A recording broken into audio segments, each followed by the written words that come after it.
Level up your gaming experience with over 8 billion playlists, only on Spotify, the official audio streaming partner for the 2025 Esports World Cup.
Dry like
said there's a limit in the women's league.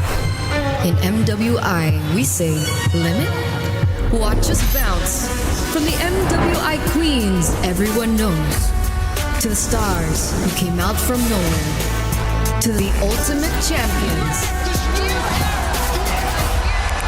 Now, MWI is expanding greater than ever. Turkey, EECA, Africa, Mongolia, and beyond. We're stretching the map wider. MWI, where dreams get louder. This isn't just a tournament.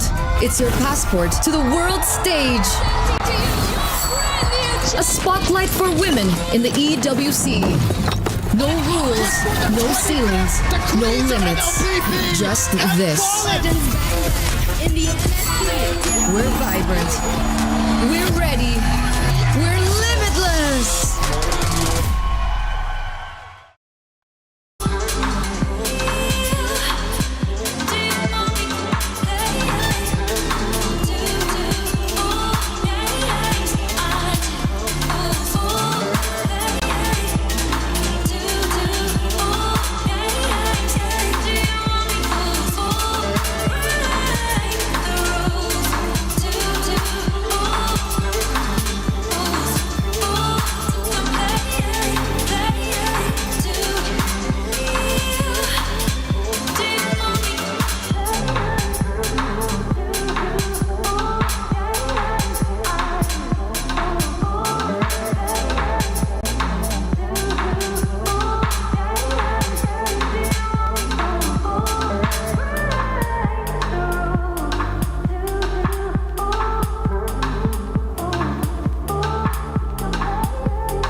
It's a playground, better watch your man's getting safe out. See some play game like snakes and ladder. My ex-piss, come on, new one's better. Moves like Jagger, piss, come on, new one's better. We ain't in the mix, no grubber. Them trick bang fraud like scammer. Ex claim you real, that's a real bone capper. Pass don't matter, build strong, still pray this thing don't shatter. When shit gets real, so the real don't scatter. Got bread and batter, 4 hands on the bread like platter. Said it's cold out, they ain't back in beef, got the phones out. Watch where I sleep and where I roll round. Guess I'm gone now, they ain't even there when it goes down. It's a playground, better watch your man's getting safe out. See some play game like snakes and ladder. My ex-piss, come on, new one's better. It's a playground, better watch your man's getting safe out. See some play game like snakes and ladder. My ex-piss, come on, new one's better. My new one's bad, that's my baby. He let me shine and never shady. Girl, same cute, but that don't faze me. If you ask him, then he say he got a queen and that she crazy. Please never play me. He said, please never break me. He's switching to Mercedes, thinking that it faze me. I can love you for the dark and all my days, but you just never break me. It's a playground, better watch your man's getting safe out. See some play game like snakes and ladder. My ex-piss, come on, new one's better. Playground, better watch your man's getting safe out. See some play game like snakes and ladder. My ex-piss, come on, new one's better. Playground, bitches got a ring and feel safe now. They see a pretty bird, but I don't wanna cage out. It's a playground, telling me mine, I don't play about. I tell them rise up, used to cry, river shit done dried up. I lost a couple bros on the climb up, I don't mind but ain't lost nothing ain't mine. Cause it's a playground, better watch your man getting safe out. See some play game like snakes and ladder. My ex-piss, come on, new one's better. Playground, better watch your man getting safe out. See some play game like snakes and ladder. My ex-piss, come on, new one's better. My new one's bad, he ain't entertained, he don't move like that. Tell him move right back, touch shots over time, let her shoot right back. Robust, you can tell how we move like that. It's a playground, bitches got a ring and feel safe now. I see a pretty bird, but I want a cage out. There's bad games on the road like a playground, like a playground. It's a playground, better watch your man's getting safe out. See some play game like snakes and ladder. My ex-piss, come on, new one's better. It's a playground, better watch your man's getting safe out. See some play game like snakes and ladder. My ex-piss, come on, new one's better.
Reach your impossible. Lenovo Legion.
In the stillness before the final battle, there's no crowd, no music, no moment to waste.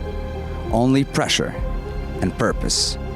Because this stage, it's not just for the players, it's for those who carry the weight of their clubs, their regions, their legacy. Nothing is granted, everything is earned. And the greatest prize, it's not just glory, it's not even victory, it's this. A symbol of resilience, of excellence, of those who chose to rise above. Two clubs stand at the edge of glory. History has been made. The West finally has their champion. The challenge to defeat the greatest queens who have ever graced the game. But this isn't just a final. This is a coronation where two teams rise, both with crown, both with sights set on the crown. Here at the Esports World Cup, there are no limits. And tonight, one club will prove what it truly means to be limitless.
It all started 5 days ago, where we collected 16 of the best team the world has to offer.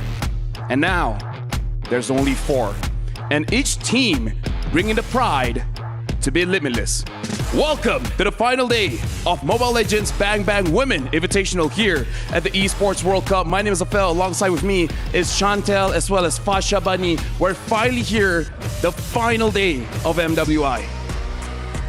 It's really a mixed feelings, definitely, because we had so much fun throughout the 4 days, but now on the 5th day, it's the last day. We want to have the fun time for the champions as well, but at the same time to say goodbye for those who will be ending their journey here as well.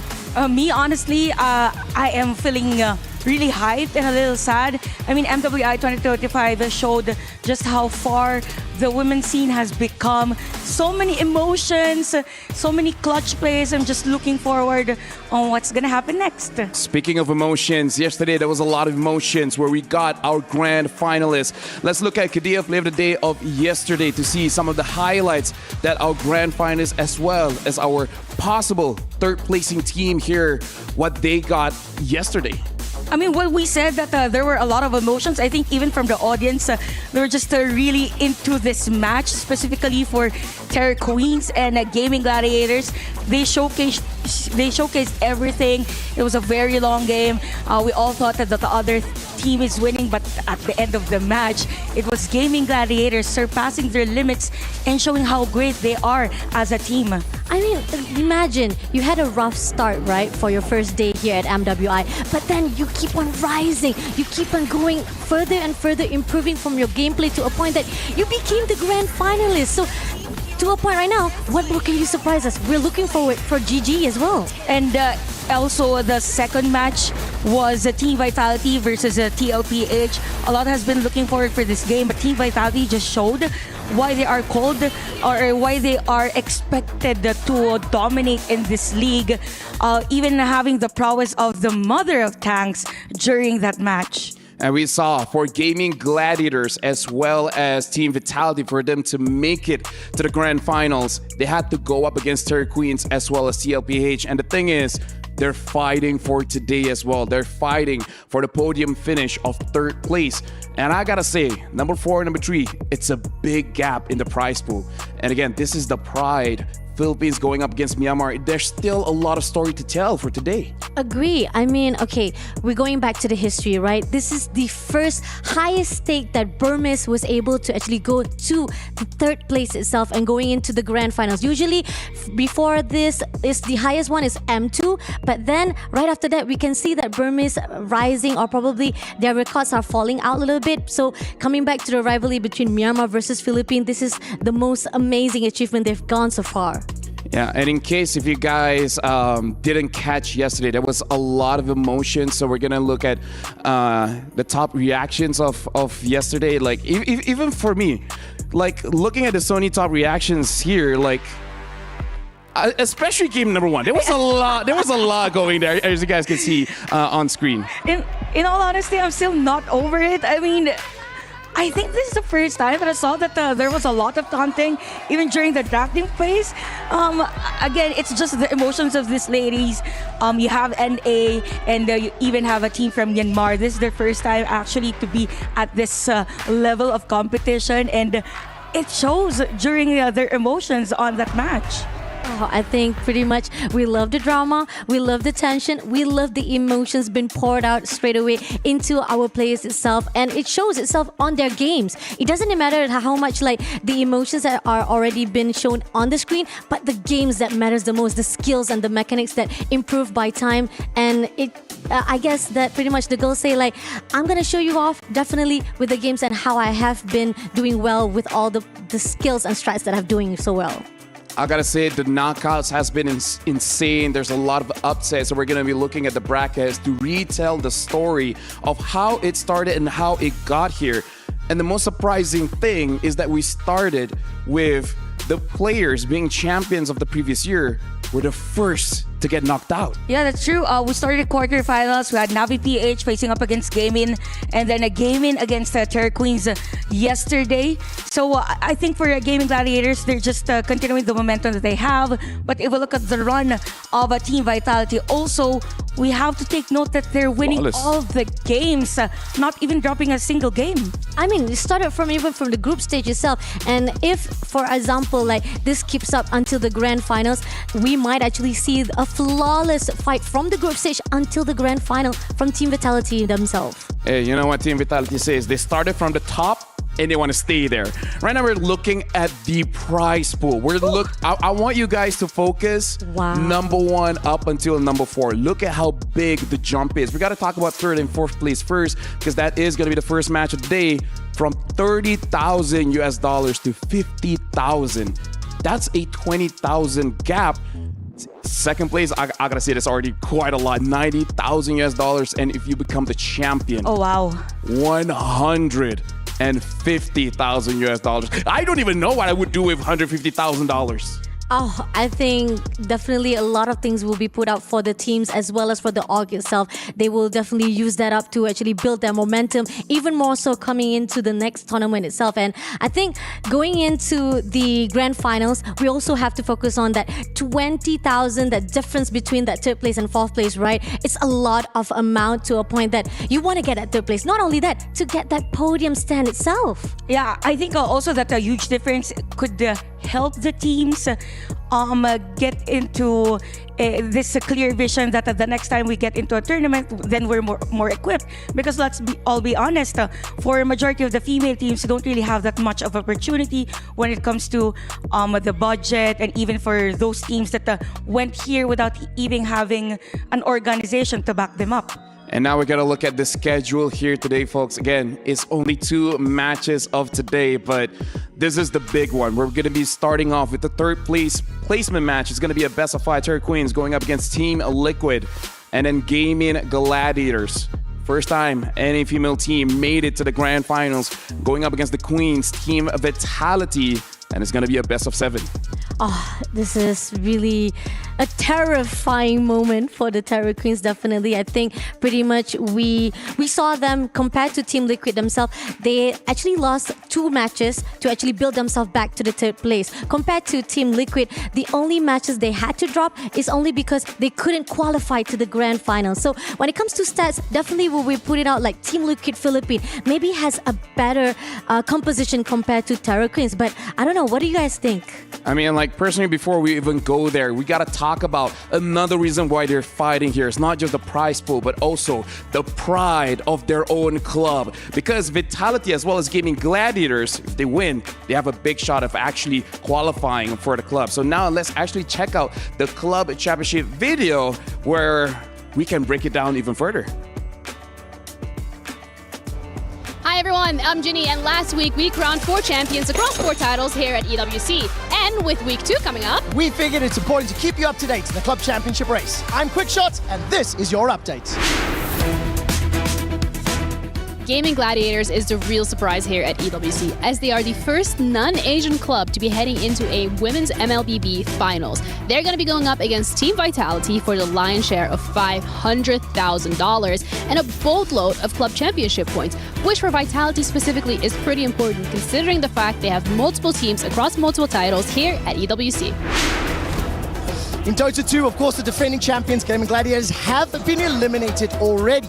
So with Team Spirit being in the finals, they can play spoiler to Team Falcons. Why, you might ask? Team Spirit only have 4 squads here at EWC, and if they're able to take down Team Falcons, it hurts their chances at the club championship. There are only 12 teams remaining in Free Fire, but the important ones to keep an eye on: Team Vitality, Team Falcons, VP, Koi. These are the clubs that have multiple squads competing towards the club championship. If any one of them picks up the 1,000 points, it is a massive advantage towards picking up that title. So Semifinals are starting today here at the SEC Esports Arena in Riyadh for EWC, where the defending champions T1 are looking to keep their title. G2, Gen G, and ALLG are also in the competition for as many championship points as possible as they're looking for these placement spots. But who knows, maybe we can get a repeat of the MSI finals. 4 more clubs will earn 1,000 points towards the club championship, get to put their key on this totem, find out which 4 will be by the end of Championship Sunday.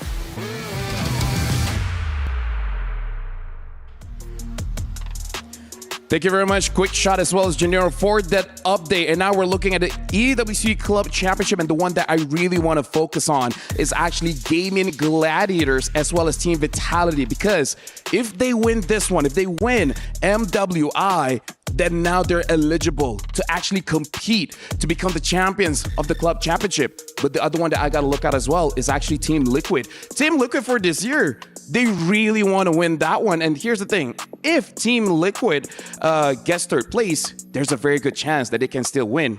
But if Terra Queens is able to beat them, then their chances are getting more slim. Speaking of which, I have Mirko as well as Athena, which is going to be casting our 3rd placement match for today. How are you guys feeling? You feeling good, Mirko? Yeah, I'm feeling great, man. Again, after seeing all the crazy matches yesterday, seeing TLPH go up against Terra Queens here, it seems like a battle of styles, dude. One very macro-oriented, the other one very aggressive, chaotic brawls. I'm feeling good also, knowing that we are getting to see the end for the journey of our ladies, or rather in a positive scripting way, but looking closer onto somewhat a new region emerging from the ashes. As we mentioned, the first NA to be onto the top and grand finals for MWI, and for the 3rd, of course, you've mentioned the club championships. Looking forward to who will be onto the 3rd podium finish, right? Yeah, and I gotta say, I kind of feel like for the 3rd placement, it's more pressure onto Team Liquid because, again, they have a lot to win here and also a lot to lose. Where, personally for me, if I was Terra Queens, I would be so happy just to crush their dreams on actually making it to the top. But let's talk about the 3rd place match here, right? Terra Queens going up against Team Liquid. I would say people wouldn't have figured either of these teams being a 3rd place match. Let's talk about Terra Queens first, because previously they're like what, top 10, top 8? Now, possibility even top 3. Yeah, despite their loss against Gaming Gladiators, I think we have to take a look at the positives from that matchup alone. The fact that they were already able to read out the strategy of Gaming Gladiators. They let go of the Lancelot, the Granger as well, picked up the Hilda, and then they were able to show just how good they can be with those counter picks.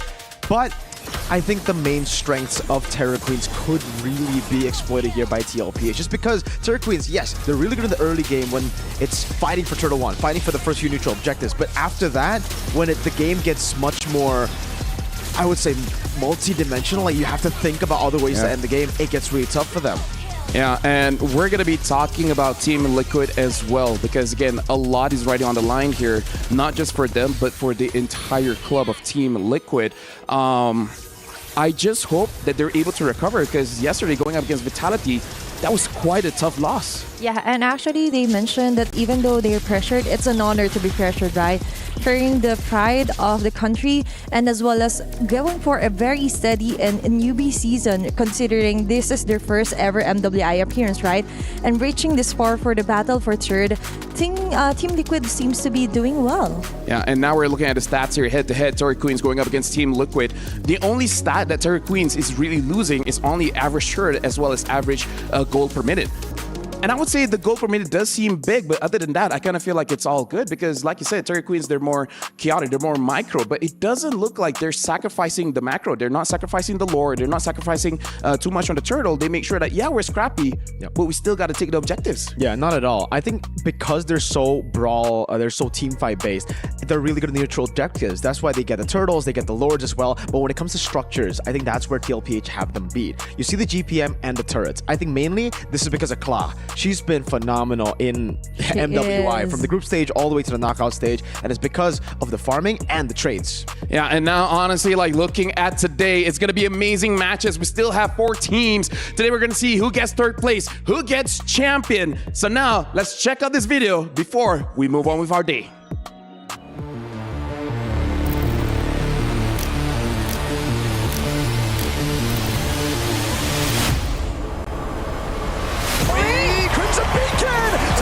Here's her second. Panda's a maniac.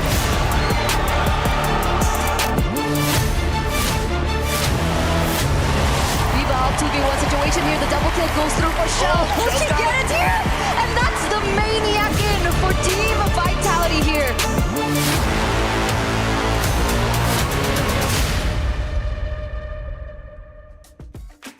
Even just looking for those hero shots, we can already feel the aura, the energy, the excitement of going into this match. But speaking of which, Team Liquid going up against Terra Queens. Now, even though I would say, coming from the Philippines, coming in from a Team Liquid org, feels very strong. But Terra Queens, do you feel like Team Liquid could do it? They could actually, as Mirka mentioned, they have this specific kind of structure, and they are the team that kind of likes. For the first game, they download the blueprint, they study it, and then it reflects onto the next game so forth. And now, seeing as even though they lost on a sweep versus Team Vitality, we could see the shine within Kla. She's also the player that I really want to highlight, especially that she is actually topping off some of the charts during or before their semifinals round, right? So that really reflects on what Liquid really has to offer for MWI. Yeah, I think mainly it comes down to how they're able to look for trades around the map, right? I don't think they should meet Terra Queens and play Terra Queens games, which is, again, linear. Early game template with the setups. And you can really see how spicy they are, by the way. Oh, yeah. After winning game 1 yesterday against GG, they were already throwing out those guns, man. Like, oh, it's getting hot. Now, honestly, Terra Queens, they play in-game and outside of game. Even in the draft, they're like, hey, pick faster. Yeah. Bro, let's get on to the game. Now, I hope that Team Liquid is prepared for that, because the thing is, when you're already under so much pressure, adding more doesn't help, which kind of does show like what kind of players that they are. Some people perform better under pressure. Some people are better at working with no pressure. First, for me, I'm okay with pressure, but I don't know about you. Comparing onto their body language earlier, I do think sometimes it's the opposite for TLPH. They're all smiles, more on the relaxed stance. I hardly see them do some taunts, like doing gestures like this, like that. But let's see if they will be like somewhat triggered by what TQ could do to them later on. I mean, give them time. Maybe me and Mirko could teach them some things. Like, hey, if any team want to learn how to taunt, like we can give some pointers. Yeah, I mean, we're the kings of taunting, right? Indo, Malaysia, we've seen so many fans, so many teams, specifically one team in internationals. Yeah, and now we're seeing the players walking out of their hotel coming here, and again, this is going to be intense because they had 4 days of watching each other play, roughly understanding what they're going to gunning for the draft, what's going to be the priority when it comes to the roaming. So I feel like here is really where they're tested, because again, $20,000 that's a big difference from being number 4 and number 3. And that is a lot, right? And looking at the club championship points as well, you would want to add up to that. Like the contribution from Team Liquid should be expected right now. Too much pressure, but still, I do believe they eat pressure for breakfast for TLPH. Yeah, never had pressure for breakfast. That's Would you try it? Would you give it a shot? I would give it a shot and then be like, 2 out of 10. All right, hey, don't knock it until you try it, LaFell. I prefer omelets, but Me too, to be scrambled eggs. But honestly, if we take a look at what they've been able to do as well here, it's interesting because Terra Queens, they've done so well at linear drafts, but here, they actually have to go up against a very deep hero pool in TL. Yeah, and here's the thing. We wanted to say thank you to everyone here, because at the MWI, we're celebrating a lot of things. But right now, yeah, look at me. We're also celebrating 10 years of excellence with Mobile Legends Bam Bam, because we are actually in for 3 different categories. Munton as publisher of the decade, the M5 World Championship as the live event of the decade, and of course, Mobile Legends Bang Bang as game of the decade. Make sure you guys go to Esports Awards /vote. Actually vote for us. And again, we would like to say thank you very much to everyone that's been supporting us for 10 years. Hey, how long have we known each other? I can't remember already. Dude, I started M3. We knew each other at MSC 2021. So it's been what, 4 years? Yeah, 5 years. 5 years, yeah. Half of MLBB's lifespan. That is quite long, right? You have so many struggles or happy friendship memories. I don't know. Happy friendship. We kind of hate each other, but we make things work. I mean, that's why we only meet like every once in a while across the year. But now we're looking at the teams arriving. And personally for me, I kind of feel like Cherry Queens does have the edge for this one just because They do. I feel like they can add more and more pressure to TL. I feel like even if they look at TL the wrong way, maybe they can add that bit of pressure. Yeah. Yeah, I understand where you're coming from, Right? there, but The depth's there. I understand that, but I gotta go and play devil's advocate here. I think TL have the edge over Terra Queen just because of how TL are so clean. They're very organized, and usually when we see systematic teams like this in the big stage, they should be able to take control of that chaos, take control of what looks to be like forced engages sometimes. Hey, and because there's 3 people, you can break the tie. Maybe I could just put my shield up again. Okay. Just You go can play it for safe. passive. Don't play it safe. Come on. There's only 2 teams. You have a 50-50 chance. Okay, I'll go for TLPH for this round. Hey, I wonder why. Athena. Yeah. I wonder why. I really don't know why, but it really feels like TLPH has got this in the bag already. That considering that even if they up against a team that is considering themselves as a dark horse, but you have the aggressorship for TLPH, knowing that this is their first ever MWI appearance as a whole team, but still reaching the top 4, that's tough, and that is quite exciting for them. Yeah, and for you guys at home, it's been quite a journey. A lot of plays have happened. A lot of highlights have happened. If you guys want to catch it all back, make sure you guys follow the socials on Instagram as well as TikTok at MLBB Esports _ women. That was a tough one. Dude. MySpace days. It's been so long. Have you ever had MySpace? No, actually, no. What is a Wait, MySpace? wait, you don't know as well? I don't. Y'all Was know, that a right? thing in the 1950s, Lavelle? Oh, hey. Why are you revealing this age? Hey, bro. We're not that far apart. Sorry How old for are you? throwing you under the bus. How old am I? Yeah. Think that's Long and hard. That's a good question to the point where I feel like we're going to throw it over to Rose, where she was able to talk to both teams. So let's hold on that topic and let's actually throw it to Rose. And guys, for this reporter hit, it is something rather different as I am with both of these girls for their third placer match because they both said they're friends. So let's see how friendly you guys are. Let's start with Luna Lin. Girl, what do you want to say to Soju before the match starts? I love you, bro. Okay, that's cute. I wasn't expecting that from you. Okay, Soju, what do you want to say? I love you too, bro. Okay, maybe you guys can hug. Friendly hug before we start. Okay. Good luck. I love the sportsmanship here. So hopefully this transcends into a good game in the Land of Dawn. Back to the panel. I can feel that. Hey, love you, bro. Hey, I love you too, bro. Hey, Yeah. thanks, man. Yeah. Shout outs. Shout outs to you. Hey.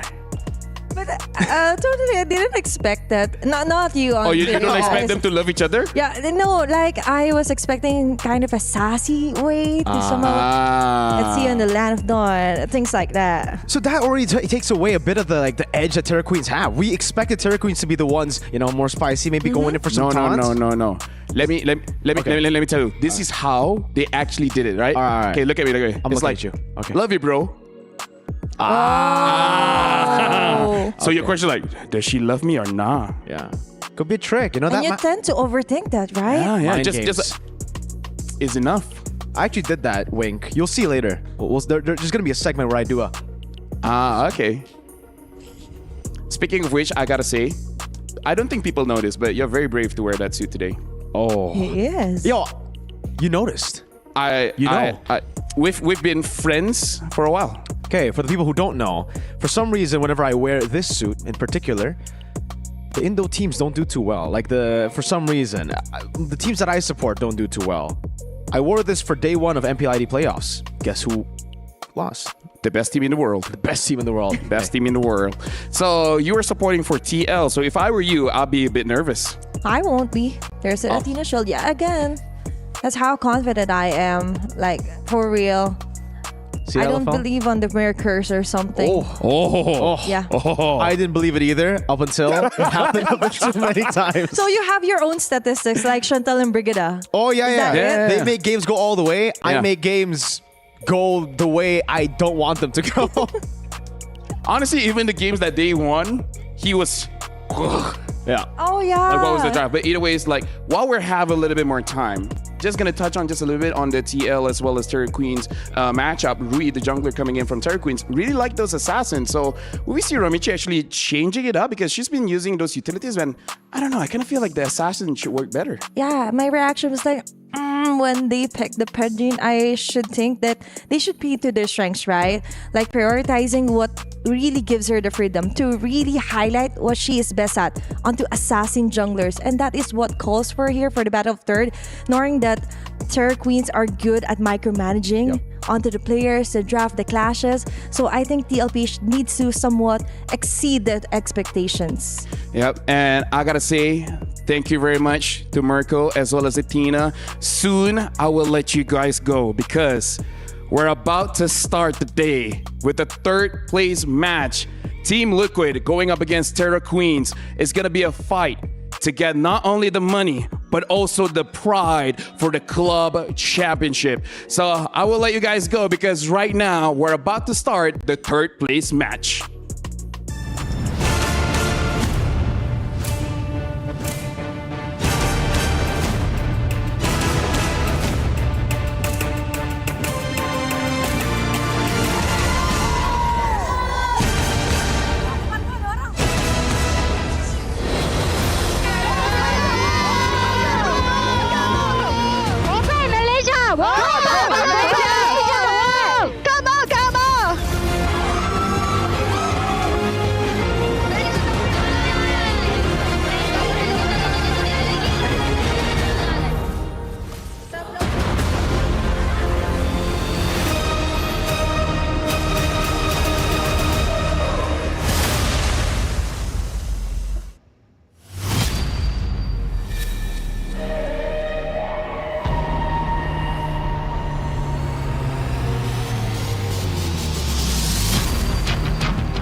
Only one match remains before the grand final. One more chance to stand tall on the MWI stage, but this isn't a fight for third. It's a fight for pride, for country, for redemption. And before the final showdown begins, a clash of faith and honor awaits. The championship may now be out of reach for these two teams, but national pride is on the line. And with that, let the Battle of Pride begin. Starting off with their very first debut right here on the international stage, presenting to you, Terra Queens!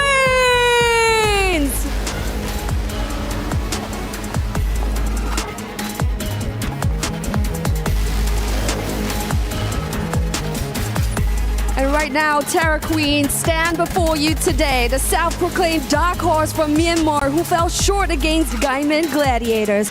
The Burmese trio, we have incredible lineups here, have already exceeded their prior tournament runs. And now, under the Terra Queens banner, they look to punctuate the historic run with a podium finish. And their opponent on the other side is none other than Team Liquid! Flying the flag of the Philippines, they've battled through every stage with heart and grit, and now fight for a podium finish and for a club championship points. And to make their country proud, this is Team Liquid!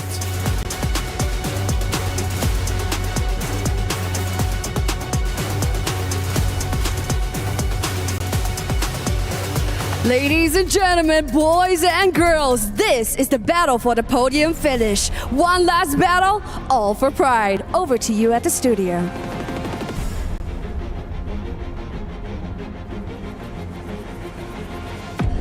Thank you very much to both our hosts. And again, this is going to be the match of pride.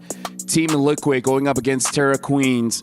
And I feel like for them, this matchup it means so much to them. It's not just about the money, just like our host said, it's about pride. Agree, definitely. Oh, okay, we desire. Okay, never mind. Go. Okay, carry on, Lavelle. Yeah. The impulsive thought just go over you, right? But then again, agree to the point that right now, Burmese, as we talk about, they haven't actually able to go through a high stake level like they are right now, because the only last time that we ever see them on the high stake level is only on M2, and that was when we see, wow, Burma is able to actually go through and able to go into the same level like Philippines or any other regions itself to the grand finals. But after that, we kind of see them falling out a little by little and not able to go through. At the same time, now finally pushing on, saying that Myanmar, we are here, we also exist, and we can do even amazing job here for the MWI. By the way, just saying, welcome back, our analyst, Chantel, as well as Pashavani. Thank you very much. Thank you. And for you guys at home, in order to celebrate this third place matchup, you guys can grab some diamonds for yourself, because here, we're going to give you guys, just make sure you guys grab the code. It's case sensitive, so make sure you guys get it correct and get some diamonds for yourself. And now moving forward, this third place match, Team Liquid as well as Terry Queens, we saw Rose talking to both of them. They look very relaxed, saying I love you, blah blah blah. But once you're on stage, it's different emotions up there. Yeah, and I think when we say it's gonna be another matchup between Myanmar and Philippines, we always go back to the history of the competition or other international competitions wherein we see them just really push everyone beyond their limits. And for Team Philippines, I believe that this is where their pride will really stand in, because I mean, from the previous MWI, it is actually Philippines that was the champions.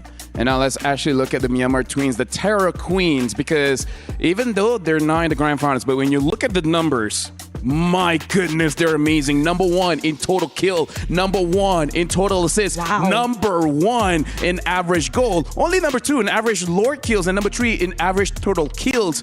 And almost 3,000 damage per minute. Those are amazing stats. If anything, I really love to discuss about the Lord kills, because imagine you're top in kills and other aspects of the game, but at the same time, you never forget on securing the objective. So it means that they both excel in micro and even macro aspects of the game. Oh, agree, definitely. This shows that Terror Queens, when it comes to monopolizing or even able to actually go through for every single drafting themselves, they'll be able to actually cover each ground. The problem is, when it comes to covering each ground, there are certain times that you might actually overlook certain things, and probably when it comes to the team fight, there's a little bit of issue when we even saw when they were fighting with the GG itself. Now we're talking about Terra Queens, but now we're gonna talk about Team Liquid, especially Kla, because this is her debut. And I gotta say, even in game number 1, match 1, she showed up. And now this stats, this was taken before the semifinals, but this stats is above the rest of the competition. And I'm not talking about Gold Lane, I'm talking about everyone. Yep, and I think for Kla, even on their game against Team Vitality yesterday, she was one of those players that is very consistent. I mean, there was a time wherein I kind of felt like she wanted to go in for a team. Yeah. Like, hey, I have the items, I have the damage, so let us go in for a skirmish. Yeah, honestly, folks, if you guys missed that, make sure you guys rewind and look at the stats, and it's not wrong. She's number 1 in almost everything. Goal, damage, kill, assist, whatever it is, she's absolutely amazing. And she has to stay amazing going out against Terry Queens. Oh, definitely. I mean, looking back on what happened yesterday, they were really heavily dependent on her. She wants to make the game changer. She wants to make the game maker itself for the team of Team Liquid Philippines. But unfortunately, it didn't work out for them to go to the grand final. But then again, this is the podium stand. So definitely, there's a lot of things that they can definitely fix back, go back to the drawing boards. And we saw her yesterday doing the interview with Rose, right? She was a little bit sad, but she's confident to build up herself with the team right here for the third place. Now that we've been mentioning about Kla, I think one thing that we discovered with Sikoshi yesterday against Gaming Gladiators, if there's too much pressure on the goal lane, then there's a high chance that she won't perform well. Yeah. So it feels like for Terror Queens, they need to have heroes that actually support Sikoshi, because in terms of laning, it is Kla that is actually winning as per the stats. So in terms of the heroes, I feel like Granger is gonna be a hero that is Highly contested. highly contested. I mean, even on the statistics all throughout the tournament, it was picked 30 times in this league. So, but yep, more on the Grangers. Probably we see a lot more for Sikoshi and even Kla. But at the same time, we also have to consider the heroes for Ramisi, because I think yesterday it's not the usual Ramisi that we saw from the group stages, because she went for Fredrins, she went utilities, when in fact she's also good in using the assassins. Yeah, definitely. Probably not her comfort pick from yesterday, because was trying to actually develop or trying to adapt with the drafting wise of GG itself. But talking about the draft wise, right? Okay, we do see Team Liquid probably trying to adapt themselves. Terra Queens, on the note, they pretty much prioritize Hilda and Joy all the time. So the question is, are they going to actually build up again the Hilda as well as Joy as their pick? Because again, they were trying to pitch on that priority picks, but it didn't work out with GG. So this is something that they might actually pull out a different kind of stats when it comes to fighting with TL. As you ladies brought about the draft has started. Terry Queens is going to be first pick. Team Liquid is second pick. And I actually want to bring up what Chantel has been saying since day number one, which is the flexibility in the draft. Because I feel like one of the mistakes that Team Liquid did yesterday was that they locked their draft very early. There's no flexibility. You pick the Arlet and the Fredner. It's like, well, I guess we know who's jungle and who's EXP. Yeah, it was a very honest drafting pattern. So this is where the drafting sequence will go. But oh wow, so Uranus has been banned 50 times by the way in this tournament. But for Terra Queens, they are willing to let it go. Yeah. Team Liquid, they're really target banning, because we saw if Hilda's open, first pick, and if Hilda's not, then you're gonna pick up the Khalid. Yeah. So now what? Oh wow, this is interesting. Definitely. The best part is that YSS is open as well, so they picked up straight away for Terra Queens. And moving along, we got Kimi as well as Uranus. I think we haven't actually seen a lot of Uranus being picked up, but at the same time, you'll be able to actually pass through with Farsa to be picked up. But instead, they actually picked up Zetian, and I think the past fight where we see Terra Twins using of Zetian is only when they were fighting with GG, and they actually still lost it, right? Good thing you've mentioned about GG, because this draft from Terra Queens is actually GG coded. Yeah, like exactly. You have the YSS, you have Gatot from Ashley's here, even Zetian. So this is like Terra Queens is adapting. The things we're in, they actually lost. And it's a good thing, because this is a different variation for them, considering that they are known to be a team that actually dives, but this has a lot of control, right? For their draft. So now we see for Team Liquid Philippines, they want to go for a hero that has high DPS, more in the comfort, having this Granger for Kla, and they don't want to expose yet their hero for Ramisi, because they still have the potential to get the Lancelot for this game, even the Hayabusa actually. So for Terra Queens here, they might want to go and somehow limit. Yeah, there you go, the utility jungles, because that's the usual idea, right? If you have Kimi as the mid, it means that you need more sustain in front just for the space to do those free hits. So I'm not gonna be surprised if there's another hero that they will buy. Could be an Xborg actually, not sure, but yeah, more on the sustain, or probably specifically against another pos 5 or another sustain hero. Agreed. They need some tankiness. Like, I mean, yes, you got the Uranus, but at the same time, you need one more layer of the frontliners to actually guard out your backline, right? Definitely something to put out on Team Liquid as well. So Terra Queens, they know what they actually have to small size, or eventually making sure that the hero pools of the choices that can have inside the Team Liquid can be depleted. And at the same time, we see Minotaur also been banned out. So again, they already prioritize on all the sustain as well as anything that can actually hold that a little bit of healing process for the team of Liquid itself. And now with Esmeralda as the last ban off, it's very interesting coming in from Team Liquid as well. With the Esmeralda ban, I think this opens up the opportunity or the idea also that they can get. Oh no, I was about to say Angela, but Badang is going to be definitely the tank here, Rome, for TLPH. And by the way, Badang has been the winningest so far. This playoffs or knockout. Yeah, knockout stage. Knockout stage, yeah. Was in this tournament, and you have Irisel and Badang. So Irisel and Lapu-Lapus, it's again about control, and as much as possible for Terra Queens, they just wanna focus on having a hero that could actually go back lane.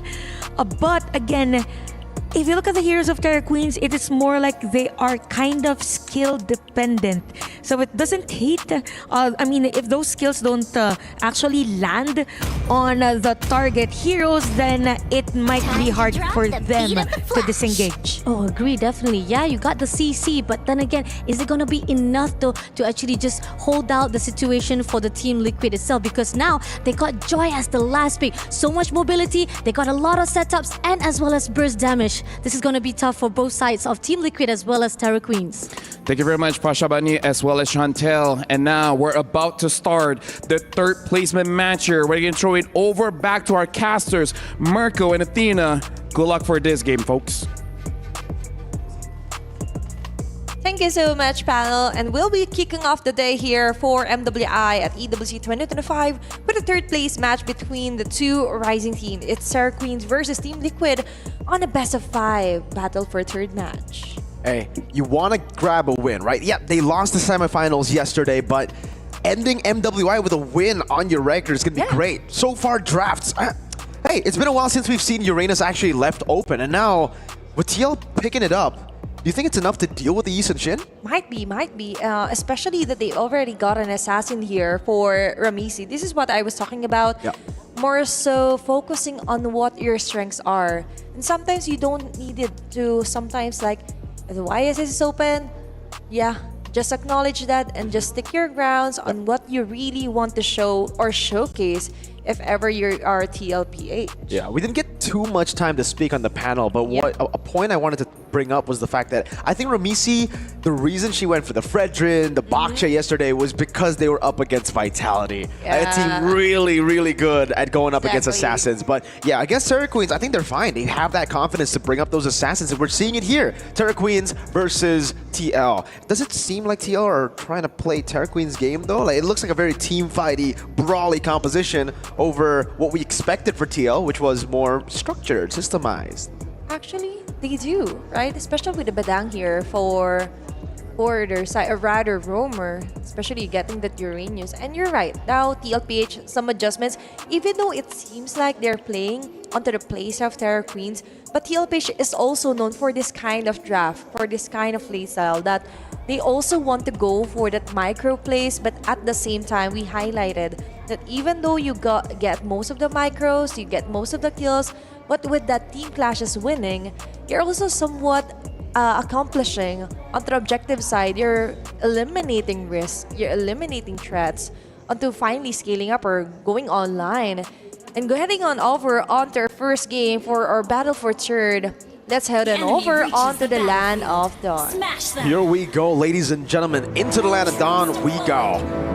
Back again, you have to remember the matchups. Ramisi on the Joy, Rui on the Yi Sun-shin.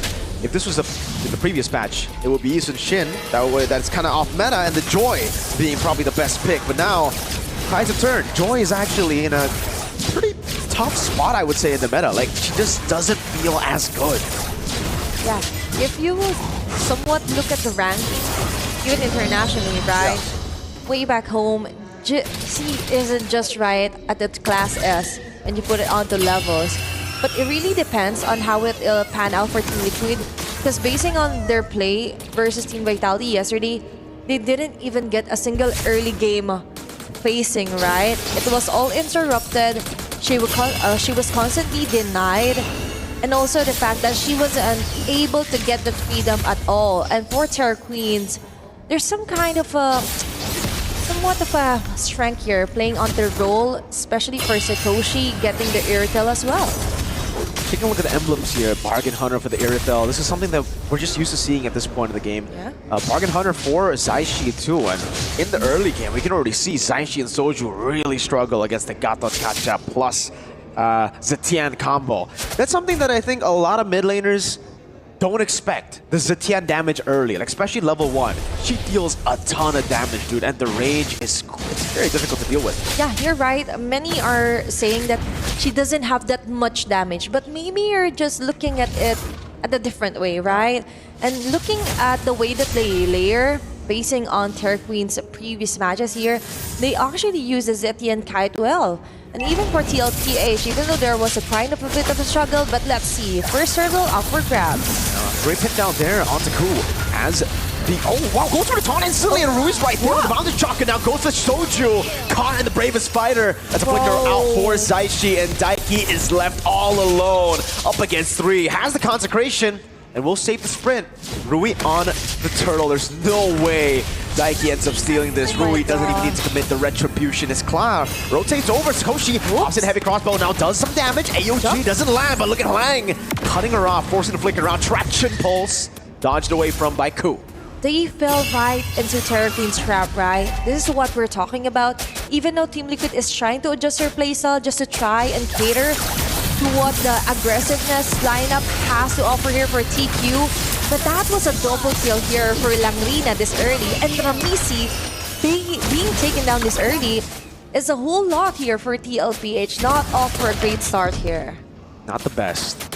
But this is, I would say, typical TL, typical TQ. Like, TQ are always really good in the early game.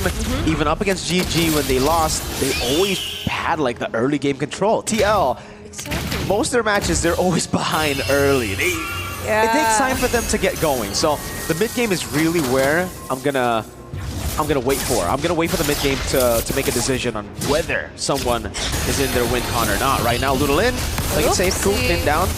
Cool. It's in the revitalized. Won't get taken down. It's by the AOG. Ludolin in the back as well. Gets caught by the try beats. Ruby walks up, has the mountain chakra, doesn't throw it out just yet. Lang goes in. Bravest fighter, Zaishi, able to dodge away from that. Now flicker forward from Lang. One more basic attack with a big sword gets her down.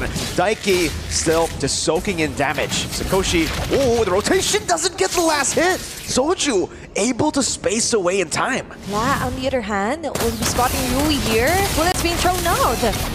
But still, props to Terra Queens. They foresee what CLPH was trying to do. We've mentioned that they are the kind of team that kind of warms up onto their early facing.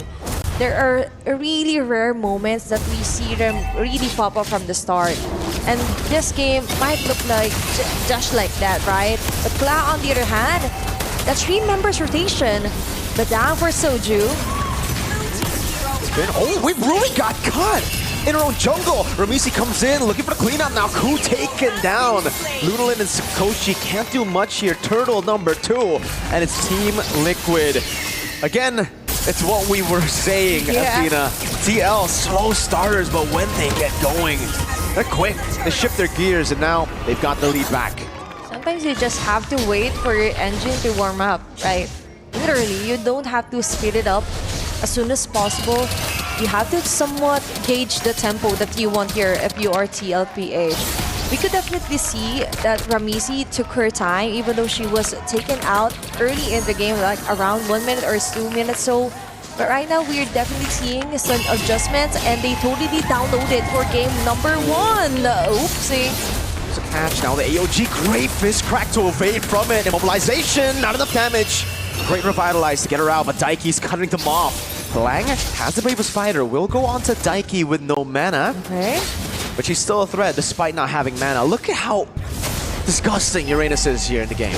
She's just so irritating if you're up against it.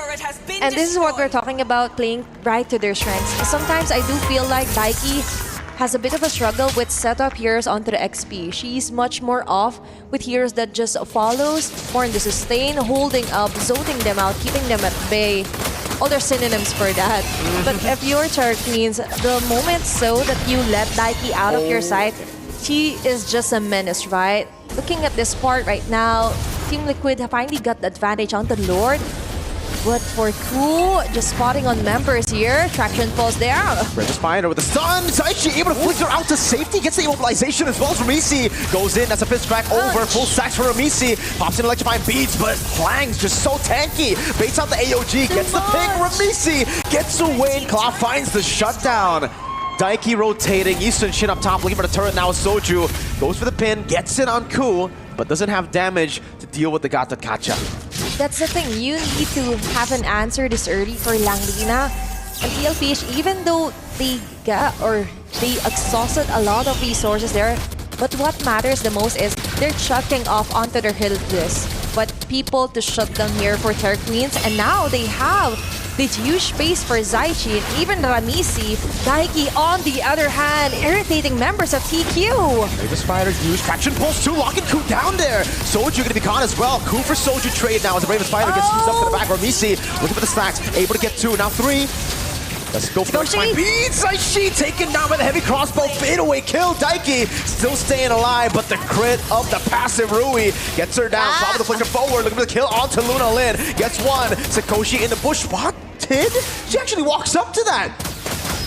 Clock hiding away. Halang goes in, looks for the sun, able to find it, and it will be a shutdown to Rui as Ramisi goes in and is unable to look for the full stacks. Electrifying beats just to run away as Rui walks up, traces forward. Ramisi has to run. That was some kind of an extended clashes or team fights as well. But considering the fact that Kla did a great job onto her Granger, totally manipulating them, using the bush to her advantage. But remember, if you stay too long, Terra Queens just might go for they have this lingering terror, right? And they have this kind of a huge juggle around on who to target, who to dodge out. Most of the damage is coming from the bullet here from the Granger. Right now, onto the map, bit of a messy parts onto some clashes here, but Langrina. One last shot is all she needs. Good respect from Hlang, but that's the damage that TL have, the range that they have. They can just force a fight from out of nowhere. By the time you realize you're getting hit, you're too low. And while things are quite busy onto the jungle and mid lane, we could see some improvements. Like, it's not Plan Z, it's Plan B happening right now. The next step is to somewhat shove off the lanes here, win the side lane match, go for the split push, and Ramisi has the freedom compared to yesterday, right? And TLPH definitely has somewhat of an upper hand here, establishing a gold lead this early. 8 minutes into the game, we're heading on to a quick pause before we continue game number 1. It's difficult for Terra Queens to look for a proper fight just because of how tanky the front line is for Team Liquid and how good their disengage is. The peel from the Badang has been phenomenal. Uranus has just been tearing it apart. Like, Terra Queens wants to play their own version of front to back, but it doesn't work when their backline is just so far back because Uranus zones them. Exactly. And Daiki, as I mentioned time and time again, that this is the kind of hero that perfectly fits her playstyle, right? She doesn't really have to be very decisive on who to target. She could just target whoever. As long as she gets the job right, just deny them, just disrupt their whole position. As we mentioned, it is quite annoying, but for TLPH, it's working, right? And for Ramisi as well, we mentioned that we also like her onto somewhat of a flexible hero onto the map. Not really the utility type, but on the assassin side as well. If this is the previous meta, the Joy will be having such a hard time. But for this round, it plays beautifully for the whole draft itself for TLPH. At this point for Terra Queens, they're going to have to rely on the Lapu Lapu. It's all on Hlang to really dish out damage and maybe get pickoffs onto the back on Zaichi mainly. She's been very close to getting those pickoffs, right? A few times Zaichi has had to use Flicker and she gets away with a sliver of HP. If she can just get a bit more damage. I feel, usually, okay, you don't want to go damage usually on Lapu Lapu, but this is one of the rare cases where I think you need that extra damage because your backline's too far away to follow up what you're doing. You might just have to get a solo kill alone.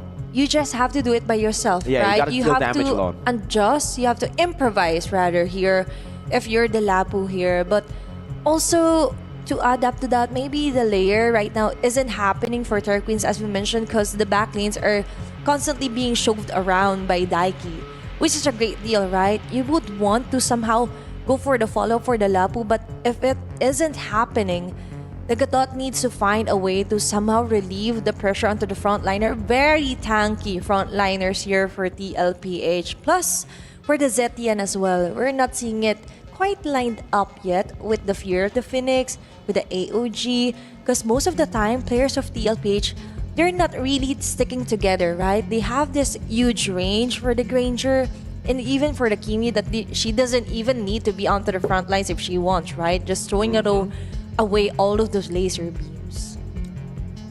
there's no one else who can really walk up, now that I'm thinking about it, right? Like, we already brought up the topic that the Lapu has to do everything herself. By everything, I mean dealing damage to the back line and actually winning the team fights. Yeah, there's no one else because Lapu is the only one with anti-CC here. So she's going to have to deal damage. She's going to have to burst through. She's going to have to use the flicker properly too.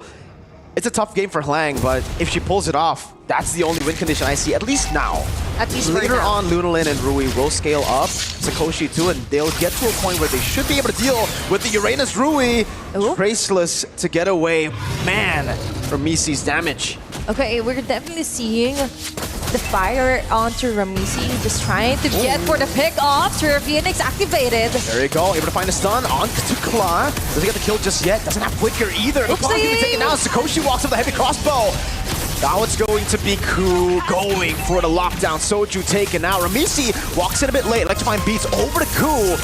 Be able to get the kill, but Ku's just staying alive. AOG! Forcing Daiki back. TQ with a winning team fight. And this is what we're talking about. Like, Langrina, even though it's a heavy burden or a heavy responsibility on her shoulders, but once she gets the job done, look, they just took down 2 members, plus a very good pickup onto Kla as well. So right now, checking onto the in-game equipment, Sakoshi is slowly catching up, right? With the Haas Claws as well here, with a Windtalker. You have that clear. You also have kind of the lifesteal and damage. But as long as you mentioned that Langrina improvises, they could actually go and outmaneuver Team Liquid right now. He's gone for the War Axe, so a bit more damage, a bit more sustain to play with. Pretty good. The Dominance Ice next, though. I think that's... Yeah, I think a Fury Hammer would do her a lot right now. Like, would give her a lot more pressure to play with. We'll see if she actually ends up going for that, but right now, TL does seem like they will just play it slow. Hey! Walks up, gets pinned down, and instantly bursts it down. Block off the AOG and the taunt. That's going to be a trade at least for TQ. Rui throws at the Mountain Shocker. Zaichi solo. Sakoshi gets the trade down. Ramisi with the walk up. Now Sakoshi's still alive, and it's going to be a mistake. Ramisi walked over. Daiki now in a 1v1 gets critted down, and it's a Sky Piercer for Rui. On the other hand, Langrina could play that card, right? Sacrificing herself. But Ramisi, on the other hand, I don't think she'll be able to still off this Lord. That's too many members here for TQ guarding her. And that's a 4-woman takedown for TQ at the cost of just Langrina. Massive for Terror Queens. We were talking about how Hlang has to be the one to deal damage. Well, if you bait out all the skills and you bait your opponents into a massive AOG, and again, the massive damage that we're seeing now in the mid-game for the marksman, Rui and Sakoshi, it's great, it's all good. You just bait it out and it's still a win. Ramisi, though, a bit of a mistake, not going for the kill, instead leaving it over for Soju. Yeah, a bit of a mistarget here for TL Page, but I do agree with Langrina here. Just waste your time, waste your resources, waste the damage dealer's ultimate, right? And for TLPH, that was kind of a miscom as well onto where they should be. They get this idea just to burst down Langrina as fast as possible, but as you mentioned, Langrina went on to a hybrid build, so she does have that kind of defense, sustain, and a damage that adds up pretty quickly if you layer properly with Sakoshi and Ku. But right now, TLPH being shoved up, they left to defend for their mid lane. Ramisi! By Beats gets taken down though still by Rui with a crit. Soju able to flicker out with the AOG now coming down. Ku will be taken down. It's Cloud with a double, looking for more. Has Sky Piercer stacks on the board to do more damage, but they end up having to back away because a big Lord is about to charge in their base. So far, even if they manage to take down team members, but that's Ramisi being constantly shut it down. And for the LPH, even if on the early phasing of our game, you're able to melt down Lord, you still have that damage, but if this continues, this is actually a TQ win if ever. Looking at the way that they position themselves, they actually get most of the targeting right. Right now, kind of a bit of a struggle here. Still, Ramisi went too far ahead to our liking here after the clash happening. And looking at this instant replay, yes, the Kla does have the damage, but sometimes there are certain moments that she's placed in a position where she is left vulnerable. So TQ needs to work on that. Right now, they're more of like a they're very reactive, but not in an appealing way. They're very reactive in an engaged way. Yeah. Like when Team Liquid make a mistake, or when they look for a dive on TQ, TQ don't actually play to defend their carries. They play to look for TL carries. Sometimes it's good, sometimes it could be bad. I think it would be much safer to just play for Peel, considering, again, you have 3 very good backliners that can back you up now. They all have items completed. They're all within their power spike. You can take a look at the in-game equipment. There you go. Melfic gun done for Sakoshi. Rui doing a good job picking up the BOD very early on. And yeah, even Luna Lin, 0-3-11, 500 gold behind of Zaishi. But she's got the items to back up the rest of the team. Yeah. Cool. Oh, missing the time. Oopsie. Okay, that's it. All right. Okay, even mentioned onto the itemization. That's great, looking good for TQ, but Ruby, that's 4 members. Goes in for the stun, doesn't land it, but she's able to escape. Good stun over from Zetian. Now it's Lang. Doesn't want to go for the damage, instead just backs away, flickers out to safety. That's massive, a big resource burnt out. What happened to Ramisi? Mid lane.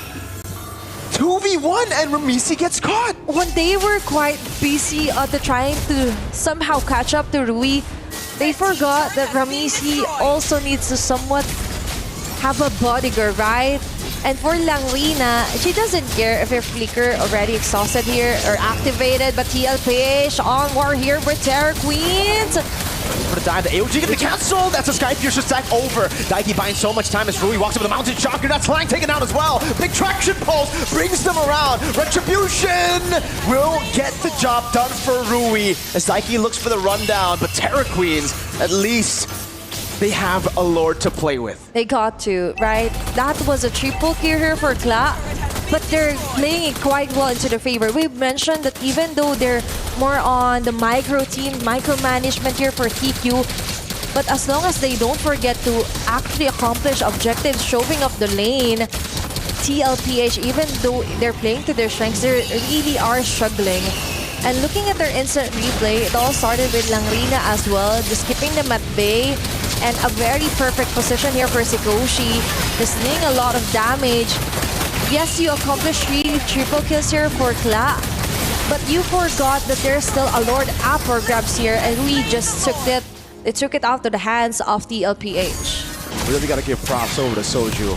These peels have been amazing. That fist crack, had it not been used at the right time, would have been an AOG over to Kla, and it does land. It's going to be the dive into the back, finding Kla. Just as I mentioned it, that's how big an AOG can be. But Ramisi gets a trade in the bottom lane. At least they get something on the map. They're accomplishing somewhat too many onto the map right now.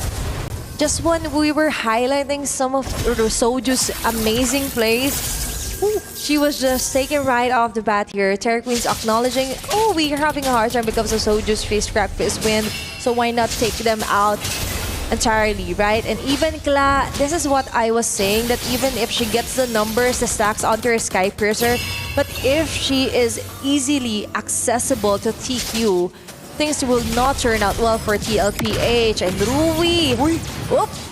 Wait, ultimate there.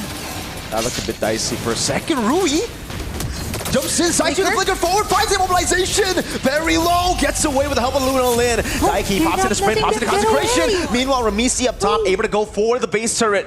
Base turret taken down up top now as Daiki continues to chase on towards Luna Lin. Soju is very, very close. Ku coming in to try to save Luna Lin too. Soju. Oh, Daiki dodges away from it, walks Luna Lin down, but doesn't have the mana to get the job done. It's a good attempt from Team Liquid. They baited out a flicker, a big resource from Terra Queens. As well as getting a turret onto the top lane here for Ramisi. Just hiding out. And of course, Rui, who might have been, you know, they know that there's someone hiding here. They didn't want to risk it. But for TLPH, that was quite of a dividing and conquering their ground right now. Just accomplishing many things, but at the same time, a very, what do we call it, very difficult situation to be in if ever Kla was again taken down here by TQ. Looking at the Lord being respawned here is going to be the 3rd Lord of the game, being started, being rushed by TLPH. Rui from the back, might go for a steal here. But Daiki keeping them at bay. Good job, Rui! Traces forward, finds her entry! But will be taken down. Now Sakoshi with a heavy crossbow. Able to get enough damage down on Soju. Oh, no. Zaishi trying to peel. Cloud gets the kill back on Halang. It's a 2-for-1 right now. So Rumisi is able to escape. Can go for the re-engage again as Cloud goes in for the bullets over to Ku. Rhapsody coming down. Death Sonata as well. A thought forward, but the Sky Piercer executes her. Sakoshi running back. Rumisi, electrified beats! Gets enough damage done for Cloud to get the final shot in. It's a double for Claw. Luna Lin looking for the defense with the Lord. She has a frontliner with the Lord. TL slowly but surely getting the job done over to the Lord, clearing it away. Ooh, what a play here for TLPH. 4 women down here for TQ. But that isn't the end yet. Lunalin still has advantage to somehow keep them at bay by enough time. Rui as well is already alive here just to try and defend for their base. 74 stacks right now for Class Sky Purser. And with the passive as well, we can definitely see it being highlighted here for TLPH. That is the kind of chase that they have to do. But they really have to be careful onto Rui still as well. That is kind of a second time that a Lord has been taken out of their hands. Really tough for them to get control over the neutral objectives, but they've been winning the fights. And honestly, in the late game, that's really what matters. They got 2 base turrets, 2 in the side lanes, which means they will have auto slow pushing waves for the next Lord. Far lane down below, all good for Team Liquid. They don't need to force anything at this point of the game. They can just play it slow and wait for the neutral objective to spawn back in the game. So we got a quick in-game equipment check right now. Final BOD here for Kla. So aside or on top of the Sky Piercer, we're expecting more explosive damages as well. And Athena Shield already built up here for Ku, just to try and stay alive longer against the very powerful magic attack here from TLPH. And talking about the adjustments, recently we've seen like 2 Sky Piercers in one team, right? So onto the mid lane, even if you're a teammate, you sometimes need to adjust. And I'm liking it so far. There's only 1 Sky Piercer built up here for TLPH. A Holy Crystal for the last build here for Zaishi, just to try and go for that instant burst that can use damage as well.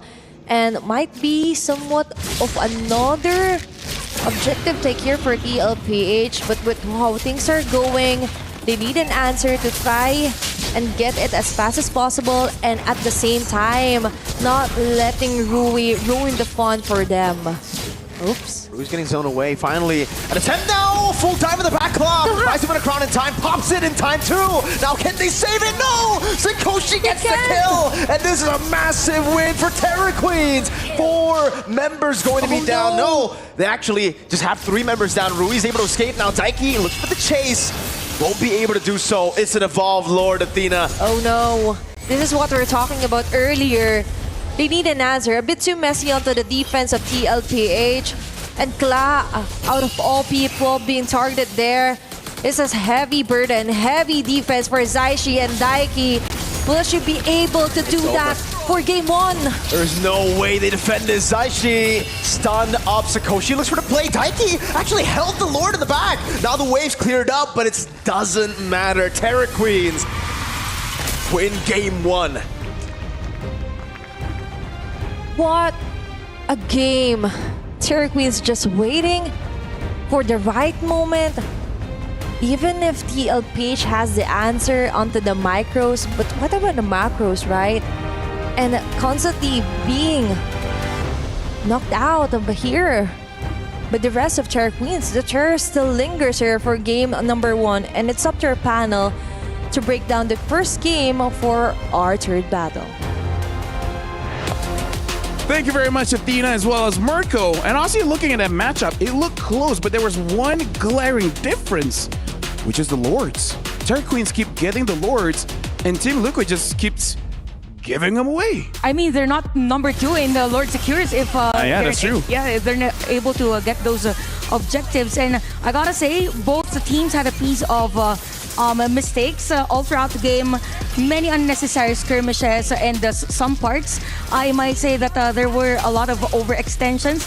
But I gotta say for Terror Queens, again, because of those control in the objectives, they won the game. And for TLPH, it's more of them having the macro control all over the map that actually forced this game to be extended. I agree on the note of Chantel saying that a lot of overextension, a lot of things that you overstay your area, or probably that you rush too much to a point that you want to get those kills, and in the end it falters to the side of Team Liquid itself. Team Liquid was just too much of trying to push on to get those hero stacks, but at the same time it's giving Terra Queens that opportunity to actually punish them for those mistakes. Now, looking at the emblems, I actually want to focus on Sikoshi's emblem set because you have the Mystery Shop on an Irithel. Again, we've talked about having an edge over the other gold laner. So this is the change, I think, that Terra Queens did so that she is able to get those items as early as possible as compared to Cloud. Looking at Ramichi as well, she went for agility instead of real rupture, any kind of damage. She went for movement speed, and honestly, this is something that Mirko brought up as well. If we're looking at the junglers here, Yi Sun-shin, one of the top junglers of the meta right now, and then picking up the Joy, which is still strong, but nowhere near the level of a Yi Sun-shin at this point. So even I was slightly confused. I thought maybe it's just comfort, but I don't know, she didn't even look all that comfortable.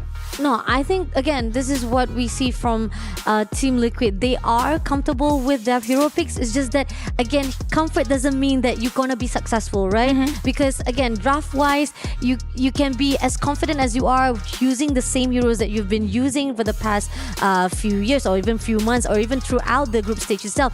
But then again, now coming into the metas, this is where the fine line that you really have to prioritize the top heroes. And speaking of prioritizing heroes also, I think one priority that the Terra Queens had an edge against TLPH, which was actually forcing team fights on the turtle lanes, as we could see also on some of the highlights, because they know that in terms of turtle dances and even lore dances, Team Liquid also has the upper hand on that area. Personally, for me as well, I kind of feel like for Terra Queens, the shot calling is pretty easy, which is if you're able to take down Claw, everything else is not really that big of a problem, right? Because you're able to handle the Kimi, you're able to handle the Joy, and even though the Uranus is annoying, yes, but eventually will go down as well. So, I don't know, at this point, Claw looks amazing, but what about the rest?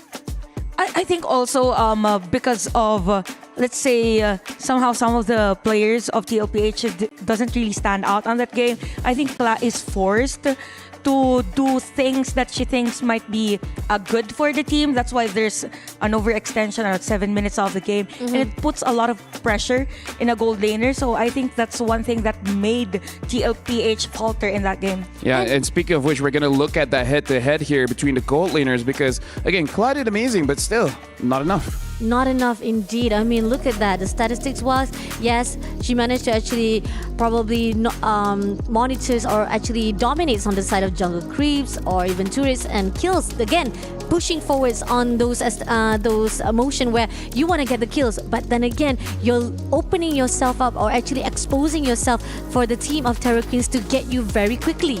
Yep, something to note is that the gold distribution, it does look like for Sikoshi, most of the gold did come from the objectives, which is namely the turtle, but everything else, it is on Claw. So it does look like Claw has good range of motion, actually getting a lot of gold in this game. But I kind of want to go back to what Chantal said during the draft, which is you have a Kimi, you really want a strong front line so that she can free hit. In this matchup, it's not really like a very good front line because even the Uranus, you kind of want to go in, out, you want to regen, try to fight, and but now you just want a big setup, right? It's not like a Fredrin, it's not like a Boxia, right? Yeah, that's true. And the idea of having Kimi is like you will go for a slow push, right?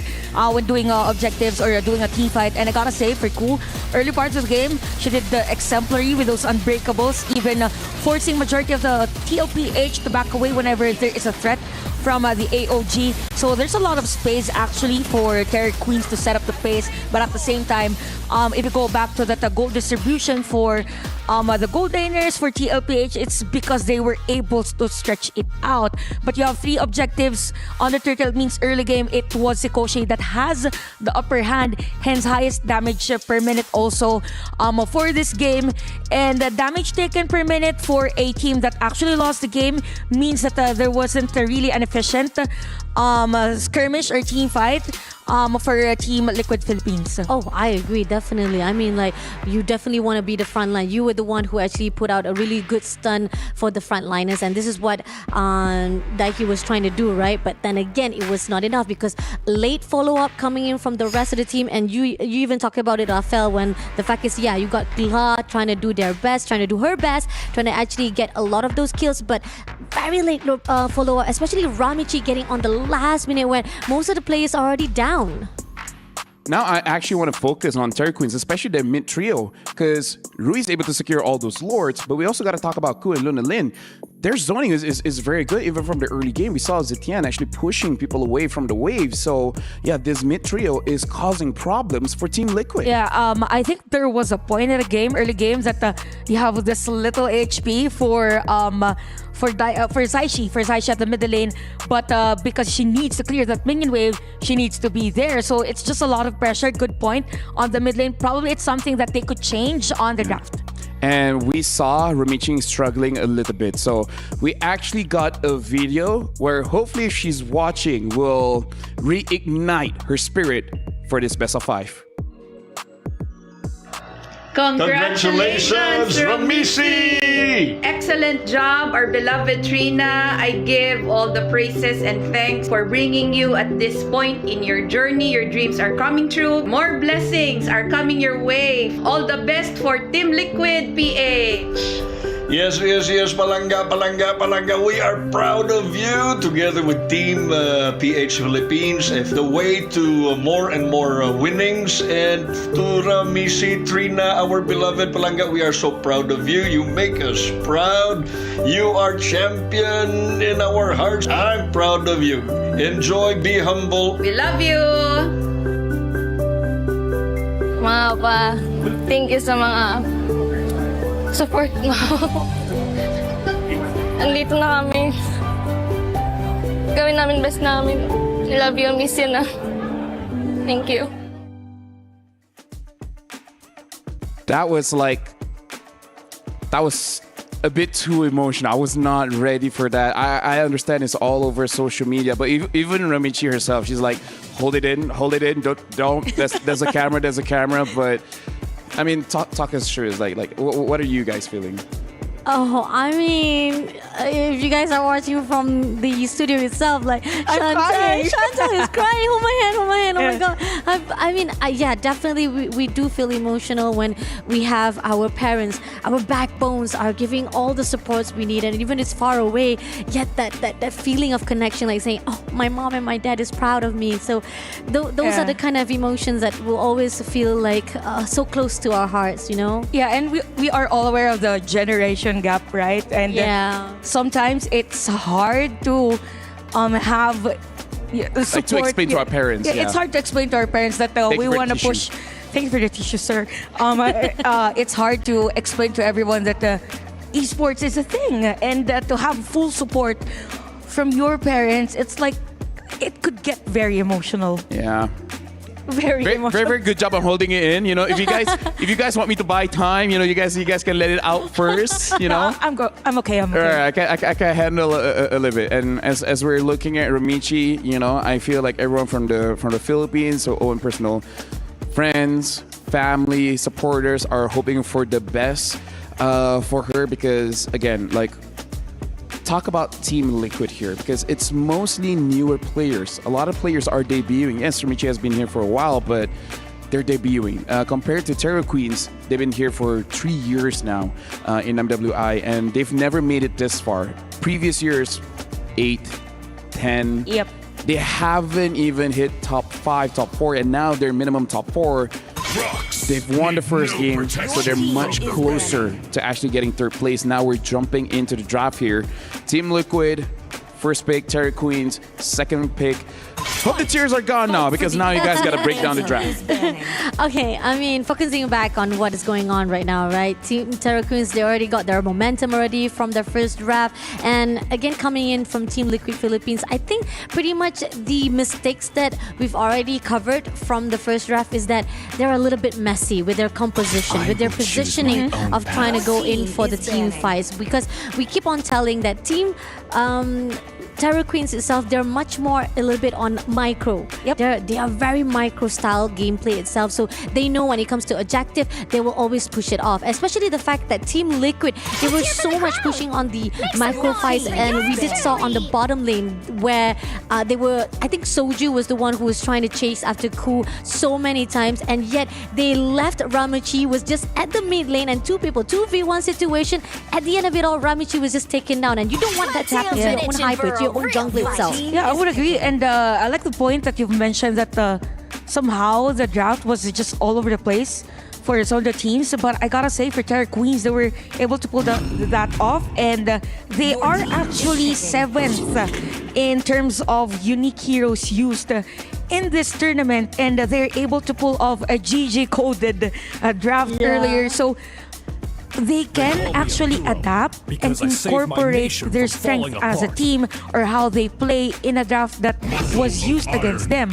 And that's dangerous for TLPH because we don't really know what's gonna happen next. And speaking of, for them, they're sticking on the Yi Sun Shin and even Gatot, but Uranus has still been opened for TLPH. And I like that Lafel mentioned earlier that if they are to get a Uranus or Kimmy at the middle lane, since it's still open, then they should get another hero that is on the sustain. So they get the Sityan, which is a good trade because it's not a great idea to give those 3 heroes again for Terror Queens. Oh, yeah. I mean, maybe Granger this early?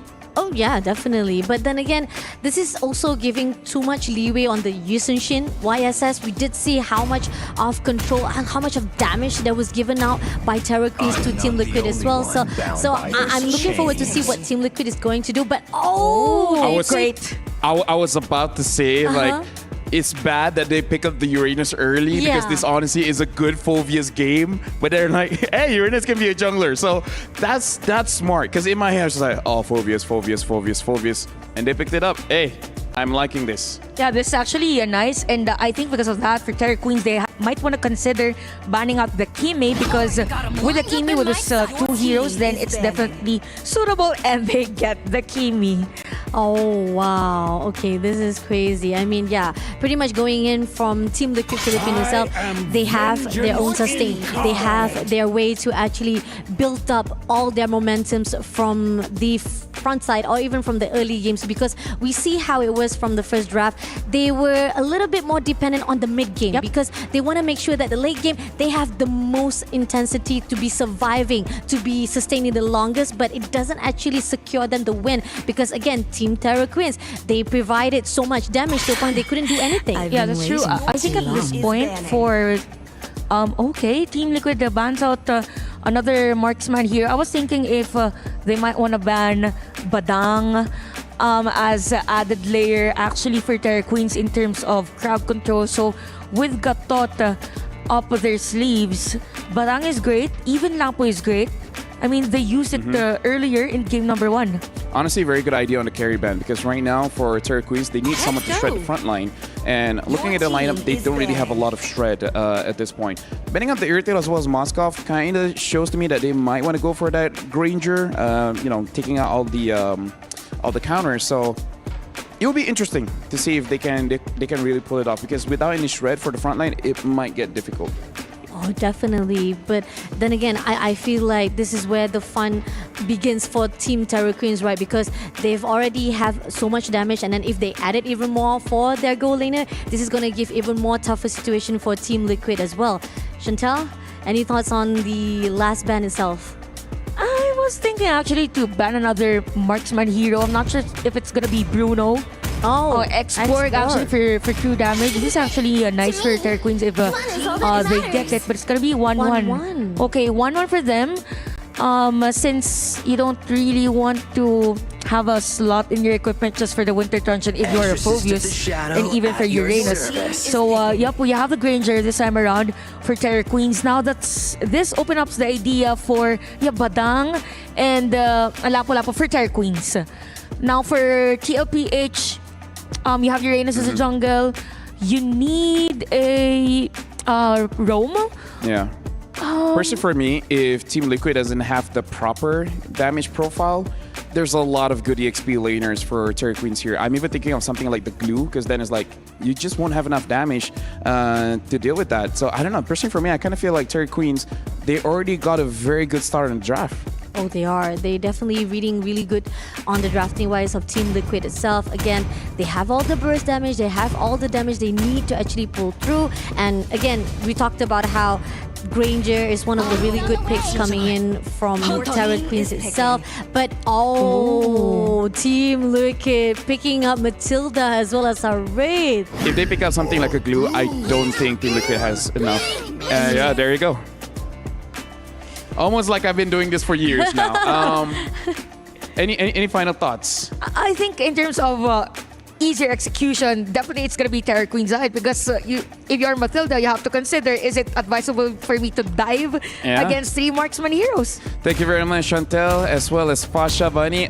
Personally, I really like Terry Queen's draft, but hey, maybe it's different for our casters. So, Athena and Mirko, get ready for game 2. Thank you so much, panel. I do agree with the draft.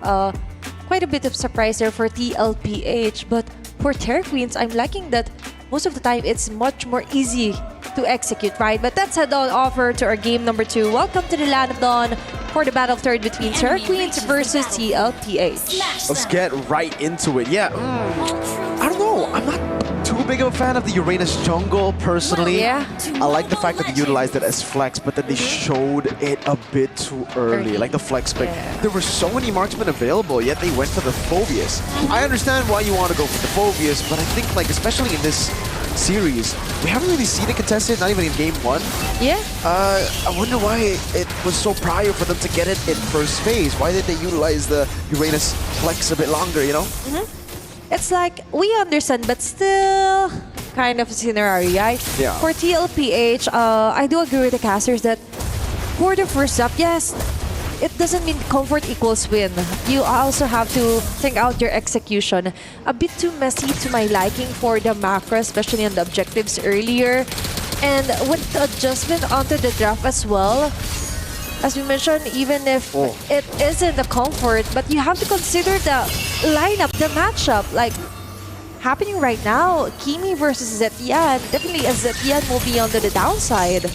Oh, but we did see the opposite of that in game 1. Luna Lin has just been able to win out the matchup. When she was on the Zetian, she was winning against the Kimi. Now she's on the Kimi and she's winning against Saishi on the Zetian. Because the jungler right now for TLPH is much too busy to somehow accumulate all that she can, whilst Rui, on the other hand, could just assist Lunalin on the mid lane once she crosses that river, right? So a bit of a different adjustments here. Looking at the emblem builds as well here for the side of TLPH. Some more of a mixture here for the sustainability for Ramisi, and as well as additional movement plus the rupture here for both the Matilda and Zaishi here. Rome mid wants to be strong enough, but will it be enough versus Terra Queens? Yeah, Turtle 1 is definitely like super high prio right now for both these teams. Yeah. TLPH should have a bit of an edge coming into it. Great Dark Wave landing on Luna Lin, but they let go of the neutral objective.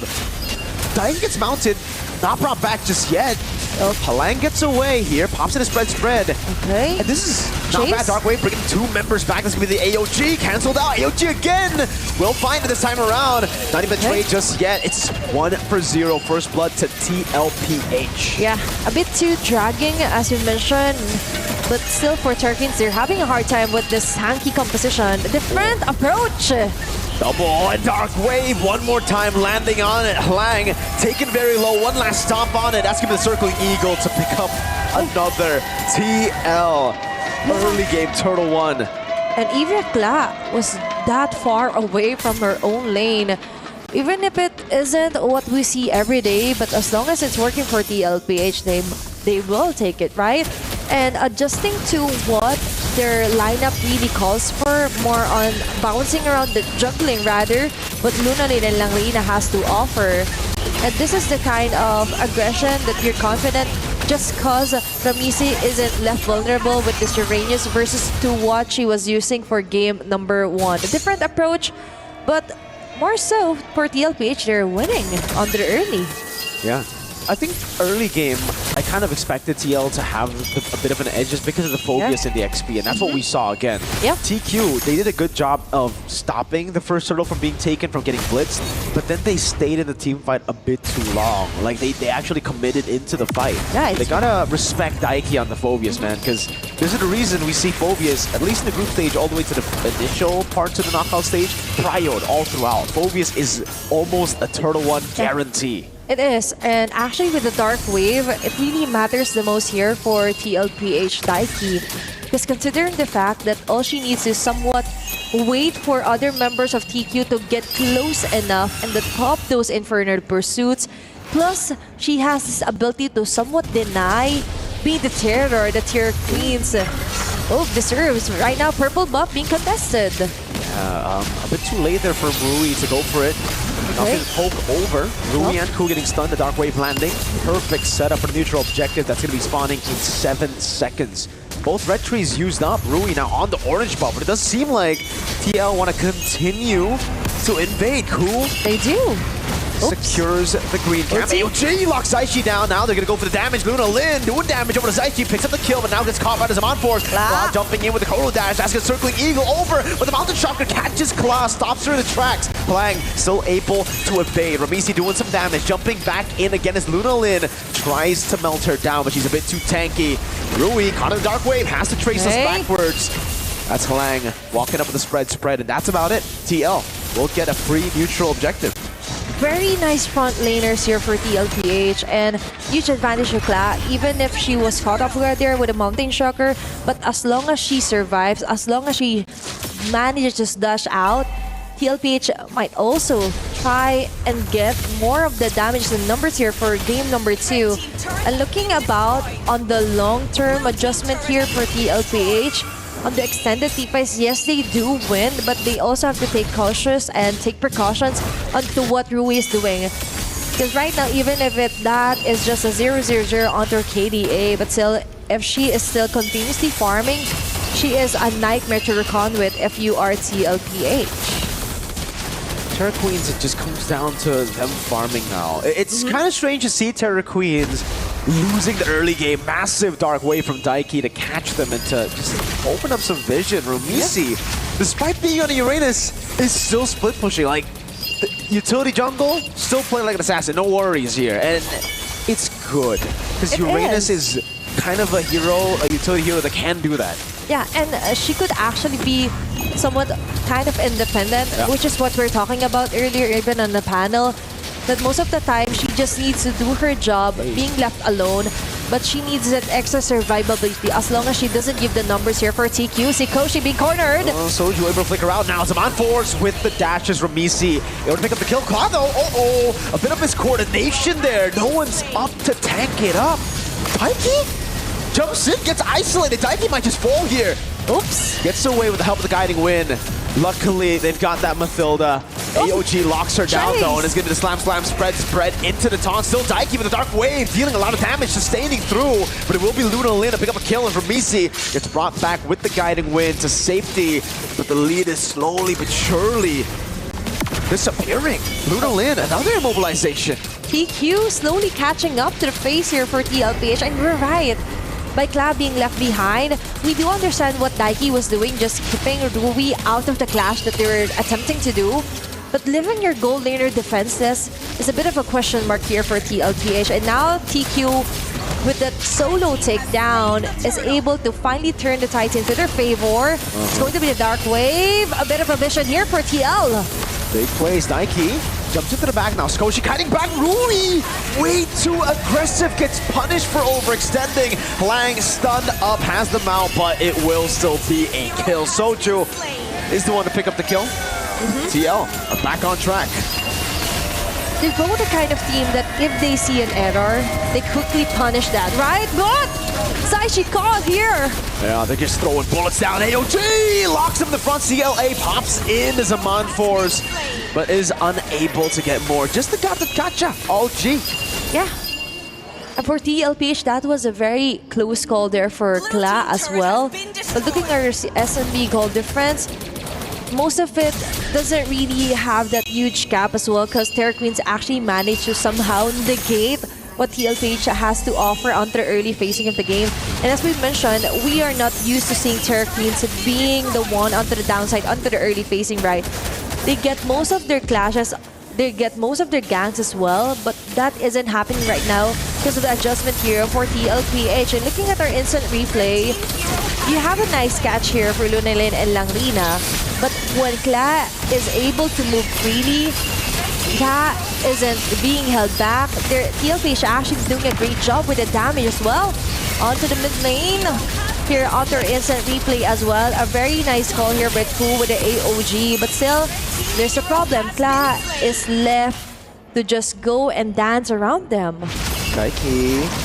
It's a two-man Dark Wave there, but it is going to be chain CC down. Has to flicker out, but gets mounted, brought back to the team, and it will be Lunalyn to pick up the kill now with the Mountain Chakra, locking Ramisi down. The Guiding Wind grants her a second life by getting her away. Purple buff secured by Ramisi, mid lane Prio. It's up to, it's Terra Queens. Curtis is just sick of TLPH just setting each and every ground where they should clash, right? They're like, oh well, we should just start off with a very aggressive note here. Lord being taken down. Yeah, this is big. Line goes in. That's a traction post too. A full lockdown, but the AOG didn't land. Ramisi brought back to the team by the slam, and Lunalyn goes for the laser shot. Sakoshi secures the neutral objective. Claw getting gunned down by Lunalyn. Gets caught in the Dark Wave and will be punished for it. But no, she has to flicker out. Lang able to peel away. Now in front of pursuit. One more time over to Lang. But Terra Queens know they've got the win already. They got a Lord to play with Sakoshi. They did. All alone in the mid lane, deciding to stay there. Flickers out, but Ramisi punishes her for overextending. I was just about to command Terra Q here onto their Lord take, but a bit too messy, a bit too overstaying.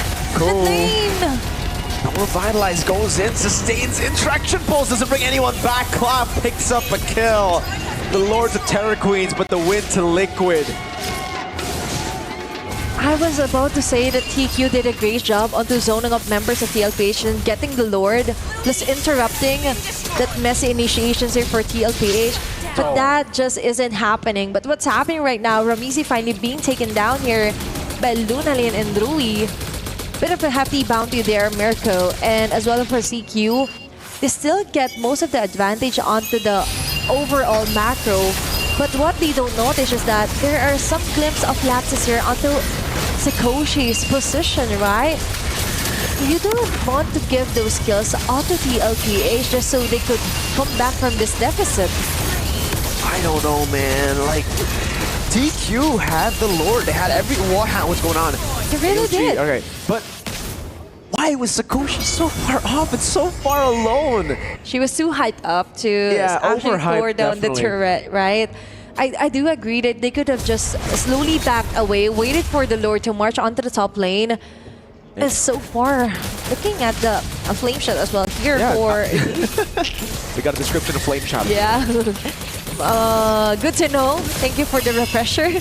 But here for TLPH, needs a refresher on what do they really want to accomplish. A bit too messy here onto what they want. Is it the objective? Is it the kills?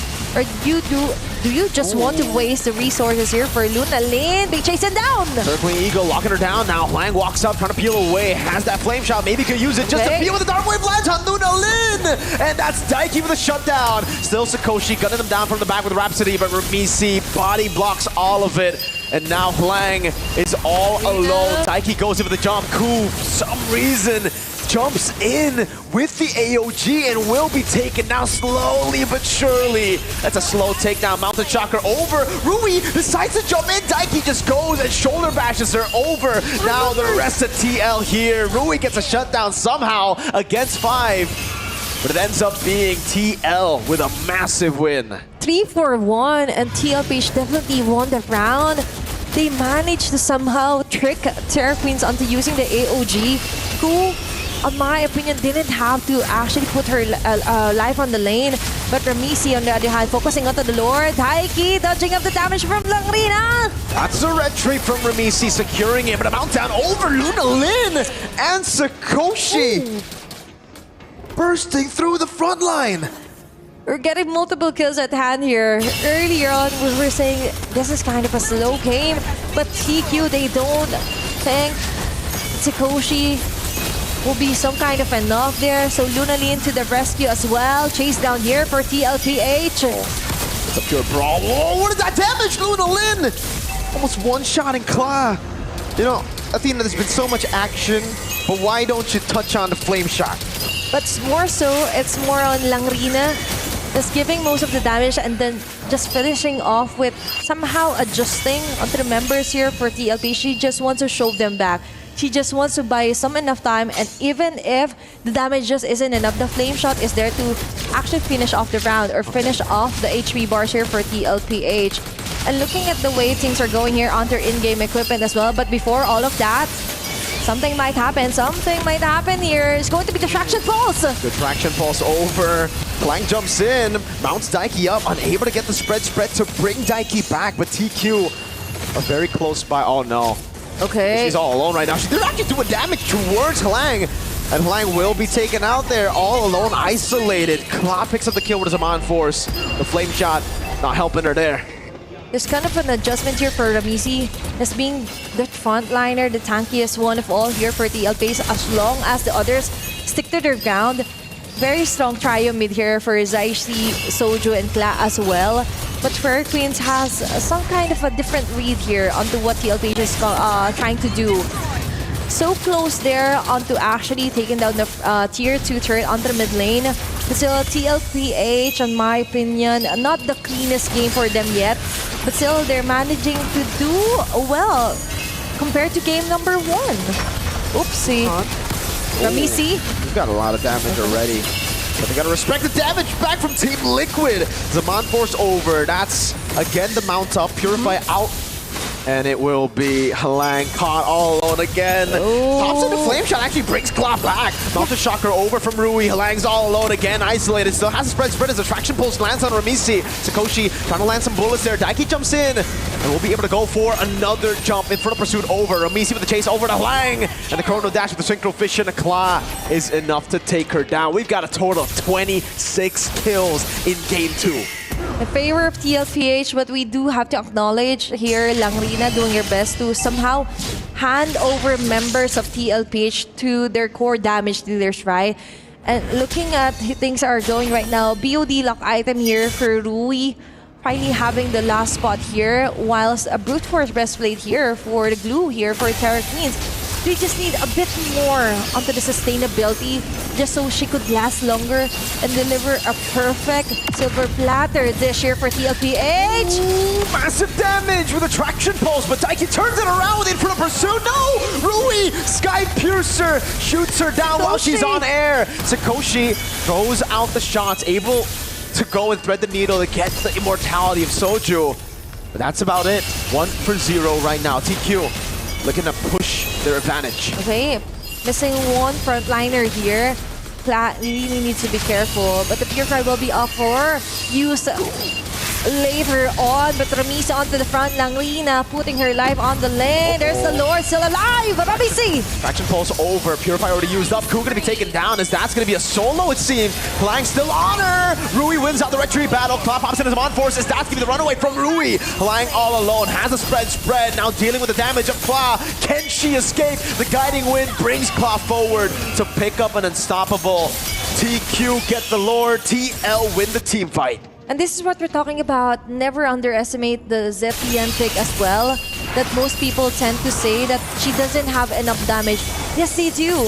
They layer it properly, and that's why it's working here for TLPH. Even with Kla being shoved way back onto their back line, say for TLPH, they find a way, they fought a way here just to try and tore down members here, the frontliners for Terra Queens, and also did a great job onto destroying Lunalin with her Kimi. 12-19, but TQ are the ones with a gold lead at this point of the game. In-game equipment check. Rose Gold Meteor for Sikoshi. We get an instant replay as well to see what happened in that fight earlier. Yeah, and this is what they're talking about, Kla missing out most of the clashes that they were trying to accomplish. But still, we cannot deny that that was still an objective taken here by TQ. That's where most of the gap as well is coming from here. Still an established lead. If the coaches as well is like, what's happening? Right, you're winning the team, you're winning onto the kill score, but onto the objectives, you're just missing out a lot.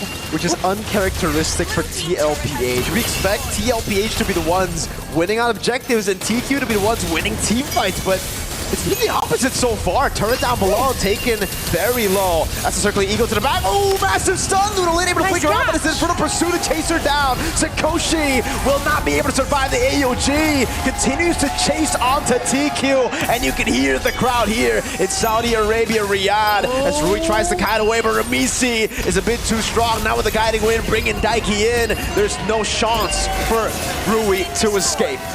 Very nice initiation there for TLPH.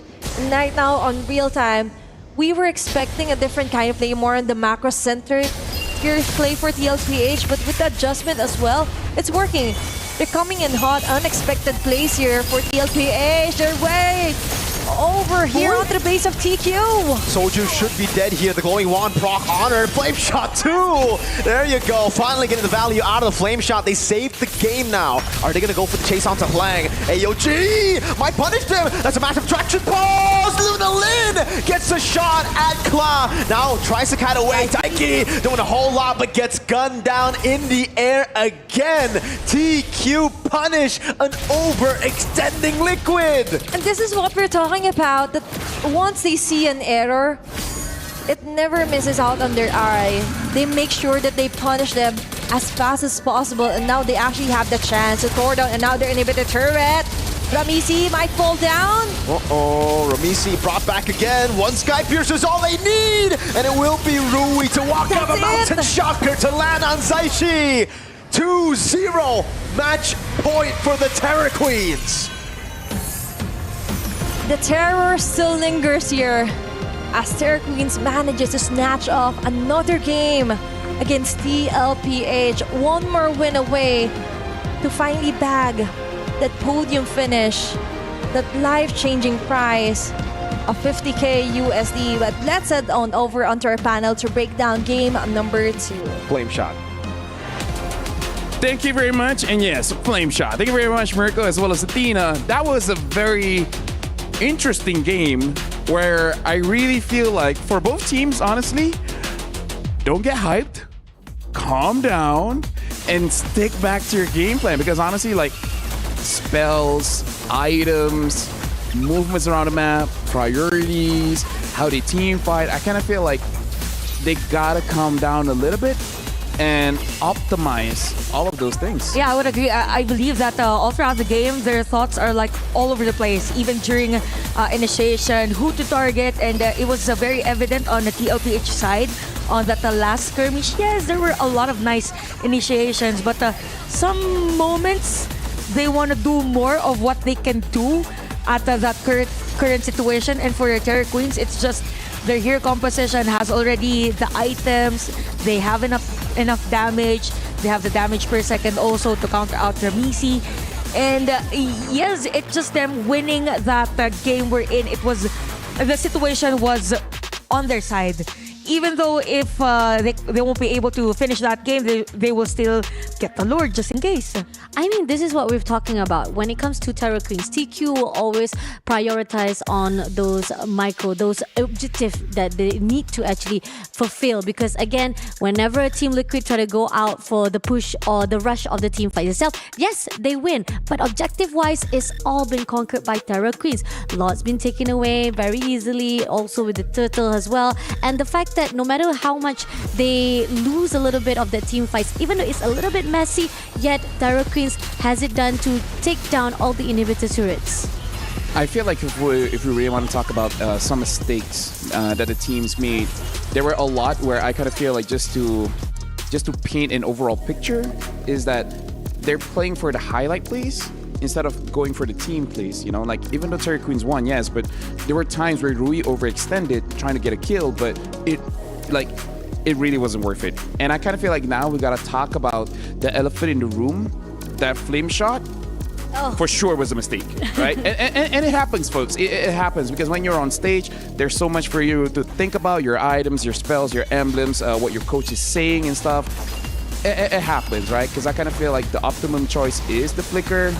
I can still understand if it's like a vengeance or a revitalize, right? But also, I would question about that glowing wand. But I think it's the analyst's job to do that. Yeah, some parts of the game we actually saw the damage from the glowing wand, but it's kind of crucial knowing that early game is actually Team Liquid winning the moments of the game.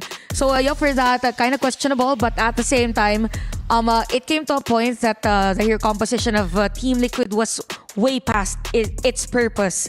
I mean, sustain heroes early game, Uranus is great, but having YSS, Kimi, and even Granger late game up against a Uranus, then that's the story of the game. Oh, agreed, definitely. I mean, talking about how it was really phenomenal for Team Liquid to actually prolong this game itself. The sustainability is very, very good. I mean, Foveus White, that's the reason why they have the Foveus, right? They were able to actually turn things around a little bit for themselves. But the question is, the moment for that last fight itself, where we saw that there was a little bit of miracle, sparks itself, that to a point that maybe Team Liquid will be able to actually take away that one win for themselves, but ended up because they're overextended themselves into that jungle, that I gotta give a credit to Ku though. That AOG was just right on time to capture those 3 players of Team Liquid, and everything just goes back to Terra Queens like it's supposed to be. Yeah, personally for me, my opinion is that as they were about to end the game, you can see a little bit of desperation there, where I kind of feel like they could have just waited out a little bit, managed the waves, and do it very cleanly, right? Because I really feel like in their head, it's now or never. And we saw that it got heavily punished. So I kind of feel like that's why I want to say, like, maybe just calm down a little bit, you know? Because yes, you want to win for sure. But there are moments where you kind of have to slow down a bit. Was that the part wherein they were actually trying to finish the game, and then they saw the glue, and then they forced a kill against the glue, and the timers for the players of Terra Queens was almost close, that TQ actually won that skirmish. And yep, and if you compare the damage per second that you can deal on a Harith, with a Harith against the sustain of a glue, then it was a lot harder for TLPH to actually secure kills for every team fight. So yeah, that was the story of the game. They just really need to calm down, because that was the opportunity was there. It was whole lots of battle of attrition for both, but at the end of the game, whoever team has better damage per second actually wins the match. Honestly, I do agree with you. But now for you folks at home, just to remind you guys that this is the 3rd place match. Later on, we will be having the grand finals. And later on, we'll have MSC going on as well. So just to make sure that you guys still remember, MSC will be coming up after MWI. MWI is still free entrance, but MSC, you got to pay for that one. But still, looking forward to see you guys there. And now going back into the game, like we talked about how, you know, they got to calm themselves down. Is there anything that you see that maybe Team Liquid could have done as well to make sure that, you know, their head is okay going into game number 3? Because right now, every single game is a best of 1. Oh, agree, definitely. I mean, like, leading up already for Team Terra Queens, they're already comfortable on their own. Even though, yeah, there was a little bit of minor mistakes that was done by Terra Queens as well. Team Liquid, I think I agree on the notes of Mirko itself. They were actually a bit too rushing on giving opportunity or exposing their draft itself to a point that Team Terra Queens was able to read it out. And this is where the fine line that can you actually slow things down a bit and try to figure out like what is the best way to actually have the best counter attack, especially with Matilda as well as Harith to be picked out. That could be a little bit of rushed out opinion or choices to be made on the last pick. I kind of feel like maybe the Harith could have been picked with something else, but now we got to look at the head-to-head for the jungle, because honestly, I kind of feel like both junglers had their highs and their lows as well. We're looking at Romichi as well as Rui. You know, a lot is going over to Rui, but we do have to say that it's different kind of junglers. One is a tank, one is an assassin. Yeah, so we could see here that there's a huge difference in terms of average damage per minute. So again, that is because you have a physical that really deals damage against the rest of the players, but it goes to show that for TLPH, the strength of their lineup is actually having 5 players available. So that was the story of the early parts of the game, and then they gave out space actually, if I'm not mistaken, gave out space for both Rui and Sikoshi on the bottom lane just to go for the farm. And then at some point, this is where we said that there's kind of a deplete in terms of the effectivity of the hero composition. Again, with the Rui having enough items, the damage per second that they can give. Yes, I am literally reiterating on the damage per second because definitely it's just a big deal on that game because latter portions of the game, they were literally depending on class damage and they doubled down on magic damage actually. No physical damager from TLPH. I mean, let's just make it very simple. Over 20 minutes, 3 marksmen. Yep.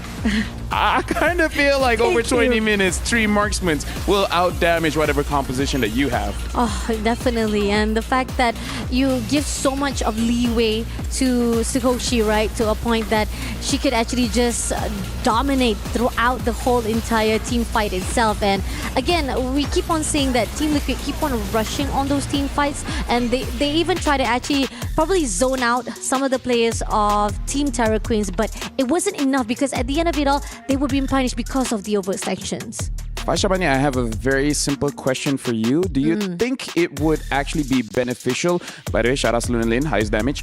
Do you think it's beneficial for Team Liquid just to do something simple? Yeah. Because I feel like game number 2, that was a little bit too much 3D chess on that one. Yeah, agree. I definitely agree on that notion because again, Team Liquid Philippines, I think they're pretty much prioritized on all the damage. They want to actually go all out, pushing further and offended all their opponents' positioning to a point that they forget. You need to actually win those micro things. You have to win those objectives first of all so that you can have a better upper hand compared to Terra Queens. Yes, they're a little bit messy, but yet they always have their focus straight away to say like, if we lose team fights, at least make sure that we push a little bit of that turrets. At least we get those into the baseline itself. Yeah, I would agree. I think for the rest of the games, even from yesterday for TLPH, they changed a lot in terms of the drafting. I mean, doubling down in magic damage for that previous game. All 5 heroes are magic damagers. So if you're Terra Queens, just build a blade armor, Athena shield, and you're good with it. So yeah, for TLPH, do something basic. Have heroes for Ramisi that she is actually comfortable with. And of course, do not forget the supporting heroes as well because they've been playing really well individually. But at some point in the game, if the heroes aren't really meant to counter the heroes of Terra Queens, then it's gonna be hard for them. Yeah, personally for me, I feel like when you're in this kind of situation, you just have to be honest with yourself that Claw is an amazing player. She is definitely the carry. Definitely. But she can't do it by herself at this point because I kind of feel like a very, very high level competition. If you put all your eggs in one basket, it's very honest. Your opponents know how to deal with it. So you gotta spread out a little bit, you know, like let your mid be the carry or your jungle be the carry. And I kind of feel like that's one of the reasons why in the MWI, the assassins have been shining a little bit more because if everyone is focusing on the gold laner, all of a sudden the assassin is that too. And if everyone is going for the jungle, tackling the assassins, all of a sudden the gold laner, you know, shines. And if both is taken out, still got the mid. And that's what we saw from Terra Queens. Yusun Shin, damage. The Granger, damage. Kimi, damage. Who do you focus on, right? Yeah. Oh, this is so hard. Definitely, there's a lot of things to be prioritized when it comes to trying to be sustaining all the frontliners itself when it comes to Team Liquid itself, because that's the reason why they pick out the Uranus as well as the team with the Phobias as well. I look at that. Team Liquid still having a lot of these supports coming in from the audience as well, and hoping that their morals is not going down because of having that deficit of points compared to how Terra Queens are already dominating two games of themselves. Hey, you know what? Shout out to all the Team Liquid fans. You guys are amazing, and they definitely need the support because let's remind ourselves, this is for Club Championship point, and Team Liquid is one of the favorites to actually win this year. So, a lot on the line here, and if they want to do it, they got to do it in the reverse sweep. But I got to say, if you're winning third place with the reverse sweep, that's sweet, man. That's amazing. Yeah, that's also a statement already that regardless of the pressure that they get, they can still cope up and actually adjust. And speaking of adjustment, I kind of feel like for your TLPH, the rotation is there, the execution is there. They just need to equalize or balance things out. Not too much on the diving heroes, not too much on the sustain heroes, but rather have, okay, we have the burst damager, let's Yep. have, for the late game, let's have someone up front, does the crowd control, check, and you have a complete checklist of the things you need to do. Yep, kicks are amazing, but you can't have 10 kicks at once. Right? You need other profiles of flavor. Speaking of which, it looks like the draft has started. The players are going on with it. First for me, I just want something simple from Team Liquid. Don't overcomplicate it.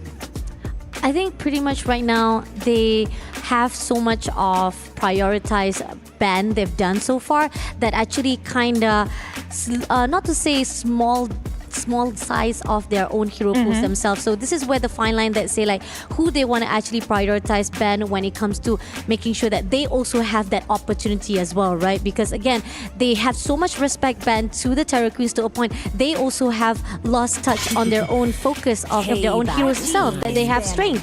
So again, we are seeing like Hilda been banned off, Baxia been banned off. Now we're seeing Zetian also been taken off from the list as well as Farsa. And I think at that point in time we are hoping that Farsa was open up at least for the opportunity of Team Liquid, because again their mid lane control was a little bit too messy that they couldn't actually hold out so much of their positioning compared to how they keep on depending on gold lane. Yeah, good point. Now the question is, will they give out Yi Sun-shin again or get the Yi Sun-shin this time around? Because Terror Queens has been playing really well with the Yi Sun-shin since they won't be able to get the Setyan right now. So the trade is going to be Gatot again, but I don't think it's an option for Terror Queens if the Yi Sun-shin won't be available, but rather take Badang instead.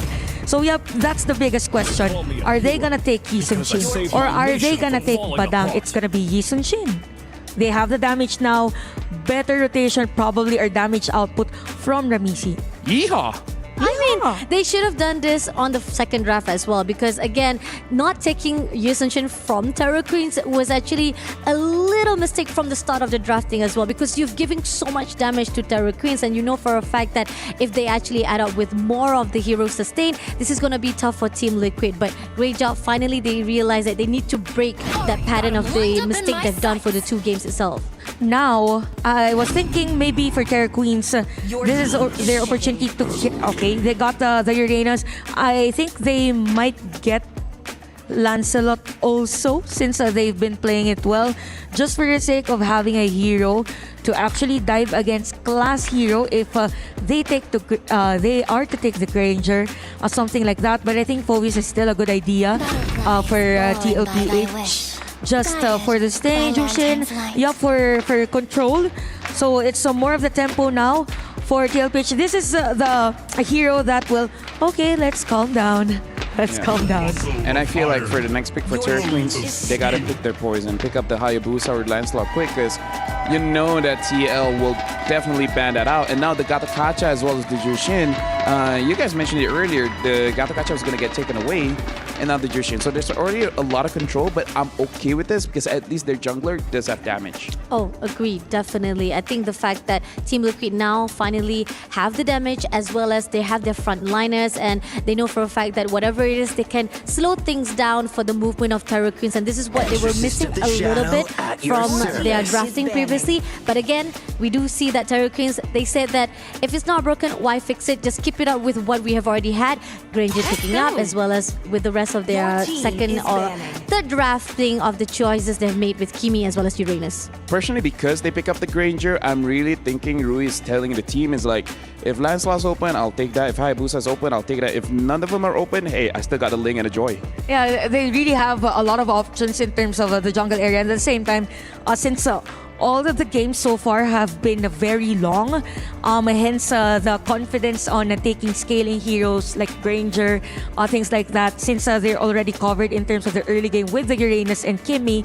So yep, with the Lancelot or any assassin hero would work well on Terror Queen's hero composition. So for TLPH, they ban out heroes like Badang. Could be Lapu-Lapu actually.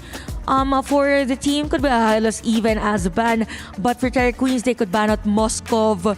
They could ban out Bruno. Same as to what they did on game number 2. Yeah, just to force Kala to use the Harith again or any other hero, just not the hero that has the potential to go for split push. Oh, and CC been taken out by Terra Queens. Okay, interesting. Interesting, out of the blue. Yeah, out of the blue. Do you think that there's a reason for that, Lafel? A few things, because Gaming Gladiators have shown this CC and Gatot combo when the current ball is being used. You can't run away from the AOG, so that's one. Number 2, I think there's a lot of junglers, something like a Joy, really don't like that current call, because say you tie up the Joy and the Uranus, and then all of a sudden it's like, wait, what are you supposed to do? So honestly, like, yeah, I get it a little bit out of the blue, but I can see the reasoning, right? You don't want that combo with the Gatot, and this might be a pick just to protect your jungler. Yeah, true. I'm thinking now. I think for Terra Queens, they're going for the Hayabusa. Just because they gave out the Moscow for TLPH, there's a high chance. And the Minotaur has been banned for TLPH, so you need a strong front runner also for Terra Queens. We've mentioned about the Lapu Lapu. Khalid also can be an option against Yisun Shin. But in terms of ability, could be in par with the control of Joshin. Yeah, Khalid could be an option. Khalid definitely is one of the options that is viable right now for Terra Queens. Oh, but yeah, I was about to say that actually. Oh, Carmilla! But Camilla. Hey, if you want to play macro, play team fight, dude, that could be terrorizing. And you know what? This is actually a TQ specialty. They've been playing Carmilla a lot, even against GG well. Even though during the last game. Yeah. I'm just not sure if. No. They won't take another marksman here. So Moscow has been picked here by a TLPH. What is they still lacking?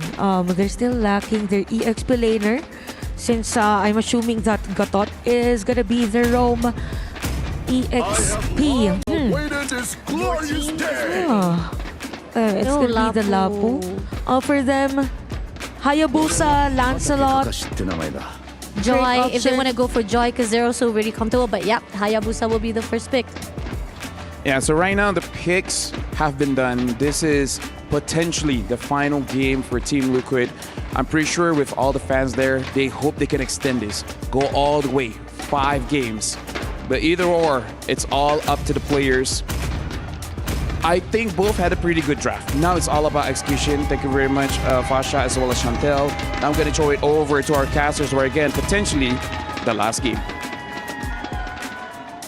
With the score sitting at a 2-0, Terra Queens find themselves just one more game win away to securing their 3rd place here at MWI. Every team fight, every decision matters now.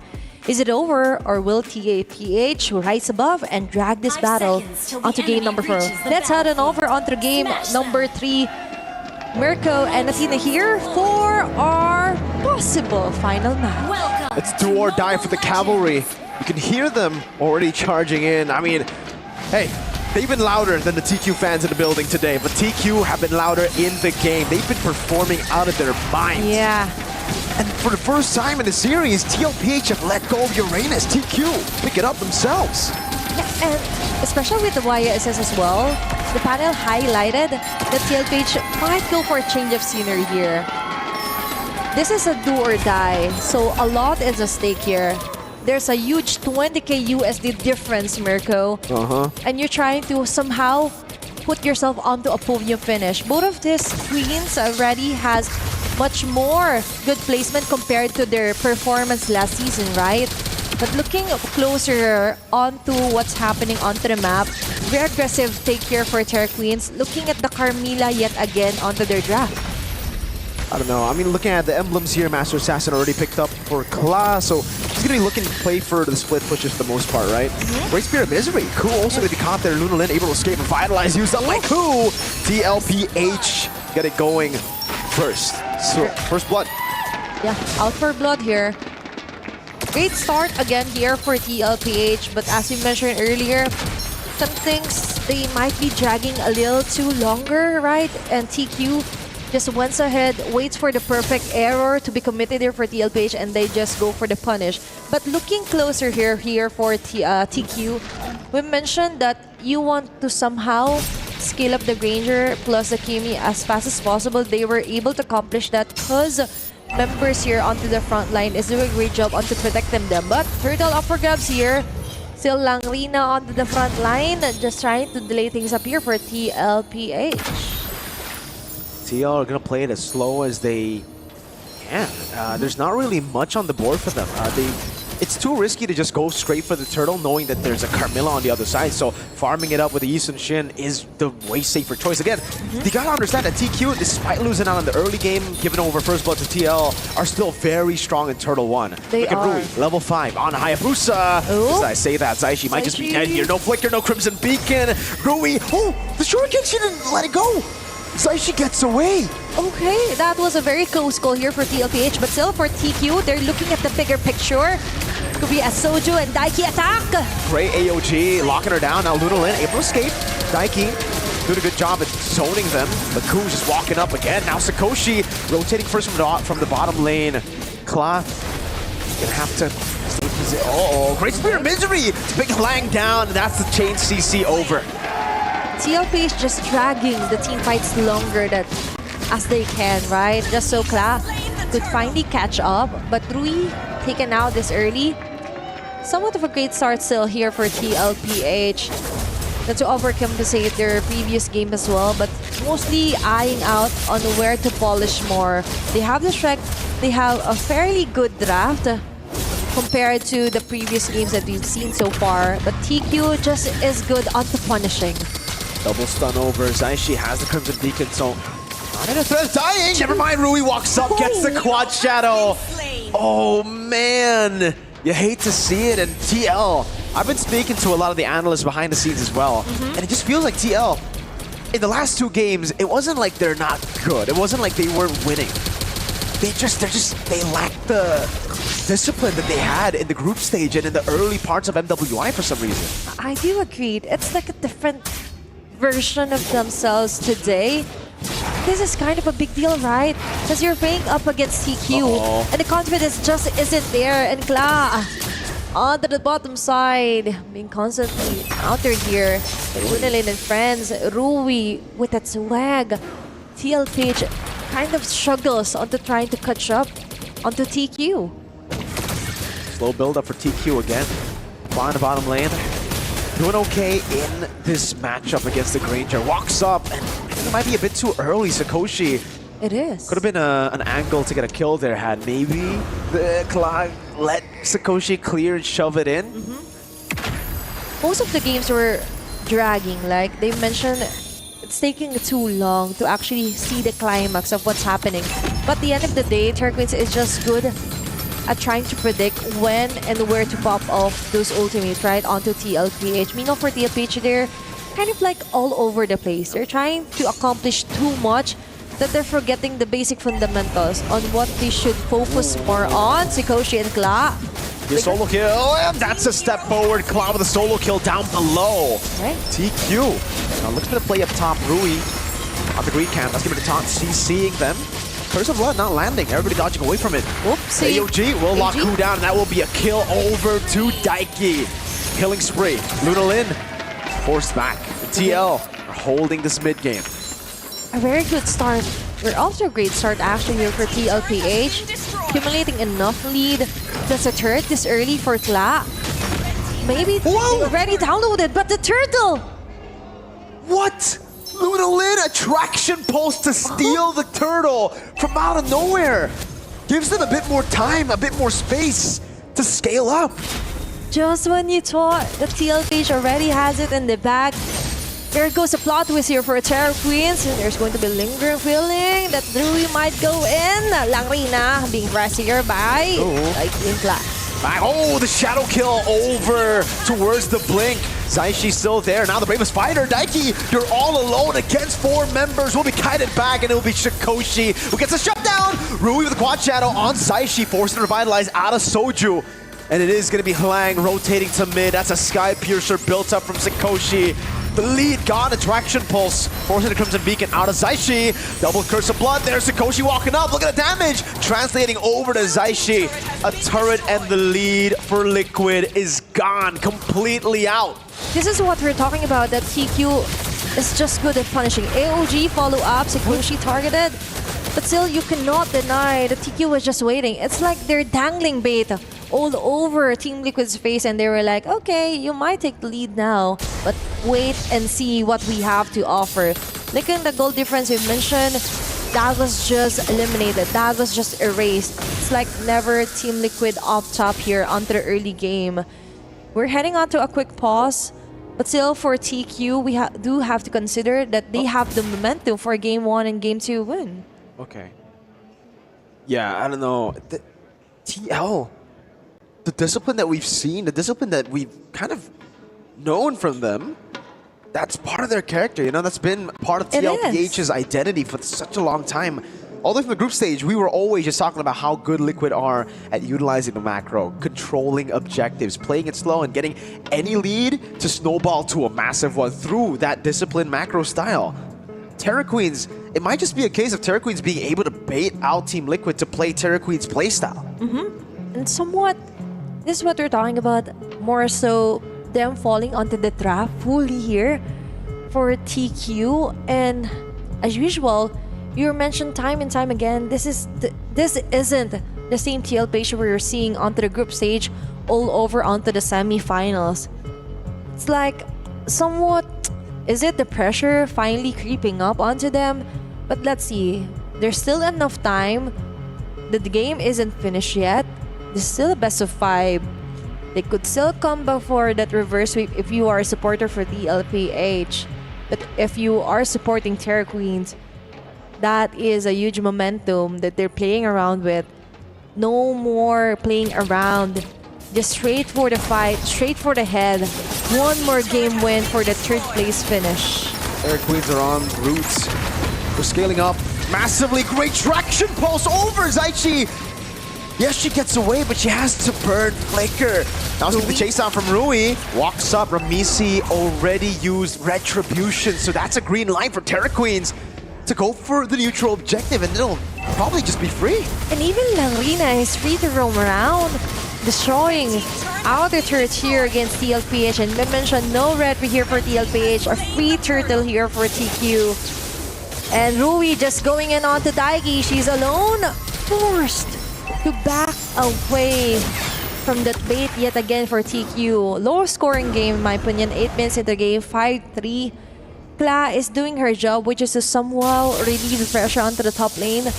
But for TQ, it still feels like they're on top for this game. They've been playing the better MLBB across the series so far, right? They've just been reacting to Team Liquid's moves, punishing them. Look at that, Daiki. That's a frontliner, by the way, folks, and she's just got melted down by Luna Lin, who's a late game MM in the mid lane. Sakoshi's picking up turrets in the bottom lane, tier 2. This early on, 8 minutes in. No lore just yet, but they might be able to pop in a holy defense later on. AOG finally responds from TL to the siege provided as the bravest fighter to the back, forcing Luna Lin to flick around. But now Lang walks up all alone. Will be able to escape. Tier 2 traded for the roamer. And it's another one up top. TQ are the ones playing the macro. Many are saying that the kills doesn't even matter if you're losing onto your turrets, right? The macro. Because at the end of the day, you just have to destroy the crystal. You have to focus on trying to strangle, to somehow dehydrate the team from resources and as well as the freedom to roam around. And TLPH, yes, you've got the numbers onto the kills, but what's happening with the macro? What's happening onto the bigger picture? Because right now, you're seeing that you're still surviving, but it doesn't just mean surviving. You have to fight back. Where's the counter punch against TQ? I'm hoping for it right now for Team Liquid. This is looking like a sweep. Little things as well just happening here. Soju shooed Hayabusa away, Rui away. Yeah. But she still ended up taking the purple buff instead of giving it over to Ramisi. Now it's tough. Mountain Chakra already used up. Sakoshi poking with the Death Sonata, and TQ are just utilizing this range advantage. Even if it looks like little things right now, what Terra Queens are doing, but little things do add up. Yeah. And it might explode later on in the face of Team Liquid. Lord offer grabs. Bit of a struggle here. Zaishi being forced to use the ulti just to get away. AOG over. That's going to be the Bravest Fighter. Soldier not landing the taunt now. Going to be kited away. Cool! Curse of Blood on 3. Shadow kill. Look at the damage translation. Rui able to get the quad channel on the back and now finds Daiki as well. TQ have leveled the playing field on the scoreboard. Now 6-6. They've been behind in kills, winning in objectives. Hlang is just holding on to that turret up top as well. Holy Defense procced in, but TQ get the win. Luna Lin, that's the team's second Sky Piercer. They're feeling confident. Yeah, they are. And for Ramisi as well, she could do nothing right now for a YSS. But yes, we do know that the Moscow is supposed to somehow go for the split push. But what's happening right now, just leaving her teammates hanging. They're taking out 1-by-1, and for TQ, they're having fun. There isn't anyone from the side of TLPH holding them back. TQ are just having fun, like you said. This is another day at the office, or it is another day at the playground. TQ, it really just feels like they're in their comfort zone. Every play they make, all the aggressive ones too, have paid off. Meanwhile for TL, they've been playing a high-risk, high-reward game, but they've just gotten the risks. No rewards so far. Rui, quad shadow in, forcing Soldier to utilize that taunt early. Holy Defenses up top will be procced in. Traction pulls, locks him down. That's a good traceless over, but they still have a cannon minion to play with the siege, and another wave comes into the mid lane. A bloody defense here for Team Liquid, and as we mentioned, it's confusing on what they are trying to accomplish, right? And for TQ, they have this clear vision, they have this clear intent, and the intent is to kill off members 1-by-1 here for TLPH and totally annihilate their chances onto the podium finish. Curse of Blood, that's Tanana landing. Now it's Daiki walking with the Bravest Fighter. Oh! They flicker out of the AOG and the Bravest Fighter. Soju left for dead. Luna Lin gets a Sky Piercer stacks as TQ wants to continue this push to secure third place. TLPH still fighting to defend for their base, but Terra Queens just might end this round. They have multiple incoming minion waves here. A bit longer onto the timers. Terra Queens with a wave in the mid lane. Zaishi with a desperate play forward. Quad Shadow landing to the back now. Rui jumping back and forth. That's Claw looking for the punish and gets the punish. It's a shutdown to get a bit more hope going for TL. A breath of fresh air for the Cavalry. Okay, you can now take a deep breath. If you're a supporter for TLPH, still the game will start right now for them because of that somewhat hefty bounty going on to Kla. But for Terra Queens, much more so, still having most of the resources. Speaking of which, looking at the in-game equipment, already with a Wind of Nature here for Satoshi. So even if Kla manages to somehow get closer, she could just pop that off, and a Sky Piercer build. Two double Sky Piercer here for both the mid and the gold laner for Terra Queens. And aside from that, they're proactive also onto building up much more damage here for Rui. Doubling up with a Legion Sword. Might be going for the BOD for the 5th item build here. But still, it's reflecting that Terra Queens still has the upper hand damage-wise, tankiness-wise, and now onto the objective. How will this play out? TLPH 5-man members here. Curse of Blood didn't land on anyone, and TQ just reset the Lord, knowing they have waves pushing it aside. Daiki with the Bravest Fighter, utilizing it, but getting poked down. Retreat battle now, it's his own in the back. Rui's gonna go for the retreat and wins it out. The shadow kill over to Zaishi. Luna Lin gets the killing spree. Claw able to find the back line. Claw diving in all alone, finding two. Massive shutdown for Claw, now against two. Saving the game for TL. Looking for Hlang as she pops in a Purify and a Consecration. Seeing a bit of a light here, a beacon of hope for Team Liquid. Kla is going wild, doing all that she can, just so they could just extend more of this round. 9-9 onto the kill score, still the lead is onto TQ. They've got the Lord onto their hands. They're left to defend for their base, and looking at the instant replay, a very nice call there for Daiki as well, risking her life, going to the jump, plus Kla finally getting that position to go for the free hit is actually everything. That is what you want if you're TLPH, but on the mid lane. Rui gets an assassination with a shadow kill in the back, and it's going to be Ramisi who gets taken down. Traded for Cool, but it's a roam for a jungler. Still, Terra Queens winning the most here. Team Liquid, so much resources just to take down one roam hero here for TQ. Looking at the damage taken ranking, of course Langrina will be topping off the charge. He's doing a terrific job to somehow confusing the members of Team Liquid here on where should they go, who should they target. They've got the gist of it, they got the idea also, but sometimes Ramisi just isn't there yet. They're not ready for any clashes, but it's forced upon them by TQ. Ready Amplific Gun here for the Moskov, and as well, oh, wait. I thought that was going to be a jump here for Terra Queens, but still, they got the groove here. They got the tempo, Mirko. All up to Claw at this point of the game, man. If Claw can stay away from the Vice Curse of Blood, over, landing on Soju. Now Rui dealing with Daiki as a massive stun in the back with AOG as well, but Sakoshi just dashes away. The SOD doesn't land. Rui gets the kill. They're doomed. And Claw is alone in the bottom lane. Hlang is sent to cancel the recall and will be able to find it. Claw, the only beacon of hope for TL, will be zoned away in the bottom lane as Terra Queens secure a podium finish at MWI 2025 at the Esports World Cup. Sweeping off one of your crowd favorites, TLPH. Terra Queens did it. Finally finding themselves to a much more higher ranking before. Constantly developing, constantly evolving. What a strong finish here for Terra Queens. A 3-0 sweep against Philippines Pride, Team Liquid Philippines.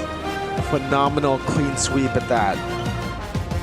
Punishing every little move, every little small mistake that TLPH made along the way. It was fantastic.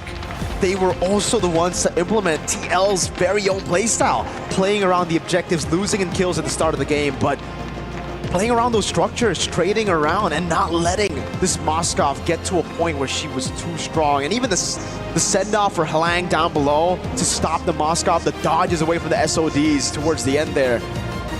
That was a clean finish for TQ. A crazy improvement from their finish last year. That is how focused they are.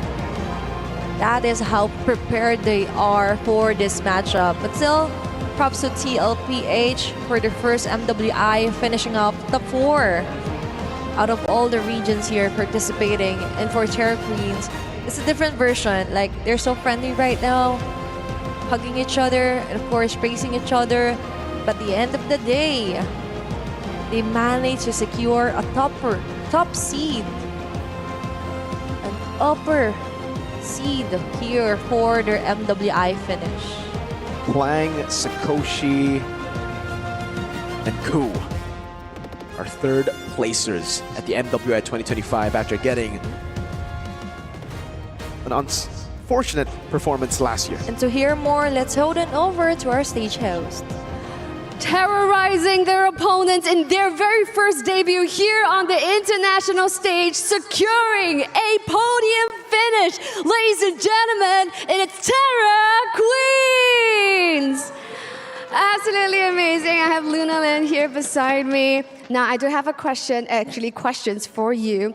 Now, firstly, what does winning this match mean to you, given that, you know, you guys did not make it to the grand finals yesterday? Actually, yesterday we make a lot of mistakes.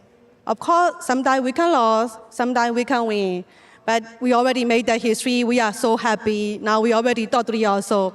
So we already arrived to Saudi. We thinking like we cannot make it to group stage. Our group stage is really, really hard. But we just, it's just a game, just play.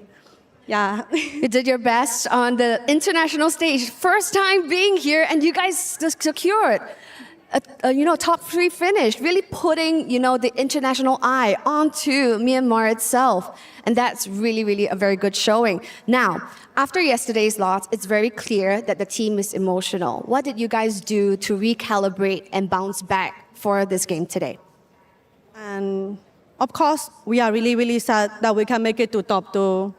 But we really, really motivation each other. We stay in the room together. We watch movie. We chilling. Tomorrow we have top 3. We can go back to our country with winning. So let's go top 3. You guys going back to your country as heroes. And that's absolutely amazing. You guys are already inspiring players, even at home, I'm sure of that.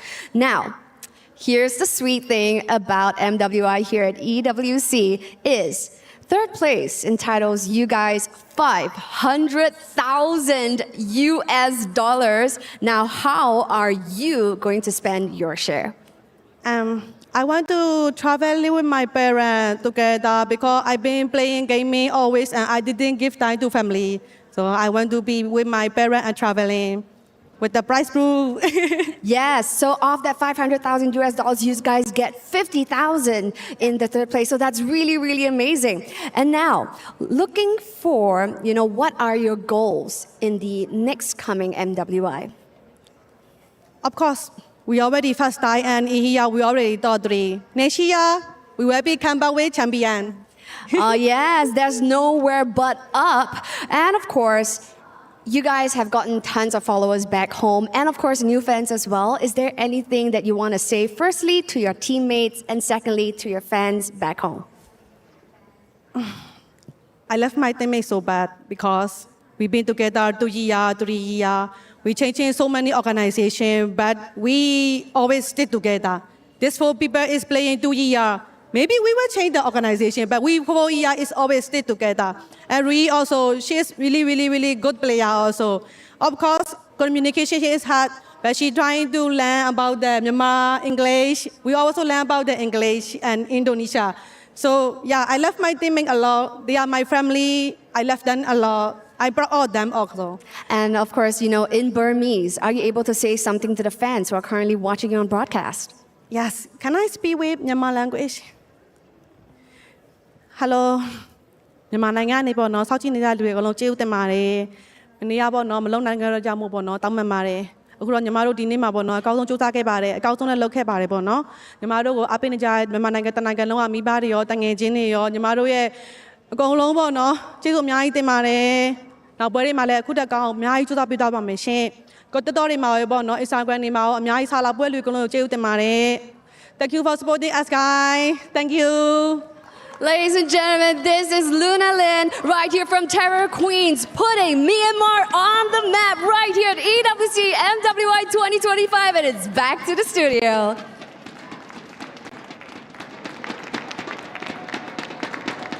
And I gotta say, big congratulations to Terror Queens and Luna Lin. You can see the emotions there. Like, yes, they won, but there's a lot of optimism saying like, oh, I love my team. We've been together for years and I'm looking forward for next year to hopefully become the champions. And honestly, personally for me, I'm proud of them. They've 8-10 for quite a while now. And then finally, top 3.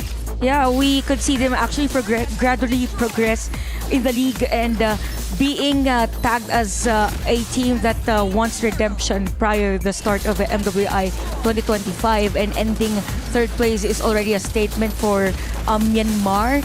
I mean, not everyone were expecting them to be this great, but they are great and actually winning against a team that came from a very dominant region says a lot about how they really love the game and the passion that they have. Oh, I definitely agree. The improvement must be acknowledged as well as credited to the Burmese as well as the team from the Myanmar region itself. Because again, from time to time again, we keep on saying that the most dominating regions definitely coming on from Philippines, Indonesia, and Burmese.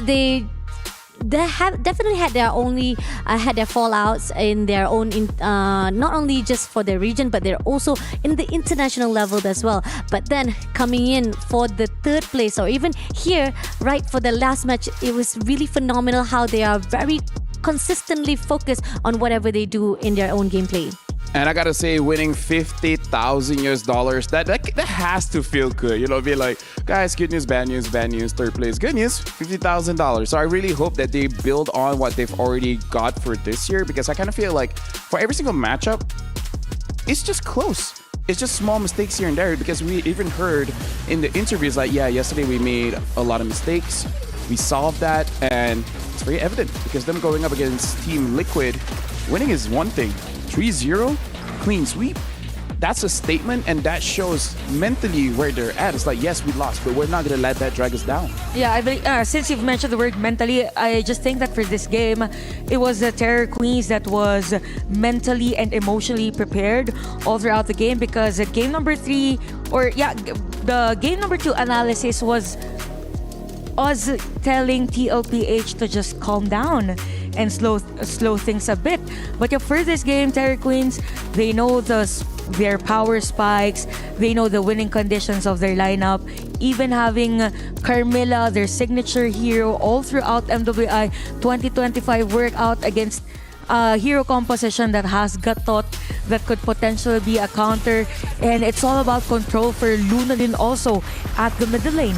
Oh, I gotta agree on that, and the fact that the zoning wise that was done by Klang, oh my god, I feel like that really needs a recognition as well as a credit for her, because she always makes sure that Kla is always being zoned out and being focused on her to fight on that split push, but then they don't allow it, because at the end of it all, Ku, Luna, Lin and Rue as well was able to actually push through, and having that momentum of team fight itself on their own. Then Team Liquid was just like, oh, what's going on? Kla is on their own again and again and again. But let's talk about Kla for a bit here, because I kind of feel like she's the future for female MLBB back in the Philippines, because I kind of feel like, yes, they lost, but I feel like organization, coaches, managers, they're looking at her and like, this girl has potential. She's got what it takes, because this is her debut. This is her first time. Yep, like girl, huge respect, mad respect for Kla. Even on the last skirmishes, we knew that she wants to win that game. She doesn't want to give up. She doesn't want to give up. Even on that last team fight wherein every one of her teammates wasn't really near her, but she knows that she can, and she did. But it just so happened that it's a 5v5. It is a team-oriented game, and for Kla, mad respect. I mean, honestly, even if you look at the final moments, everyone is dead and only Kla is alive, but they make sure she doesn't go back to base. But now we got to look at the head-to-head. We're going to look at the mid laners here, because Lunalin did amazingly, and unfortunately, Zaishi was controlled throughout the game, which is not what Team Liquid wanted. This is where the fine line that we going on with Kla, right? When if, for example, like if Kla had a better support system from the rest of the teams, from the Team Liquid as well, maybe things could turn around for them, because this is the game where most of the time, so much of the offensive coming in from the team of Terror Queens to the sides of the 4 players itself. This is where Daiki and Ramichi needs to pull through, and even Zaishi were trying to make sure that they can have the initiation, didn't go into the favor. But this is the fine line. I really like how Lunalin comes in with a traction pulse and able to steal that turtle. Who would have thought that? Insane. That's a wow. Yeah, I think I heard you scream during that, whoa, traction balls. But I also feel like for the matchup between the mid laners, when we saw the stats, it tells a lot about how Lunalin was able to control the mid lane, because Zujin is literally a hero that has higher or larger area of effect, right? So it is expected that she would have higher average damage per minute, and you have Lunalin just dealing damage against the players of a TLPH. Sometimes she is the main damage dealer, or she is up front for every team fight, and there were a lot of moments that because of damage from Lunalin, the Crimson Beacon was forced, even there was no team fight. And you don't want that to happen if you are a Jushin, because you want to use it to somehow break the tempo, or like break the momentum of the other team. Oh, agreed, definitely. But I gotta give a heads up to the Kla as well. Look at that. Even though they lost, they managed to actually steal 2 of the key players' title, and this is showing how much promising possibility for her itself coming to the next at her own journey itself. And I know that Ogs outside there is looking at her and watching her, what she can do for the next tournament that she's coming in. Highest damage, highest goal, and highest damage, in case you guys missed that, 6,000 damage per minute. Wow. I mean, that's a huge number. It's like, for you to tell someone is like, oh, I'm not giving up. Yeah, doing 6,000 damage per minute, that shows you're not giving up. And imagine it was a Moskov, right? So it means that most of the moments, she's not really it doesn't begin with her as part of the team fight because she does the split pushing, right? Yeah, she did. And definitely, I think the last team fight itself, which I wish we could actually show it, she actually landed the Spear of Destruction right on the time where the team fight is, I think she could actually join into the team fight and clear things out and neutralize a little bit of the things, but it misses just a slight point on that SOD, and that's when the point like that Clark say like, oh, I can't go into the team fight. So at the end of it all, she had to watch all her players, all her teammates just falter to the ground. Well, with that being said, again, big congratulations to Terra Queens for getting third place. And after this, it's going to be the grand final. It's going to be Gaming Gladiators going up against Team Vitality. I want to say thank you very much to both Chantel as well as Fasha Bunny. My name is Afel. We're going to be setting up for the grand finals very, very soon. Guys, don't go anywhere, because after this, we'll see who will be the queens of MLBB.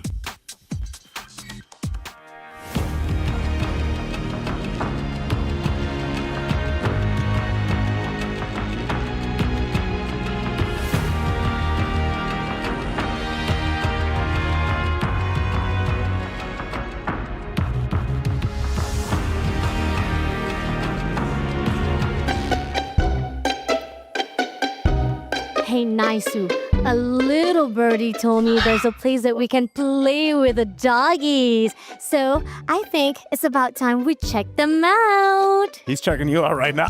He's got his. Let's go check it. Let's go check out the puppies. Dogs, a lot of dogs. Hello there. Every doubt I had, every fear I face, you're the only one who makes me feel safe. Every lonely day, every sleepless night, you're my true soulmate. I've got you always in my mind. Guys, I think me and Fasha Bunny could stay here all day, obviously, as you guys can tell. Definitely come out and check out this place if you guys can. If you want to pet some dogs, have some fun.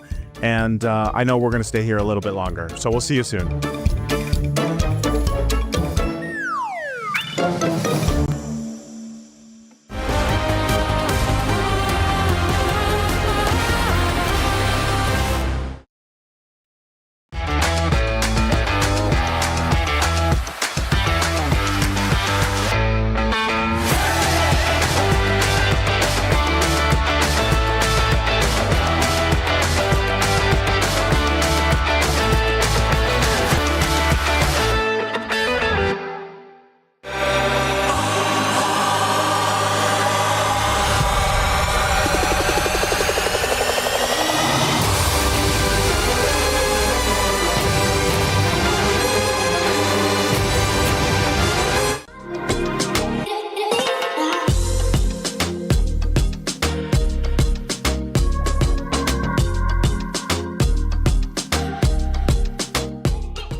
This land is calling.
What's up, guys? Nice to here. Joined with me is Fasha Bunny. We just came for the broadcast. We're here in the Boulevard City. It's actually amazing. It's huge. Yeah, it's crazy that I've been here for 4 days and I haven't even had the chance to walk around and explore the new section, the development of the Boulevard City itself. You know, our producers. Huh? We've been working so hard. They want to surprise us ourselves. We're casters. We love to hype things up. So why not go to the House of Hype? I think To that's get perfect. hype? Yeah. That's perfect I mean, for like, us. we're always hyping people. Why don't we get hype instead? Let's get hyped. Let's explore the House of Hype. Oh wow, what is this? Oh my god! Oh my god, this is so trippy! That's my favorite. Hold on, let's go this way. Fasha. Oh, I'm getting dizzy. It's that's a kind of cat. Wait, it's kind of 3D.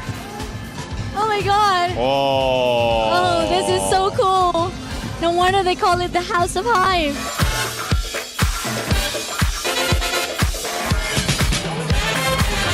Oh so my goodness. cool. Well, where do we start, Fasha?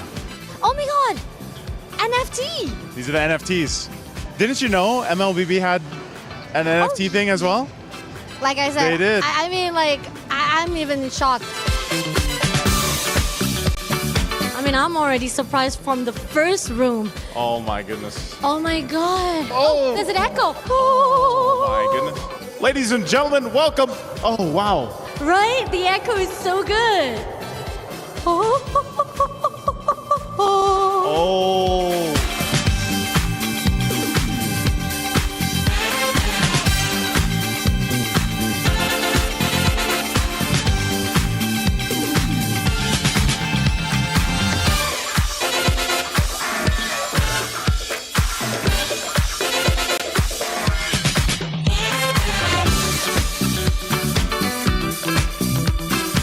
That was amazing. We had very little information here at the House of Hype what to expect, but it was crazy. It was crazy. It was definitely the name of the hype has been built up to its name. But then again, you guys have to actually witness this by yourself. So this is the most wanted place to go to here at the Boulevard. 100%. If you guys are here, come check out the House of Hype. It's simply amazing. I don't want to spoil it for you guys. I don't think Fasha Bunny does either. So come out, check it out. And until then, we'll see you guys soon.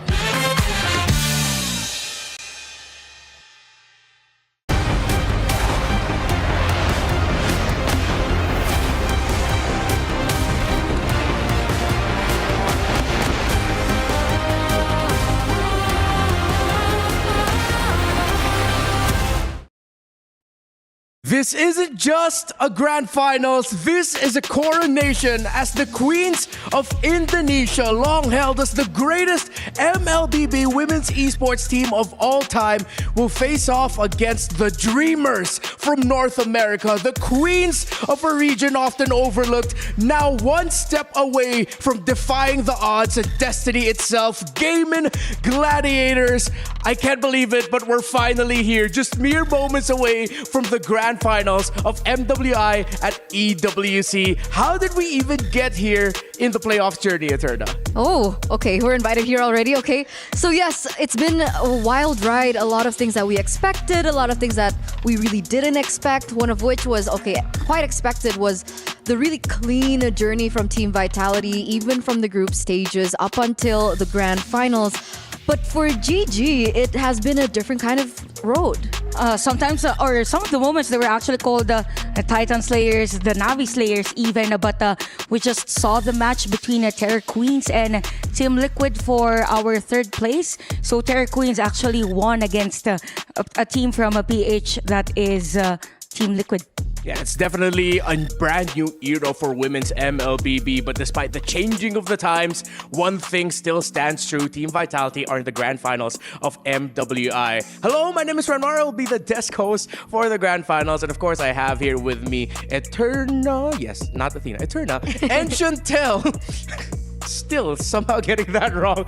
Okay, we've already talked about it. How are we feeling heading into this grand finals? Excited? Nervous? I'm sure you're like overly confident. I wouldn't say so, because this is the exact same feeling or the exact same position I was last year.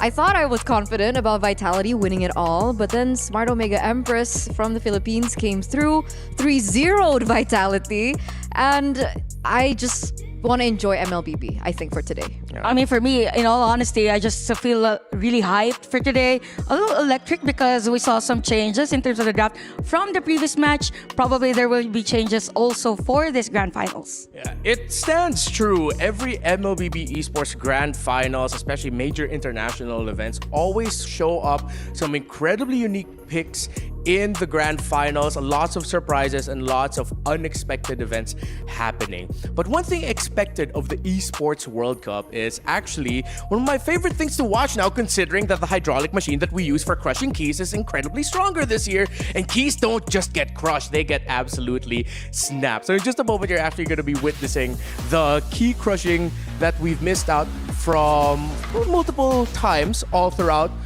MWI. Actually, no. I think this is even better. We're going down memory lane for key crushing. Yeah, it's been a journey. It's been a wild ride. A lot of different emotions, I think, really were relayed on the faces of these women. Some were really happy about it. Some were, just like, it's another walk in the park. It's another day at work. I think particularly for Team Vitality when they do their key crushes. And now that we get to see a majority of the keys being crushed, we also have to remember that after today, it will be a total of 15 keys crushed because we will have only one team winning that title. Yeah.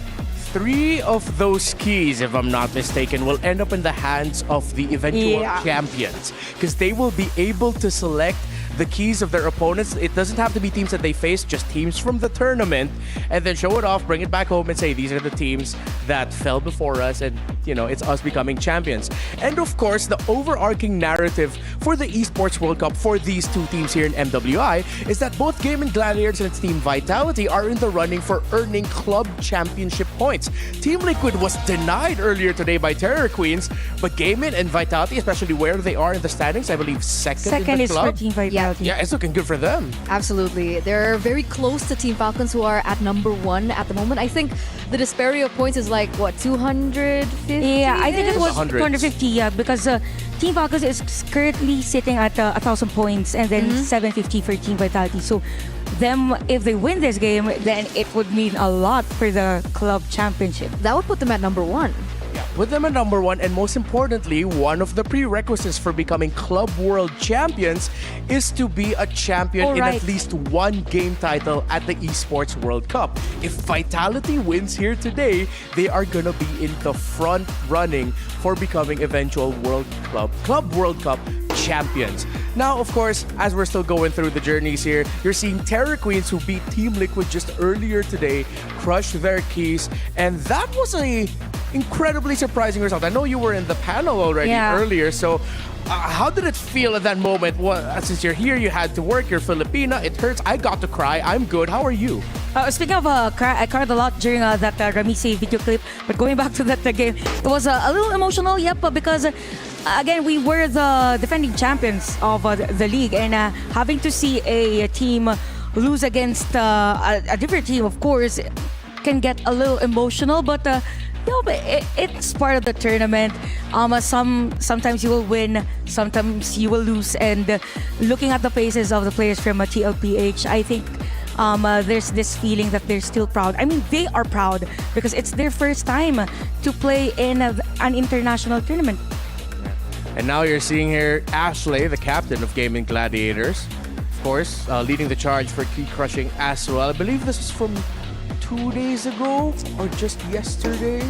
No, yeah, 2 days ago, I believe, in the very first day of knockouts / group stage. So yeah, keys don't just get they are absolutely crushed this time around. Yeah, crushing the 2 pieces. I mean, this is a representation of the dreams of these ladies before going into MWI. So having able to see your key being crushed in front of you, that's something. Yeah, your dreams being crushed. But only for this year, right? Because things change. I think we learned a lot about that in MWI this year. Nothing is constant and everything just keeps moving and it keeps changing. Yeah. Now you're seeing here I believe. Oh, it's actually Team Vitality crushing the key of Team Liquid. Yes, because yesterday their keys were crushed. Okay, I just had to jog my memory there. So since Vitality defeated Team Liquid in the semi-finals and Gaming Gladiators defeated Terror Queens, those two respective teams, their keys were crushed yesterday. Yet, of course, they still had that battle for third. But that means they can no longer be champions for this MWI. It's so funny, I just want to say before we move on from all the key crushing, it's so funny just to see the teams just cutely waving in the background to the key as if it's like, bye-bye, just going on a trip.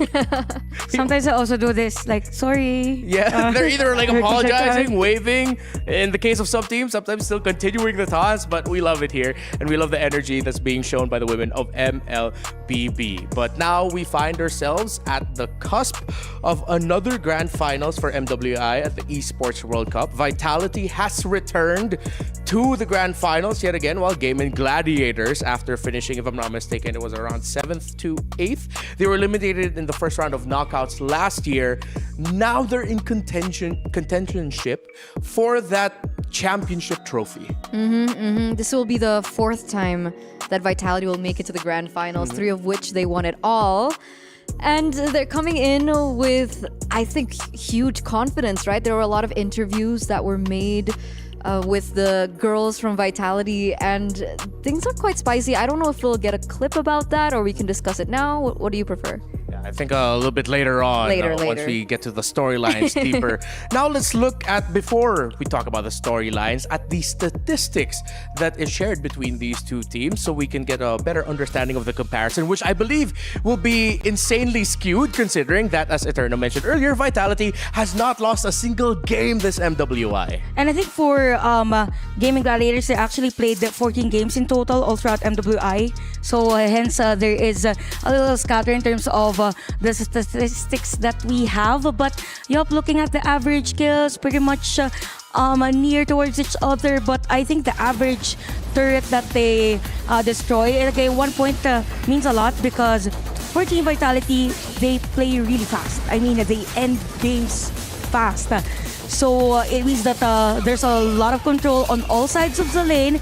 And if I remember it correctly, there were moments wherein it's as if the other team doesn't really have much opportunity to roam around the map. And very rarely do we see these games pass like the 20-minute mark, right? For Team Vitality in particular. But for Gaimin, it has been a longer struggle. There are moments where we've seen games go above 20 minutes. So that's why we're seeing a little bit of a difference in terms of the statistics and the data. And it's also important to note that for Team Vitality, sometimes it doesn't really require them to take down all the turrets to win the game.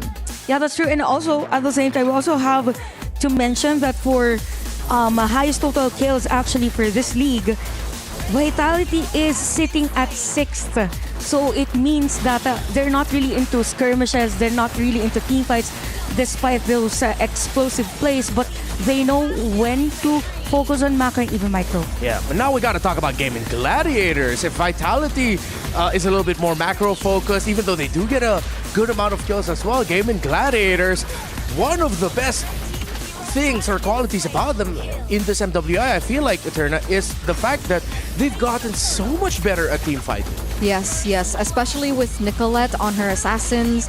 We get to see a lot of more kills on the board that usually they utilize to translate to map pressure. And that's maybe like mid-game as we transition into the late game where Panda just completely takes over. And that's why we do see a lot more kills, I think, for GG. Yeah, it actually interconnects because in terms of total assists, they are currently number 2. Next to Terror Queen. So that's 145 total assists in all those 14 games. And you have 184 total kills, and the next is 200 plus. But it goes to show that for Team GG or Gaming Gladiators, they're focused on team fights on mid game, as Eterna mentioned. But at the same time, it's all about layers of crowd control. Yeah, and I think that is what might give Vitality somewhat of a struggle if we even get to the point where we're going to be seeing a lot of clashes between the two. Because again, as both of you mentioned, Vitality love to play the map and apply pressure through there. Something that I feel like in previous panels, not only here on this stream, but back when we still had our Stream B friends running the show as well over there, that they mentioned that Gaming Gladiators also need some more work with their macro. I don't agree. You don't? Oh, you think? What's the hot take? Macro-wise. No, not that. match, or- The first statement. All right. I don't agree that it will be a big problem for Vitality because after reviewing their games yesterday, when they are in a situation where they're not ready to go for team fights, they're really good at just ignoring everything else. They look for something else on the other side of the map. They try their best not to engage in these team fights and wait for their power specs to hit. So in this particular match, I don't think that will be an edge that GG has.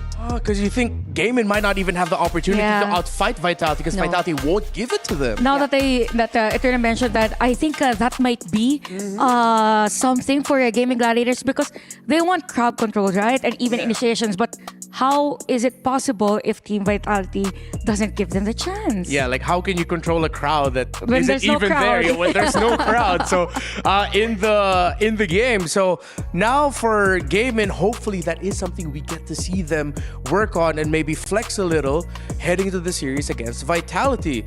But then, as you say that, I just remembered something that we talked a lot about last year's finals, just a bit before we head and show you our personal power rankings, is that Omega Empress actually somehow got to force Vitality into fights then.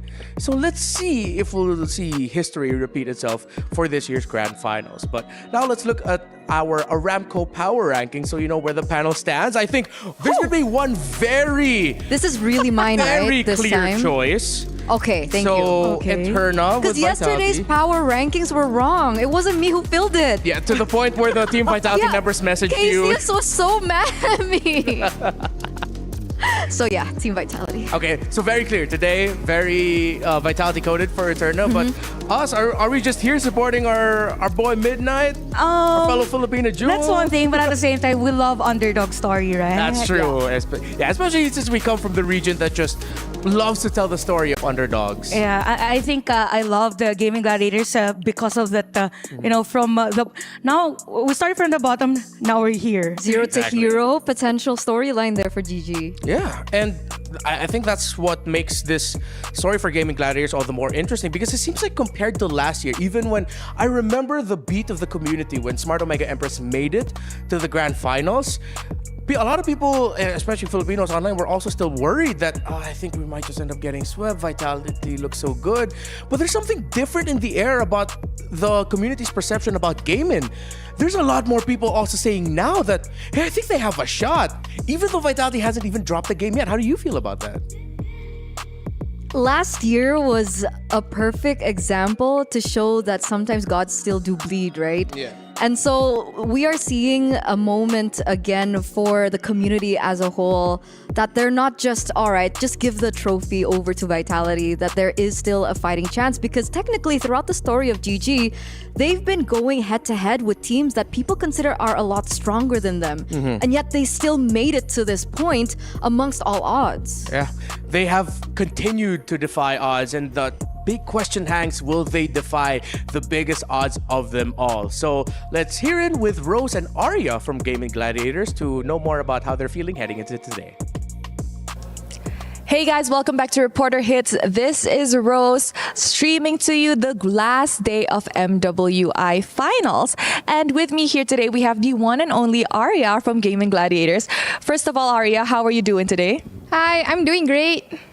Okay, now Arya, as the only Malaysian representative left in MWI, and also she has been breaking history as Arya is also the only Mobile Legends Bang Bang Malaysian female player to have entered a grand finals in an international scale tournament. How are you feeling?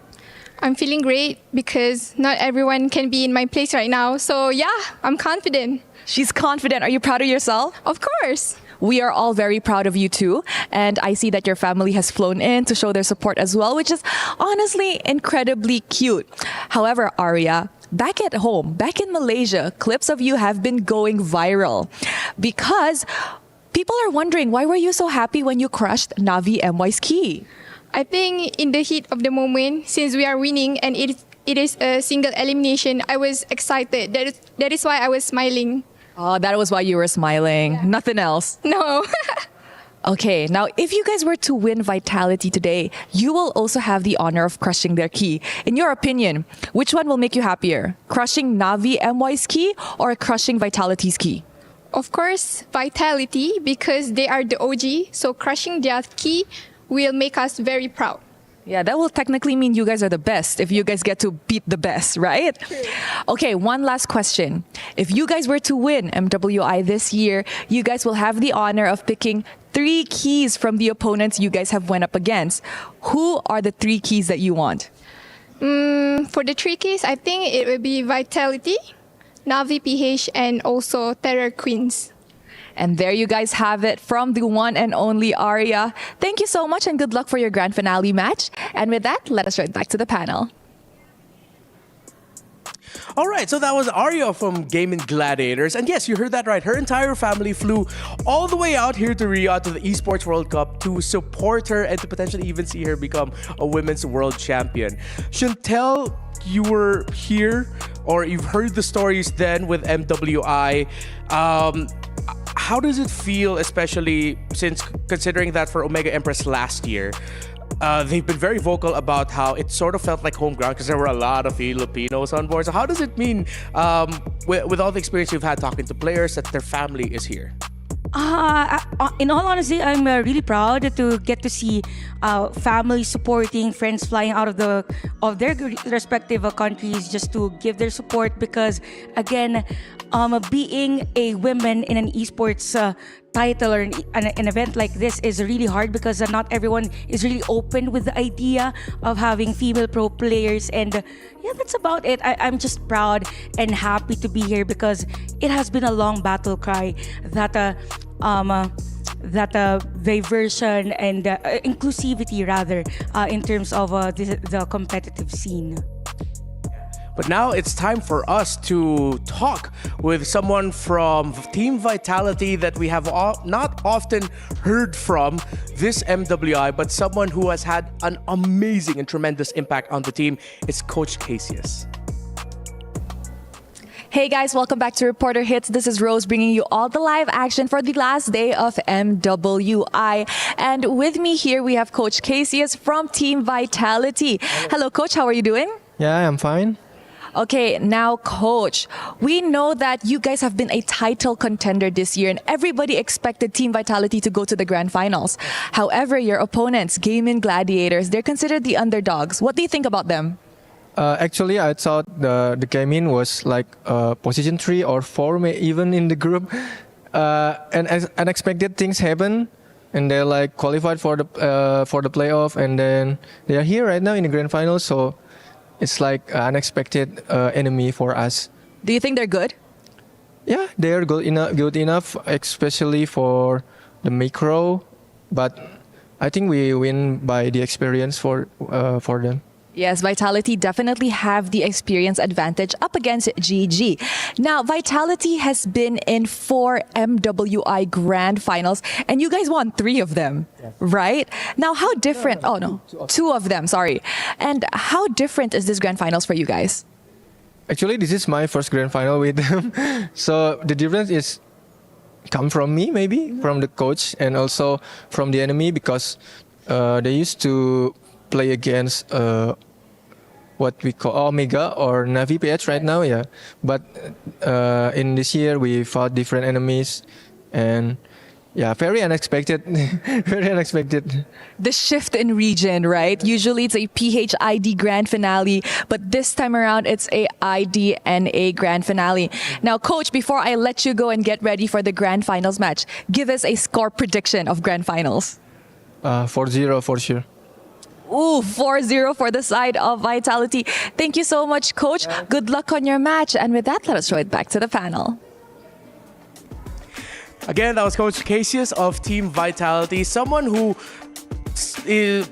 Since I do cover MPL Philippines, so more of the Philippine teams, when Coach Casius was still coaching the Indonesian League, all I heard a lot from him was how good he was at drafting. So finally, we get a Bear family get-together in the MWI stage. I'm here with our casters for the Grand Finals, Naisu and Brigida. How are you feeling heading into the Grand Finals? Feeling good, man.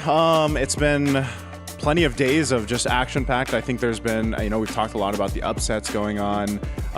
We've gotten to cast a lot of the games together. I think it's been phenomenal. So I think me and Brigitte are both excited. I think I'm just trying to mentally prepare myself, considering that this grand finals is going to be another Indonesian team. And for the past few days, whenever we do get to cast Indonesian teams, it's just been, non-stop action, kind of run out of breath. But today, nice is the play-by-play. So, But we have to discuss the very important thing. Unless you're familiar with it, you are working the casting desk. Chantel is working the panel. Oh, no. And when both of you are working the same series, our days tend to stretch out and series tend to stretch out. Oh, but I just arrived and I'm surprised to see a sweep. So I'm wondering if it will actually activate. Oh, that's true. She arrived after the series had started, so it wasn't activated. Yeah.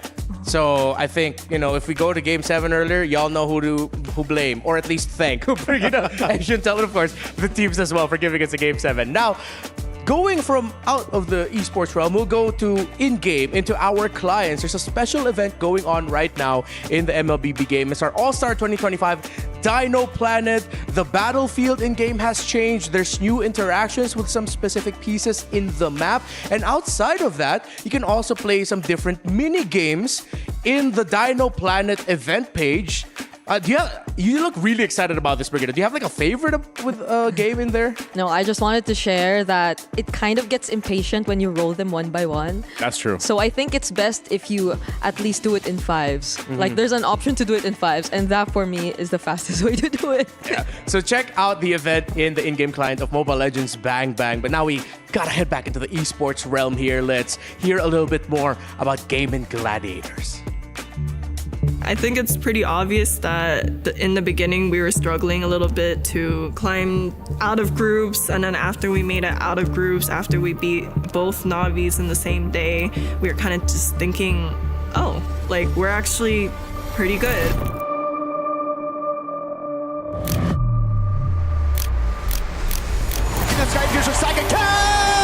For Panda! A triple for Panda. Rose gold media, bought in time, dodging away from the stun as Aria walks back up to provide the front line. Panda's a maniac.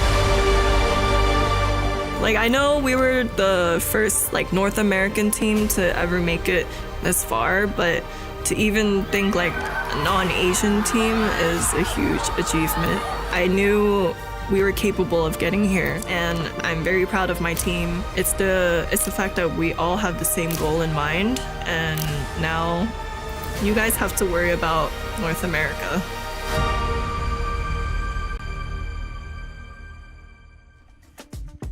We are about to see Gaming Gladiators and their opponents, Team Vitality, walk up to the stage. But yet again, we are in the middle of the Esports World Cup for Mobile Legends Bang Bang. It's not only MWI, it's also MSC. I almost said MWC, but MSC. So we have MWI at EWC 25, and you can redeem this code in your in-game client. 2 champs, 1 game. Celebrate the final day with us. Tell your friends, tell everyone you know to watch MWI. The grand final starts in just a bit. And speaking of, finally we find ourselves in this oh so important moment for 2 teams. None of these women grew up as kids dreaming to become MLBB Women's World Champs, but hard work, skill, and fate has brought them now to the doorstep of destiny. Gaming Gladiators from a region often overlooked now have a chance to be the queens of MLBB, and Team Vitality looking to get their crown back. I think it's pretty obvious that in the beginning we were struggling a little bit. After we beat both Navis in the same day, we were kind of just thinking, we're actually pretty good, and now we're beating Vitality. Sejauh ini, alhamdulillahnya semuanya bisa diatasi karena kita berpegang teguh pada kedisiplinan dan tidak perlu melakukan montek-montek yang tidak perlu. Yang penting target utamanya menang. Jadi untuk membuat lawan meng-comeback kita itu sangat kecil karena kita disiplin dan tujuan kita menang EWC. I'm very proud of my team. I honestly did know we had the potential to get to this level and get this far. you can call it ego, but I knew we were capable of getting here.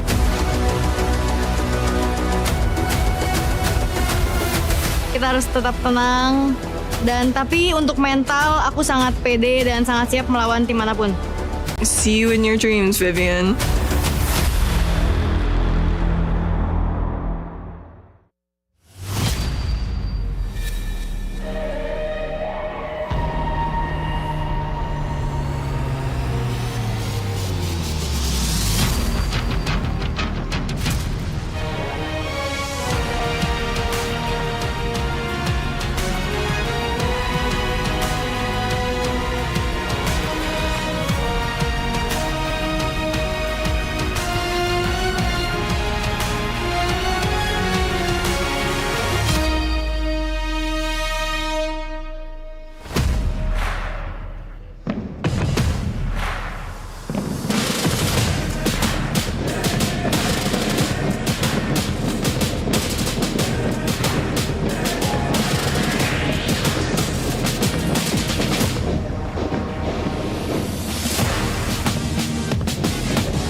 After days of battles, upsets, and unforgettable moments, it all comes down to this. 2 teams, 1 stage, 1 shot at the trophy. This isn't just a championship, it's legacy, it is pride, it is history waiting to be written. Ladies and gentlemen, welcome to Mobile Legends Bang Bang Women's Invitational. Let the final journey begin. Let's meet our finalists, starting off with Gaming Gladiators!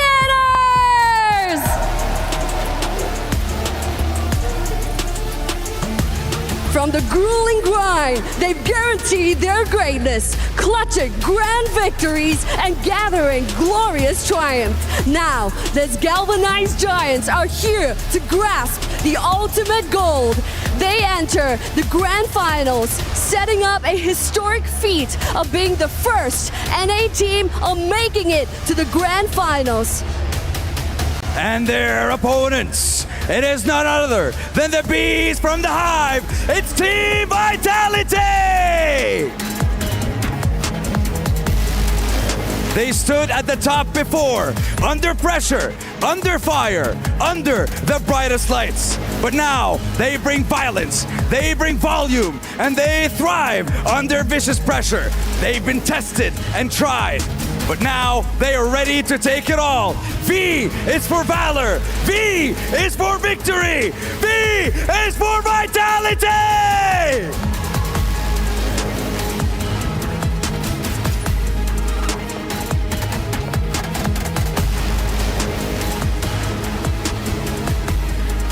And now, I would like to invite each team's captains to meet me right here at the center.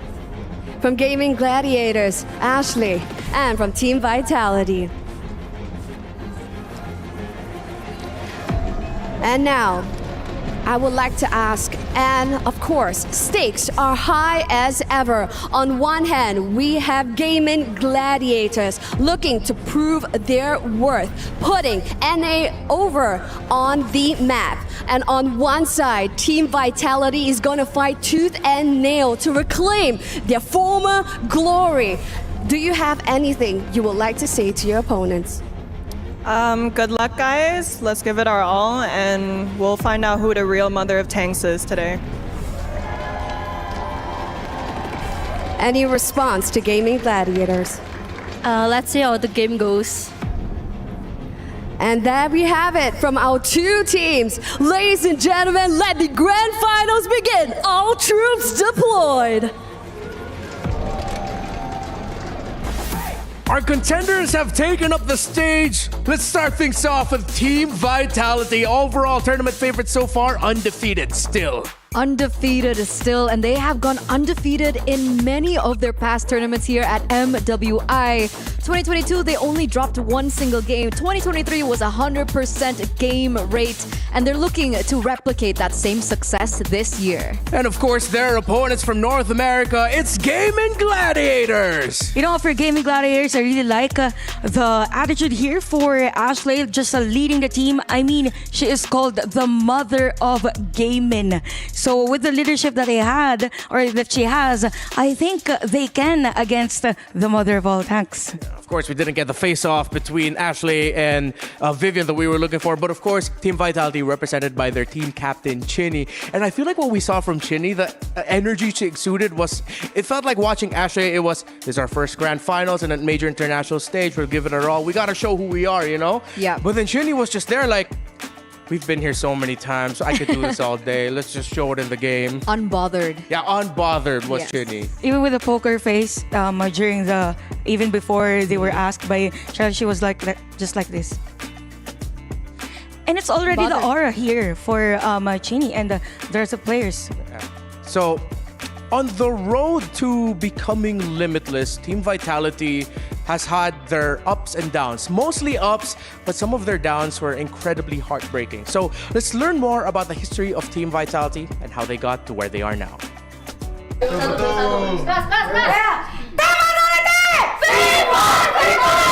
Ini adalah momen dimana kita udah tunggu-tunggu selama 1 tahun dan kita here we are again.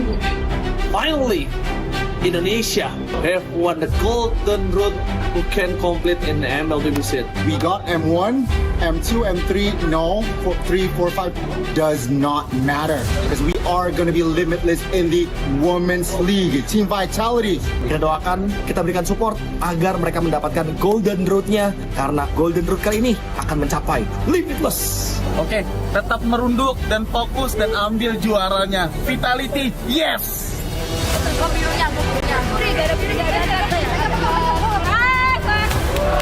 GG, watch out for the Southeast Asian teams. Be ready for us, Gaming Gladiators. May the best team win. Good luck, have fun. And we won't give you guys chance to taunt us. Saya percaya diri buat dapetin Golden Root.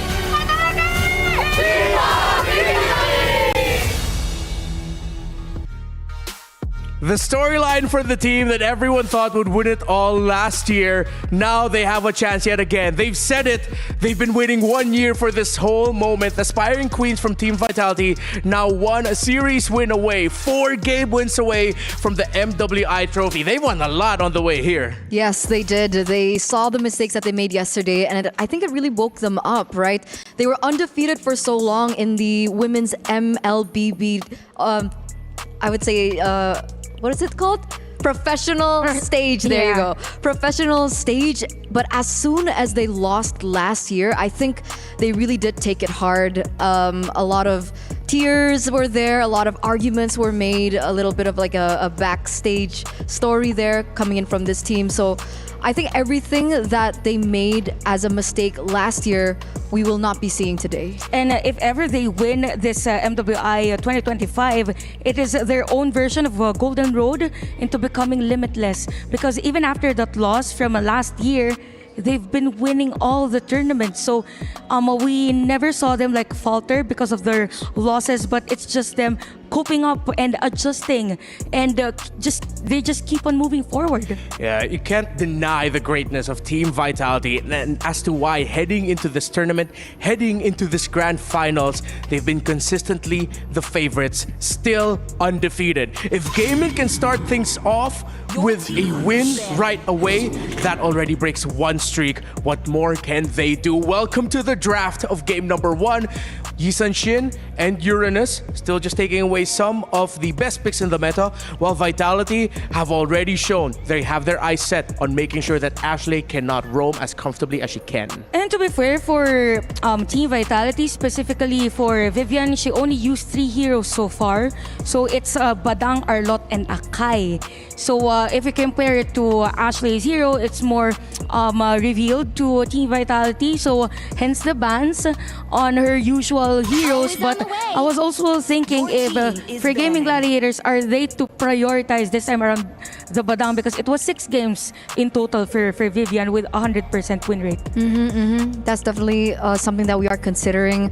I mean, these 3 bans in general, even taking the respect as a on the side, these are heroes that we've seen banned throughout the tournament, right? Yes. The top 5 bans are the Uranus, rather, Baxia, YSS, and usually we do see the 1-1 ban come through in the first stages.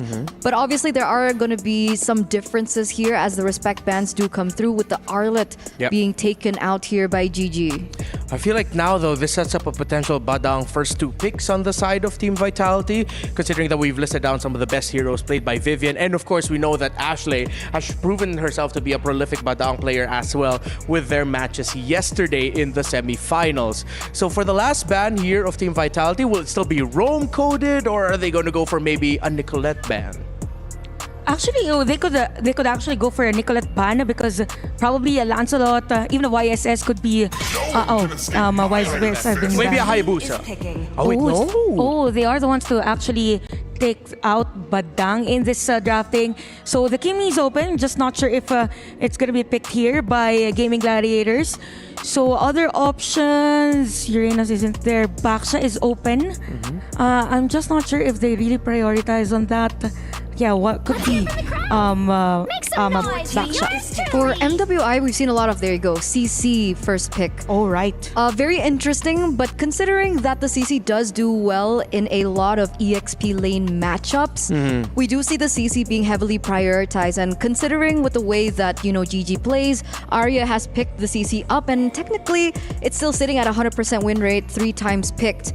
Vitality now, they are the ones to have to think about this. Do they want to look for a lane to specifically shut down the CC, or do they want to prioritize something for themselves instead? Yeah, considering that a lot of roamers are out from the board, maybe we'll see the roamer locked in here for Vitality. You mentioned the Akai as one of the other picks that Vivian has picked up. What if they surprise and say, okay, no, yeah, Akai is top 2 picks now for the red side, but they're not going to be going for the roam just yet. They go and show their main hand already. Most likely this Kimi is going to go into the hands of Chinny, while Viva on the jungle gets the Lancelot. Yeah, because yesterday it was twice picked, or actually consistently used by Team Vitality. Now the Lancelot is actually a counter pick on Nicolette's hero.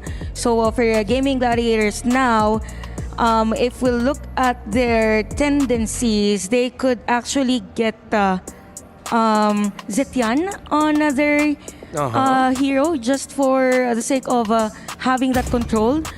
Team fights always could be an option actually for them, because latter portions of the game they tend to Granger and Hayabusa, very honest for Gaming Gladiators, which is not their usual pattern, by the way, because they love to get heroes like this on the second phase of the picking. I think they're really sticking to the idea and sticking to the fundamentals that they need winning lanes, right? So the Granger does come through. Usually into the Granger, we do see the Irritel pick up for a lot of the teams here at MWI. We're considering that as an option, or they could go for a little bit more lockdown, right? Obviously, this Hayabusa is going to be a problem. We've seen when Nicolette gets her Lancelot taken away from her, she usually picks up the Hayabusa, and she's very comfortable on it, still a 75% win rate, but they go for something different. They go for the Moskov here, not the Irritel, and the Moskov has been quite a safe pick in the gold lane against assassins, right? The toss-up is in the early game. Obviously, you need a little bit more time to get to your power spike.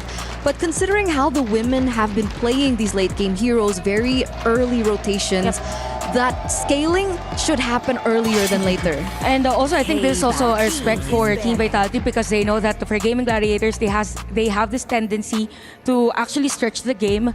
So at some point, this Moscow will be their breather just in case Gaming Gladiators will go full in on a longer team fight. So with the Farsa ban, it's actually nice since you have two marksman heroes on your lineup, both the Kimi and the Moscow. So yeah, I think for this one, Zetian is still a good option, but for Gaming Gladiators, they limit again the hero pool for the Mother of Tanks with the Vivian. Akai ban. Yeah. Take out the Akai, and we're heading into a second phase where we still don't see the roam in mid for Gaimin and the roam and EXP for Team Vitality, where it's like they're saving some of their main and absolute best win conditions for last. We've spent all MWI long talking up Sayori and Ashley's combination together and how well they pair up and link up. While for Team Vitality, yes, you have Vivian leading the charge, but in an island of her own, Fumi Echo, if she can just do things on her own, so many times you said it in MWI, if you can just leave her alone and just wait for Fumi to join you at the right time, that's the way Team Vitality likes to play. So they are going to the second phase wanting an advantage in their main win conditions. Yeah, that's true. That's why there's also a Jushin ban for Team Vitality. Now I was thinking for Gaming Gladiators, don't have the Arlot. Akai has been banned.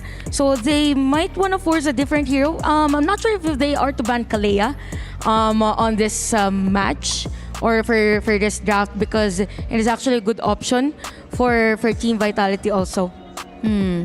I think this might be a more dangerous game for GG in this particular situation, right? Vivian has been around for quite some time. She's called the Mother of Tanks for a reason. She has a lot of heroes that she can utilize. Meanwhile, for Ashley, obviously she did surprise us with her Minotaur pick. I'm not really sure if that's the best fit in the composition that they have right now, and considering the enemy composition. So it feels like her heroes might be a little bit limited here. Matilda banned out. Hylos is still an option. With a lot of shields potentially given out by the hero that I'm thinking of in mind, with the Esmeralda banned out and all of that range, what if Gaimin might pull out a Lolita for Roam? Oh, right. It's possible. The direct answer against the Akimi. We can go Lolita Valentina considering there's an Edith. I was about to say, you can pick up the Valentina here to counter the Edith. Yeah, that's actually a good point. It counters out three heroes actually from Team Vitality. So Gaming Gladiators, Lolita and Burst Hero. Actually, they can even go Lilia if they want to. Here's the thing. Lolita Lilia. If they do go Lolita, it's good against the Kimi. But how do they lock down everyone else? Because everyone from the side of Vitality right now have dashes in their kit. We have the Lancelot, we have the Moskov, even the Edith has a dash. And they're known for crowd controls. All right, we won't get the Lolita we were looking for, but we're going to be getting a Grok from Ashley. Interesting pick. So they want to be able to apply the map pressure, and considering what they have on the board, a momentary wild charge might just buy them enough time while they go for Wu Zetian in the mid lane. Oh, I think I'm echoing now what you're feeling, that looking at it, the Team Vitality draft just looks a little bit more dangerous. A little cleaner, right? Yeah. The Grok is a debut pick in for Ashley here at MWI. We haven't really seen her perform on it just yet. Hopefully, maybe that's the X factor that is needed here. And obviously, with the Zetian in the mid lane, they do want to, like Renmar mentioned earlier, want to have mid prio, right? That's why they have the Grok in. It clears a lot quicker. It will help the Zetian because they're in a lane against the Kimi. Oh, but speaking of clear and speaking of signature picks, that's a signature pick for the Mother of Tanks that we haven't seen in quite some time. And it's actually to negate the potential threat from a Hayabusa just in case it types in at the back, right? This is gonna be an interesting game number one. Give it your all for Gaming Gladiators and Team Vitality. Once again, welcome to the Grand Finals. Bring it on, Naisu, let's go. The drafts are set, and this is indeed their first step. One step closer to becoming limitless for both of these teams. Welcome to the Grand Finals, game number one between Gaming Gladiators and Team Vitality. Man, in as early as game number one, I'm loving the surprises coming in for the drafts. the surprises, Brigitte, so far, you know, that Edith coming for a debut pick, of course, is going to be a big thing because it's been a while since we've seen it, and I got a glimpse of it too before we got this split screen. It was the Warcry emblem, of course. She's going to be a threat, you know, whenever she pops that Primal Wrath to be able to pump out some extra damage, but this is also the matchup that I can't wait to see, the jungle between Nicolette and, of course, Vivol. So this is going to be great. Yeah, and I mean, we're already talking about matchups too. I feel like every single one needs to be mentioned, even the roamers. This is the second time I feel we'll be seeing a Grok here in MWI. The first has been a little unsuccessful, if you recall. It was Navi PH, and that was their final game. But now, up against the Troll, I feel like this is such a great advantage because you have that ability to just not care about all the crowd control. You know, you can just keep yourself immune and keep up in terms of the wave clear, which is why here in mid, it seems like they're action already. Ooh. Yeah, a little bit of action. No level 4s though, exactly, so there's going to be just some poking, but you saw that before that. We got a glimpse of the mid lane, the gold lane. The battle between, of course, Panda and Shell. She forced Panda back, so she had to go back to base. Here's a glimpse, though, real quick, of the emblems. Yep, I'm looking at the Edith here. It's been a while since we saw it, especially against the CC, but hold on. Nicolette's so close. She has the level 4 available. She's going to go do the damage to Vivian. Gets the first blood. Looking for Vivol as well. One hit! And Ashley will pick up the kill. That's 2 for GG. It felt like Nicolette just knew they would get the kill anyway. Oh, Panda. Oh, okay. Oh, that was so close. That could have been a 3-0 start for Gaming Gladiators. If they got that kill all across the map, it would have been Gaming winning so far, and they also get control of the turtle pit. It seems like this might just be a no contest turtle. Even Fumi echoes quite low, but I take it back. Vivol gets the turtle anyway. They might still break out in a fight. The Primal Wrath is already going to be popped. Arya jumping on in, but she's 1v3. She might get caught out as she falls. So you need to pick up a kill. Spirit Destruction is going to be thrown down, but won't connect. So for Team Vitality, they get the objective and a kill. Okay, so the thing is, they didn't need to fight. They didn't have to fight. They didn't need to fight Gaming Gladiators at the moment. Even though Fumi Echo was low on HP, it didn't really matter. Gaming Gladiators, they did not pay that much attention. They didn't really decide to go for the kill onto Fumi Echo. They probably didn't feel that threatened at all, but Vivol was just nearby, so that quick switch to securing that turtle sort of equalizes the lead that could have been already significantly in Gaming Gladiators' hands right now. But it seems like the rotations are about to take place. I like how they're both keeping up with each other. Yeah. It seems like there's no team being too reactive so far. It sort of relies on, this is the classic where like both roamers are gonna have that option to go ahead and start things up. Whether that's the wild charge or whether that's gonna be the kick from Vivian. And as we heard the panel mention, like Eterna mentioned, this is a signature pick for Vivian here on the show. You had to put extra emphasis. Signature.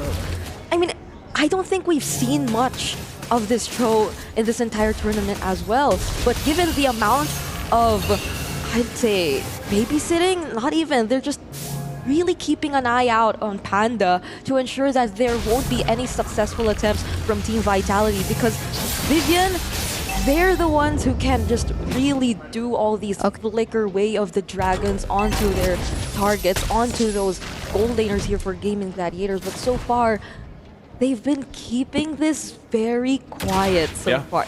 I was preparing myself for non-stop team fights, but that's not happening just yet. I feel like that's been the story so far for MWI 2025 is like just these brawls breaking out, you know, left and right. But so far, this has been a little bit of a slower start, but they still have a ton of games to play, right? This is going to be the best of 7, so you have plenty of time to kind of adjust to the playstyle. And, you know, we saw that breakdown earlier on from Gaming Gladiators where they mentioned, you know, their first matchup in the first days of MWI, they weren't really happy with their performances. They weren't really feeling confident about it, their communication, but they figured it out after winning a couple games like Ashley mentioned. So it's definitely looking different, I would say, for GG. They are going to get control, though. For this turtle, Vivian might have to look for the angle herself here. But she's zoned out. Why Panda? Why Panda alone? Panda's the one doing it. Oh, Fumi Echo, that doesn't connect. Oh. Wait up! Oh! Nicolette goes back after the shadow kill. We're going to force the fight anyway. Vivian quite low. She has to get out. That's going to be a flicker burned. Again, the SOD won't land. The turtle is secured though. And Cindy now joining the fight. Going to force them back, trying to reinforce the team. Arya looking to jump in under the turret too. She gets tossed in the air with the onward. And she will fall, but it's still going to be a trade. And Ashley quite low herself. And Cindy gets a double. Looking for the triple. Forces the flicker out, but she'll get it over the wall anyway. Cindy comes in clutch for Team Vitality. That looked sideways for Team Vitality, but right as they were able to reposition, somehow place themselves under the turret and gain a little bit more of protection. They're able to turn things around, not just equalize, but actually gain the advantage up against Gaming Gladiators. And we're seeing the instant replay. There's something happening live as well. But Cine did so much in this entire fight. She made sure that the damage dealers who were sort of left alone got taken out, and they got the better trade in that fight. Wow, and yeah, on the live screen, Nicolette died. I think it was Vivian that picked that kill up. So Panda will go down. She gets a turret. They're trading across the map right now. Team Vitality, though, with a decent lead. Small, but starting to build up. This is going to be some damage on that tier 2 turret, though, now. I mean, that's 401 for City on this Kimmy, who we've been mentioning. They've been having such a slow start to this game, but this is going to be a problem for Gaming Gladiators if ever it does stay this way, if ever Cine doesn't get picked off by Nicolette. Yeah. And that's another thing. I feel like Team Vitality, in as much as Gaming Gladiators have been doing a great job at protecting their key heroes, Team Vitality can do the same. The Edith in itself is a great way to just stop these attempts from Gaming Gladiators. Just one well-timed onward Earth Shatter combo, that could mean the end, or possibly an easy pickup for Nicolette even. We saw that earlier when Arya tried to make that play under the turret.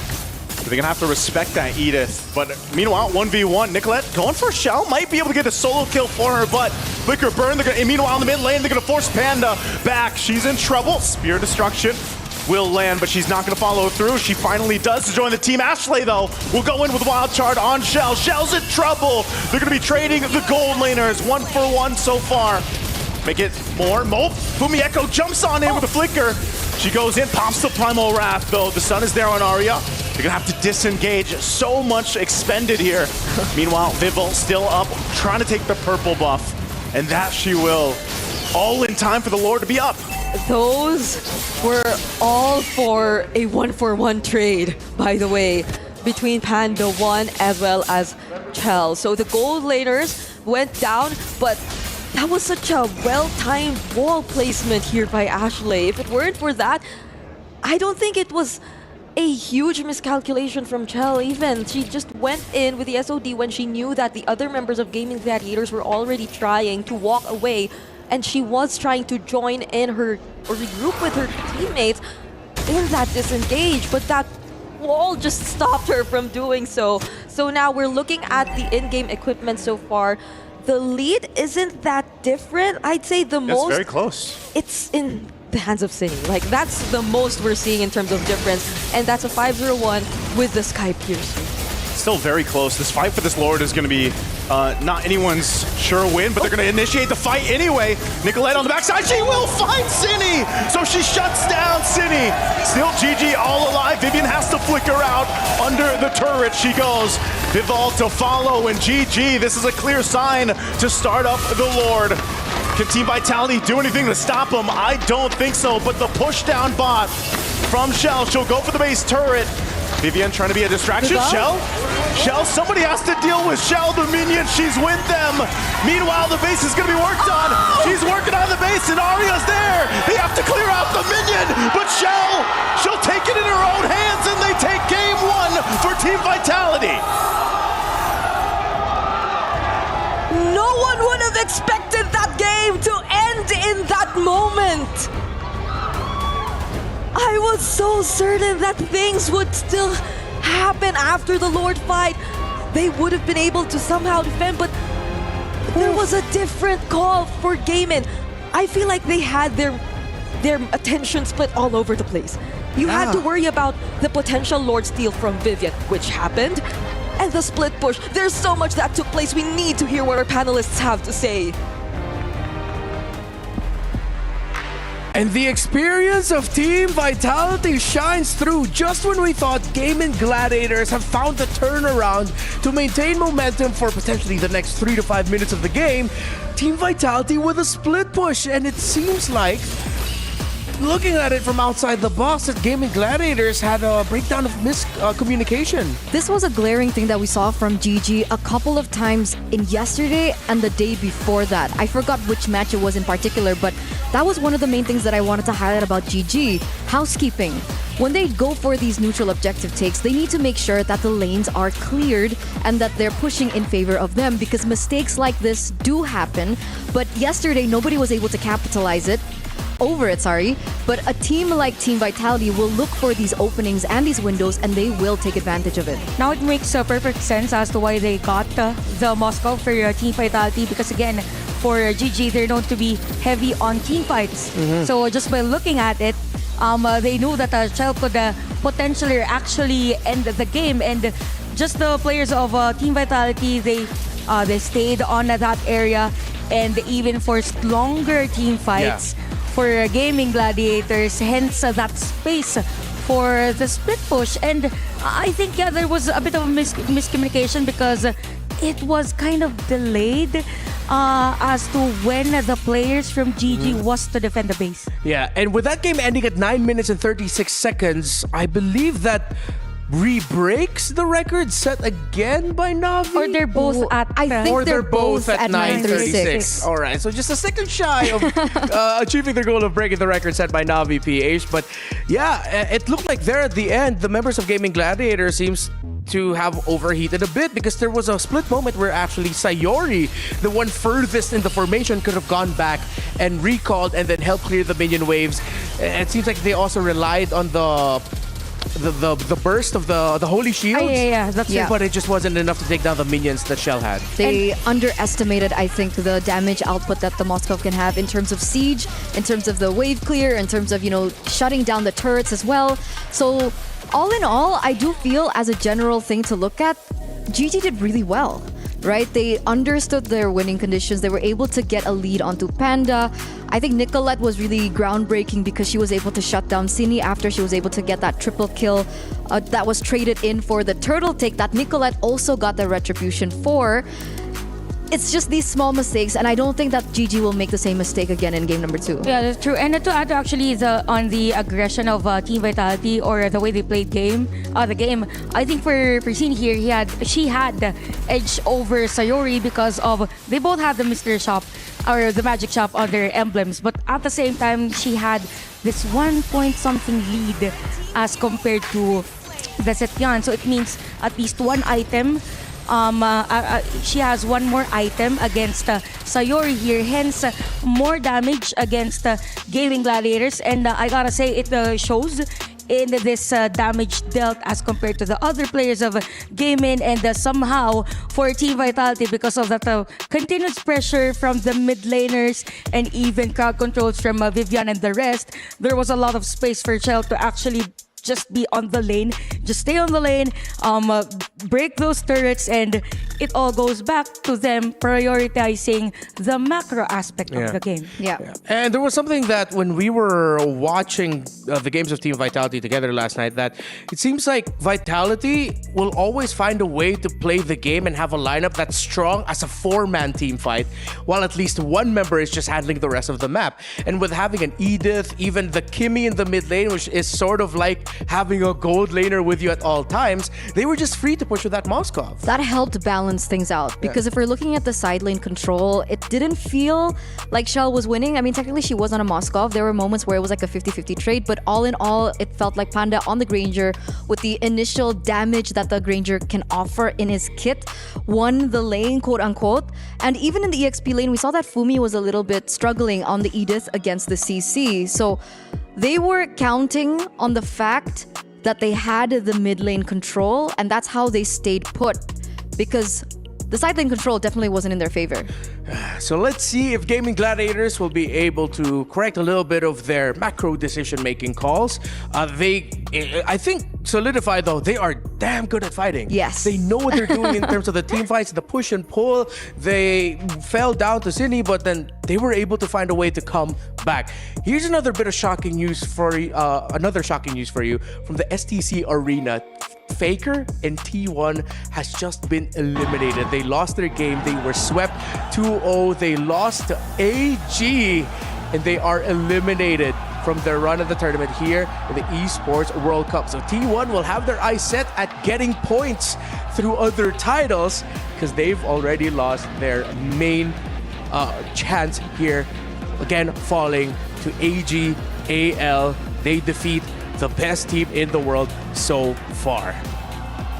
Yeah, that's interesting. I mean, a lot can happen at the Esports World Cup. This is a celebration of dominating players all over the world. Yeah. And I'm just looking forward on what's next. Obviously, yeah, for sure. Because we got a little bit of an upset here as well, right? Our defending champions were eliminated. Yeah. Navi PH very early here in the knockouts was also taken out. So I think that's the entire theme of EWC. It's not just who usually is able to win it, but the new stories that are built. And I think that was the whole premise of having EWC to begin with. Yeah, because of, again, their elimination, they're going to be crowning new champions over there at the STC Arena, and then we'll be crowning new champions here as well today at SNB. So let's take a look closer at the head-to-head from that previous matchup, considering with all of the things that we got to see.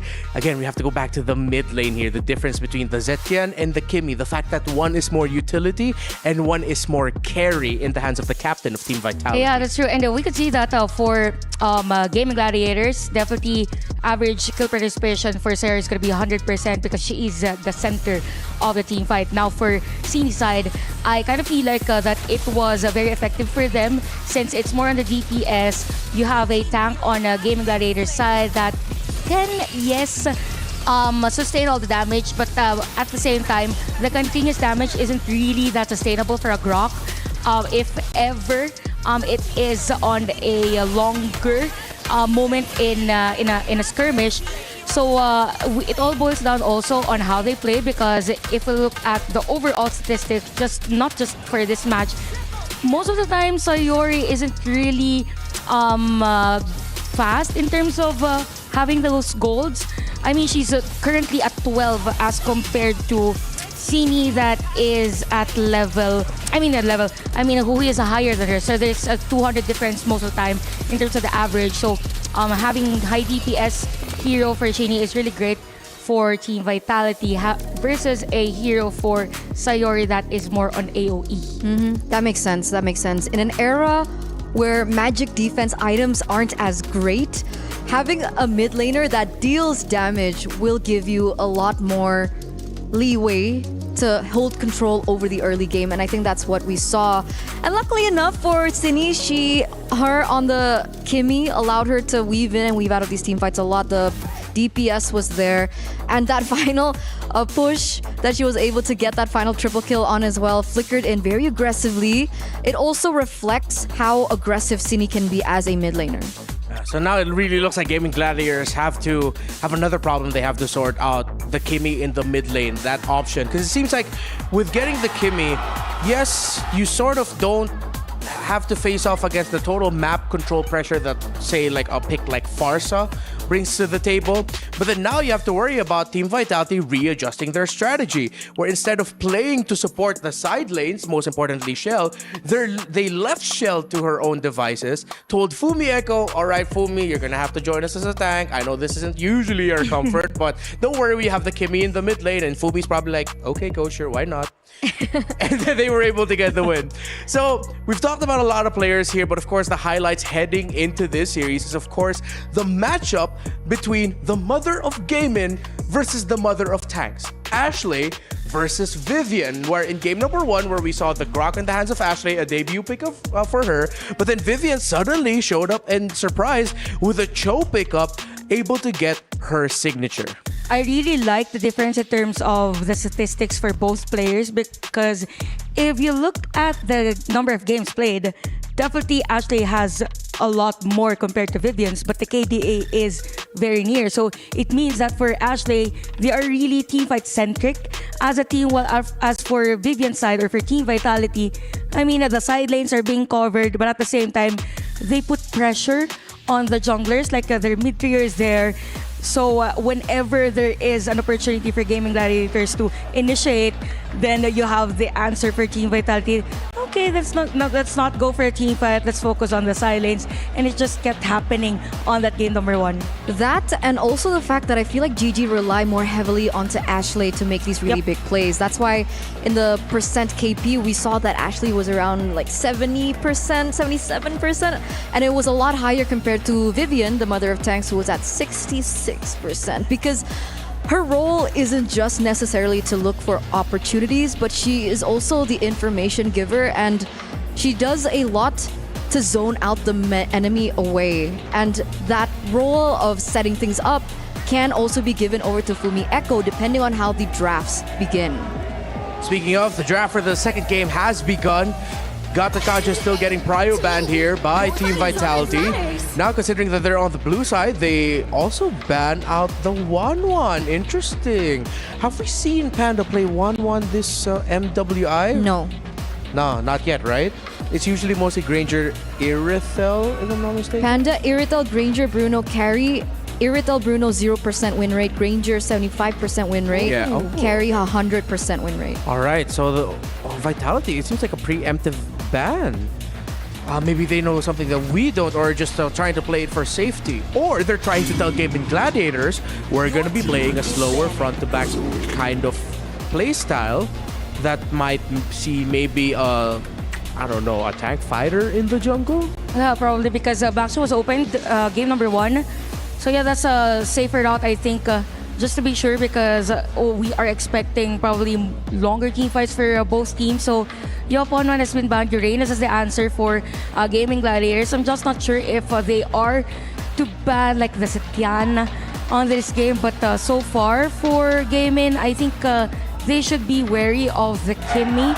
I think it's about time to ban out the Kimmy, because even from yesterday's performance for Team Vitality on the Kimmy, they are a different type of breed. So just imagine, it was Gaming Gladiators winning the team fight at top lane, and then you have the Kimmy just dealing damage. So Batang has been banned here for Team Vitality, and I think they have been banning this hero consistently, even though they are the ones who are actually using this just to limit the potential of having heroes more for Ashley. Okay, so in first game, we saw the Arlet banned out. We were talking about the Kimi earlier on. I think one of the main concerns for Vitality here for game number 2 is honestly the Hayabusa, because that could have gone really bad for Vitality had not Shell been able to do that split push onto the far side of the map. So they consider that push also to be a threat. So GG instantly eliminate the Moskov. And now Vitality are torn in a position where, hey, Nicolette does crazy things when she gets her assassins. The problem is, it's not limited to only one hero. We're considering the Lancelot here. We're considering the Hayabusa here. Do they really want to let go of these heroes and give it over to GG? Let's see what the answer of Vitality will be to that question. With the Moskov banned out for Gaming Gladiators, so the Badang banned out as well. I know it's not really like the best pick anymore. You no longer have to rush or really respect it. I wonder if there's room for Fanny at some point. Like maybe it might end up in the hands of Vival even, because considering what we're seeing in the bans, it might show up, not get rushed. Maybe if ever. Surprise pick? Yeah, probably surprise pick. last pick, because a lot of games, or actually all games, it was opened. And if they get the Akai early, then they can go Fanny on the last pick, just for this idea that it's still a flex for the Akai, right? You can go EXP lane, and you have a good support instead of thinking whether or not the Fanny will have a best game. And this time around, the Moscow's banned out, so that's also another quote-unquote counter taken away. It opens up the opportunity, but backstage, a lot of discussions around this Fanny, why it isn't as popular, and a lot of times we don't see it banned out is because I think we mentioned it a couple days prior to yes. this, right? The Fanny isn't as strong anymore. The amount of energy usage that is required to utilize the steel cables got a lot bigger. So even with the purple buff in the hands of Fanny, she's not as a threat because she can't roam around as quick as well. Yeah, and we're seeing a lot more heroes and lineups that are built for invading jungles. It seems like the risk that would used to go alongside the reward that goes with Fanny has just been elevated. Like, it's way riskier now, while the reward that you get is honestly pretty mid. Yeah, that's true. And now that we are the ones to actually neglect the idea or negate the idea of having a Fanny. I was thinking if for Team Vitality, if they want to get the CC, because so far CZ is great for gaming gladiators, and then they take the Katot after the next two picks of GG. Because normally, right, for gaming gladiators, they get CC and they also have the Katot on their side. So if they're not to take the CC, then they give out the hero that has given gaming gladiators a lot of wins. Man, look at Arya. She's locked in. Super locked in. Oh, that's Midnight saying hello to the fans. I think there's a lot of gaming gladiators fans in the building here. And you can hear them in the crowd. Amazing support shown through. And a little bit of a fun fact here for Arya, because technically it was Vitality that knocked her out of MWI in 2022 when she was under Kara. Interesting. So, hence to show that she's really excited for this game. And speaking of Ara, I really like that she's very confident during that interview with Rose. Doesn't it seem like she's playing grand finals with the way she answered? Thank you so much to the crowd over there at the arena and everyone watching at home for your patience. We will be seeing the draft once again in just a minute. We just had to sort some things out here, of course, making sure that our women and our athletes have the best Your team is play possible yes. for them. Thank you so much. So we've returned to the draft. Vitality does not ban the CC, but they do ban the pick up the R-Lot, and that means they'll end up with one of the best picks again for Vivian in her hands. Now this keeps the question if for gaming gladiators, are they gonna change the usual heroes that they get? Because normally on this situation, it's either they get the Lancelot as early as possible, or even the CC and even Gatot. It could be Lancelot and Gatot, or Lancelot CC. Gatot's ban. Oh yeah. Sorry, I didn't see that, but it's gonna be Lancelot and CC. The usual pattern for gaming gladiators. Okay, so they get their comforts. Yeah. I think this is gonna be the continued trend. It seems like gaming gladiators, especially with what we saw yesterday, they love those tempo breakers and team fights. They love playing around that, so CC will be a consistent pick for them. Well, for Vitality, honestly, I wouldn't mind it if they just end up going Kimmy again for Cindy. It makes sense. It makes sense. You want that mid control. It's also important to note that the R-Lot is flexed, so it doesn't necessarily mean that it will fall into the hands of Vivian. And so the Akai comes through, and then it's triple flex. So we don't know where the Akai is going to go. We don't know where the R-Lot is going to go. And obviously this will be putting, Coach Rexman as well as Coach Midnight in a position where, hey, what do we actually go for here? But a specialty on the carry here for Panda. And this carry was not practiced, by the way. Panda came in 3 weeks of boot camp in Malaysia without practicing the carry. So technically, when we saw her play it yesterday, that was her first time, and she's still sitting at 100% win rate on it. She played great on this carry, but I think with the Akai and Arlot, this guy is forced to use the Purify spell, because if not, it's gonna be hard, because we know that for Team Vitality, they have this tendency to actually gank potential threats as early as possible, but Claude ban for Coach Rexvin and Midnight. So I think the drafting for both comes a little too deep. Yeah. I mean, it's a little bit deep there for Team Vitality. While for Gaming Gladiators, it's still very much their tendencies that we're seeing right now. The link gets taken away. I think Gaming are also just doing some housekeeping, making sure that, okay, if you are going to be picking up the Akai and possibly putting it in the jungle, that it's most likely we've expected it already, considering some of the best assassins are out of the board. You still have the Hayabusa sudden surprise flex available for Vitality. So yeah, it's so tough right now for Gaming because that changes how you want to pick for your mid and your roam, because you don't know who you're going to be going up against in the roam pick and the opposing jungle. My head hurts just thinking about it. But the general storyline from the bans that we're seeing from GG are eliminating heroes that have a lot to say about map control, right? Moskov eliminated, really good at far lane. Claude can also do the same. We've seen a lot of games where the Claude takes on the far lane during a Lord push and goes in for the exact same thing that Shell was able to do earlier on the Moskov. And Ling, technically the quote-unquote god of the far lane. So these heroes are eliminated. I think maybe they're still worried that housekeeping will be a problem coming to game number 2. And the Jushin ban from Vitality. You know what? Looking at the bans and picks for Team Vitality, I think it's still okay for them to go Granger and Hayabusa.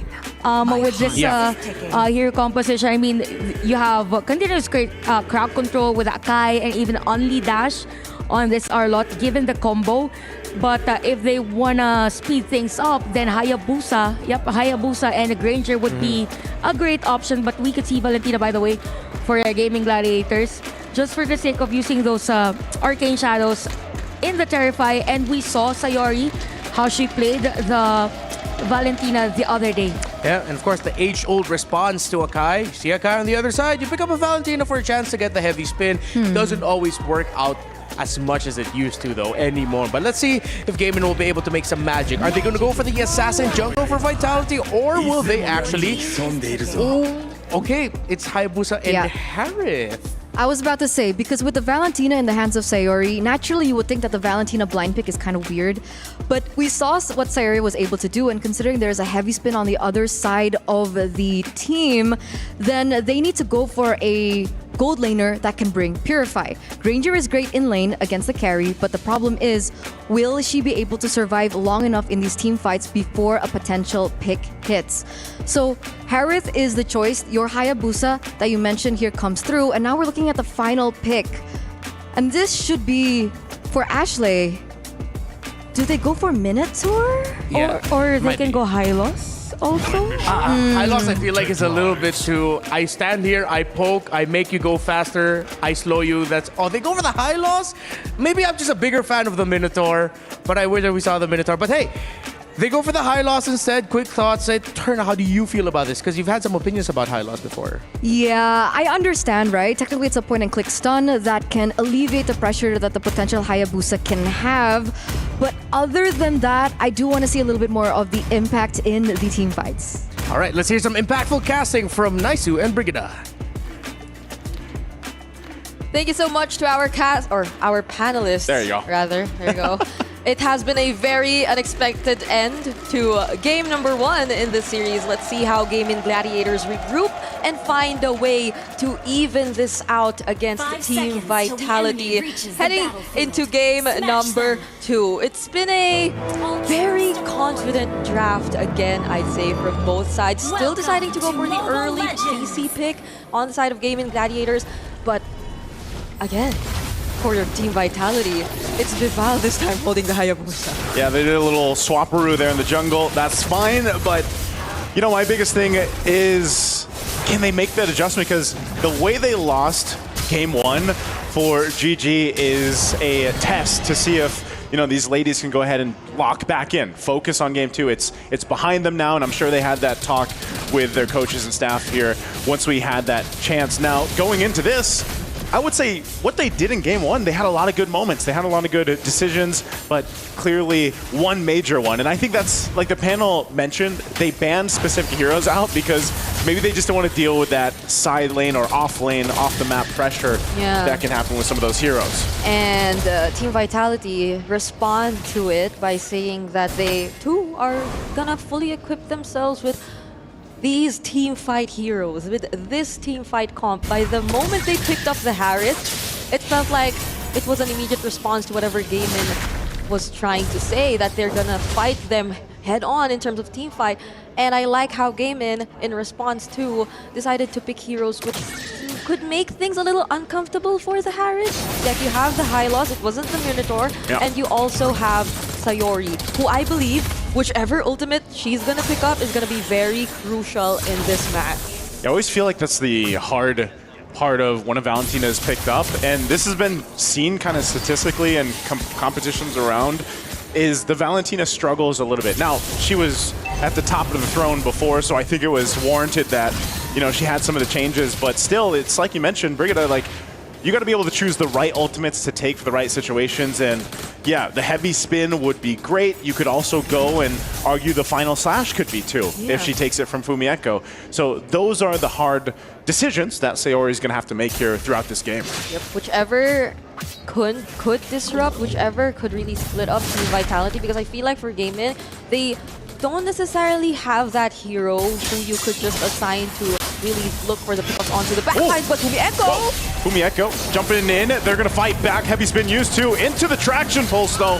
Ashley going to be in trouble. She doesn't have the level 4. Panda goes down though.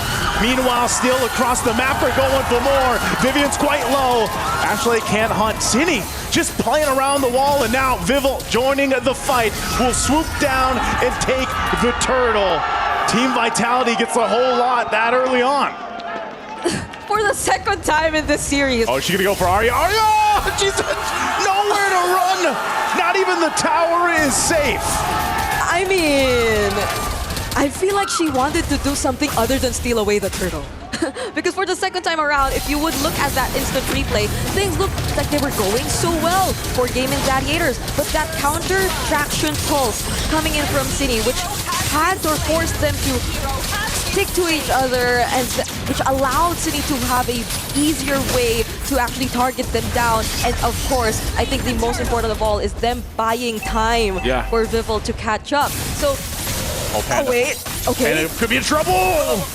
Barely getting away, the rest of the team here. She's gonna have to get back, but you're seeing how much pressure is there. Traction pulse just to check that bush. So Panda will go back, but she's gonna be forced off that lane a little bit. So that's some extra gold going in the hands of Shell now. So GG, they've gotta kind of find where they're gonna go for a potential pickoff to try to find a trade. Maybe they can do that a little bit better now that they have, you know, Ashley's got the Glorious Pathway. They can fight a little bit because they've got to revitalize there too. And you can see Sayori chooses to take that heavy spin. So they might be planning for a setup. This is exactly when they can do that, because they have a way to engage, to set up a fight, because Team Vitality, if you look at the lineups of both teams, Team Vitality is the one who clearly has a little more options when it comes to looking for those angles, because for Gaming Gladiators, you do have the high loss, you have the Glorious Pathway, you can catch up to Team Vitality. But so long as you're aware that the heavy spin is still intact, the Zaman Force is still intact, and that the other potential ultimates which can punish you are still there, such as the final slash too, I believe it's very important, you might hesitate in terms of starting a fight. Punishing could be the way to go for Gaming Gladiators here, if ever they find a right angle. But Fumieko, will she replicate that attempt she did earlier? I think so. I think she wants to use that final slash or that flicker beforehand to go ahead and set things up. The turret goes down up top, so they're going to be willing to trade an objective. Meanwhile, a full force of GG is going to start this turtle up. They're going to go for a traction pulse again. Heavy spin. Vival's going to jump off. Pops off the shadow kill, and Nicolette's gone. Turtle secured for Team Vitality. And now, GG on the run. Panda can't escape again as she falls. And Sayori and Ashley, no choice. They're left alone. GG is going to lose a lot more here. I feel like that was a happy mistake even, that the Ogi Shadow kill didn't necessarily land onto Panda. They had other ways to deal with Panda nonetheless, and that just allowed Vival to again secure that turtle, and every single member of Team Vitality did a spectacular job at allowing Vival, at allowing their damage dealers to reach the other members of Gaming Gladiators in that fight. You see how they could have decided to just target Gaming instead, but since they knew that everyone else had to just run away, had to play defensively, then there was just no holding back from Team Vitality anymore. Taking a look at this instant replay, this is how it's all set up. You see Vival Approaches on the backside. Yeah, she tried Even to go. here, she goes right for Panda to put pressure, a glorious pathway, and a traction pulse, all landing so well. Time-wise, a turtle secured, and then it's a split up. You know, you're forced to try to disengage on your own at that point for GG. Yep. And we also forgot to mention that traction pulse again for Team Vitality. Cine, she's been making things so hard for Gaming Gladiators. At least if you look at their lineup, yeah, they wouldn't want to be put in a single area together. You want Arya to actually be able to freely look for the target in the backline. You want Sayori to not be so close to Ashley, because Ashley is definitely going to be the one receiving majority of the damage from Team Vitality, the one holding things out a bit more for Gaming Gladiators to be able to decide on whether or not they want to proceed with the fight. But that hasn't been the case so far. Gaming Gladiators, this is, I'd say, the reactive style of Gaming Gladiators we've been seeing so far. It isn't the way they've been playing majority of the past few games they had. And speaking of, they might just decide to go for it this time, but I guess they want to fight. Enough. They go in with a glorious pathway, but then they disengage, and now Nicolette jumping in. She's gonna go in. Fumi Efko will catch her with the final slash, and Nicolette is gone. Meanwhile, Arya as well. Next up is Vivian finds a lockdown with a heavy spin. Panda trying to run away, but Cine goes forward, flickers in, and will take turret shots. So a trade there. Team Vitality wanted that kill. Won't get it, but they still win the fight.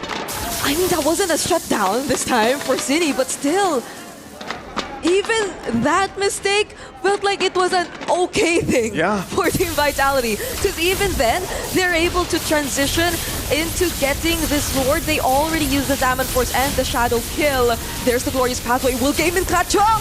Oh, they won't. Vival able to secure the Lord. I think GG should just disengage, recollect, and get back to ready to defend here. You know, we saw that, like earlier, I was expecting, you know, they drop down that glorious pathway, they go for an initiation, and then they back off. So I don't know if that was some hesitation or if they were just trying to go for a play, but you got to remember, they're quite behind. You know, 7,000 gold difference in total is a lot of ground to cover. And not to mention, even the jungle, Nicolette is behind 3 levels to Vival. This is such a statement so far from Team Vitality. Looking at the items right now, this is clearly going to be a struggle too, especially for Ashley. Majority of the damage coming from Team Vitality are magic damage. Oh my goodness. Fortunately, there was a minion wave. Yeah, the rest of the team had helped Nicolette. Again, this is how much work she's got to do just to contest for her buff even. Yeah. And going back to what we were saying, there isn't any magic defense items yet for Ashley. And the Granger, or the Harith and the Kimmy feel like they're already online. Yeah. They're somehow online. And Ashley's responsible for tanking most of the damage. So how does that fall now? Ashley, oh no! Oh, this is trouble. They drop down the Zaman forcing the fight. Turret's gonna go down. Fumieko will flicker defensively. Nicolette joining the fight. They're gonna force them back into it. They'll find Vivian, but on the backside, Vival goes into the turrets, into the fountain, and she'll go back. But on the hunt, Nicolette wants this one, but it'll be Panda that picks up a double kill. Gaming Gladiator is able to find something on the overzealous Team Vitality for that base. It was a good angle. It was a good attempt, especially from Vival, but I feel like they weren't able to really consider the waves and the amount of support that were alongside them. But hold on, Jel. Jel, Zaman Force, she's gonna hit Nicolette a couple times, but she's in trouble. Panda picks up another.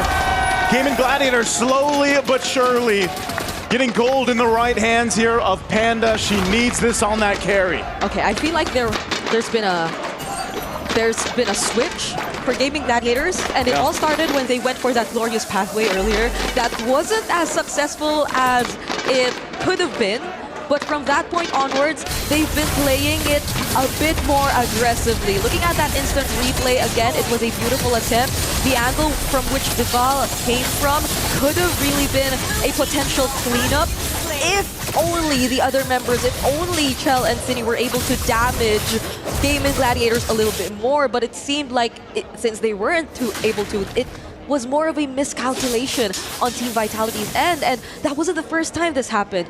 So it's gonna be gonna be tricky for Team Vitality if this happens again in the latter portions of the game, because Panda 1 unknowingly is starting to catch up in terms of damage. Okay, this is where we see the test here too of managing the map. This major objective, the Lord is up. It's going to be started by Team Vitality. Fumieko takes a couple shots. Conceal going to be used. They final slash in. They're going to fight it anyway. Panda unleashing on the backside. Not able to find Vivian, but they will get the flicker down and Shell, the first to fall. Fumieko next. 2 down for Team Vitality. They want more. Nicolette jumps in. Vidal on the hunt, but she'll have to be forced back. So Gaming Gladiators just got control of this objective. If they can go ahead and secure it, Panda and Nicolette will start it up. But Vival, she has the retribution. She's just around the corner. Is she gonna go for a steal? Arya jumps in, trying to cover them, but Nicolette will get the Lord, and Gaming Gladiators once again will turn the tide in their favor. Okay, now I think this is where I'd say it was a great decision that Ashley prioritized physical defense. Yeah. Because at that moment, Team Vitality, Vival, for some reason, it seemed like they split up the damage and they tried to take out the frontliners first for Gaming Gladiators, which might have cost them this Lord we're seeing march down bottom lane. Because if you do pour in all of your resources towards the tankiest heroes and you're unsuccessful in doing that, then that just allows for Gaming to find a way to answer back. Oh, Panda! Oh, Panda's gonna be in trouble. She goes down, gets picked off. That is not where you want to be, but the Lord is still up. Gaming Gladiators will go ahead and still try to play into what they can get, but after that, I don't think you can get much more off this. It's gonna be cleared out. Nicolette spotting things out. I'm not sure if the team wants to actually pursue any further, so they'll disengage.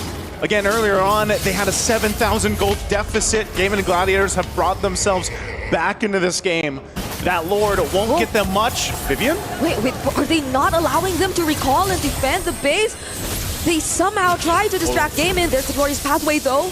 Glorious Pathway to jump down on defense. Vival forced back too. Okay. You can already see the firepower is online for Gaming Gladiators. It looks like they still want to go down mid. Nicolette joining the fight too. She jumps into the backside, looking for the target. They get final slash though. Vival trying to heal back up, join the fight. Fumieko will go down, but Cine still unleashing, untouched in the mid lane as she picks up Ashley. And Ashley falls, and Arya gonna be next, and Cine is untouched, unbothered, triple kill. Huge win for Team Vitality. Cine, the moment they weren't able to take out Cine, they thought they could go for the fight. There wasn't any heavy spin anymore. But they have to take note of the Sayori! Sayori trying to get the minions to focus on her. Flickers forward, but that's gonna be it. Team Vitality, it might have looked close, but Team Vitality will take game 2. I'm pretty sure that could have been different. They knew that they could potentially start a fight. There were resources that were actually down for Team Vitality. One of the most crucial ones being the heavy spin. But that took them long enough to find the right timings, to find the right positions. And eventually, the Zaman Force cooldown made it. Cine was just free to do the free hits. We have to hear what our panelists have to say about game number 2.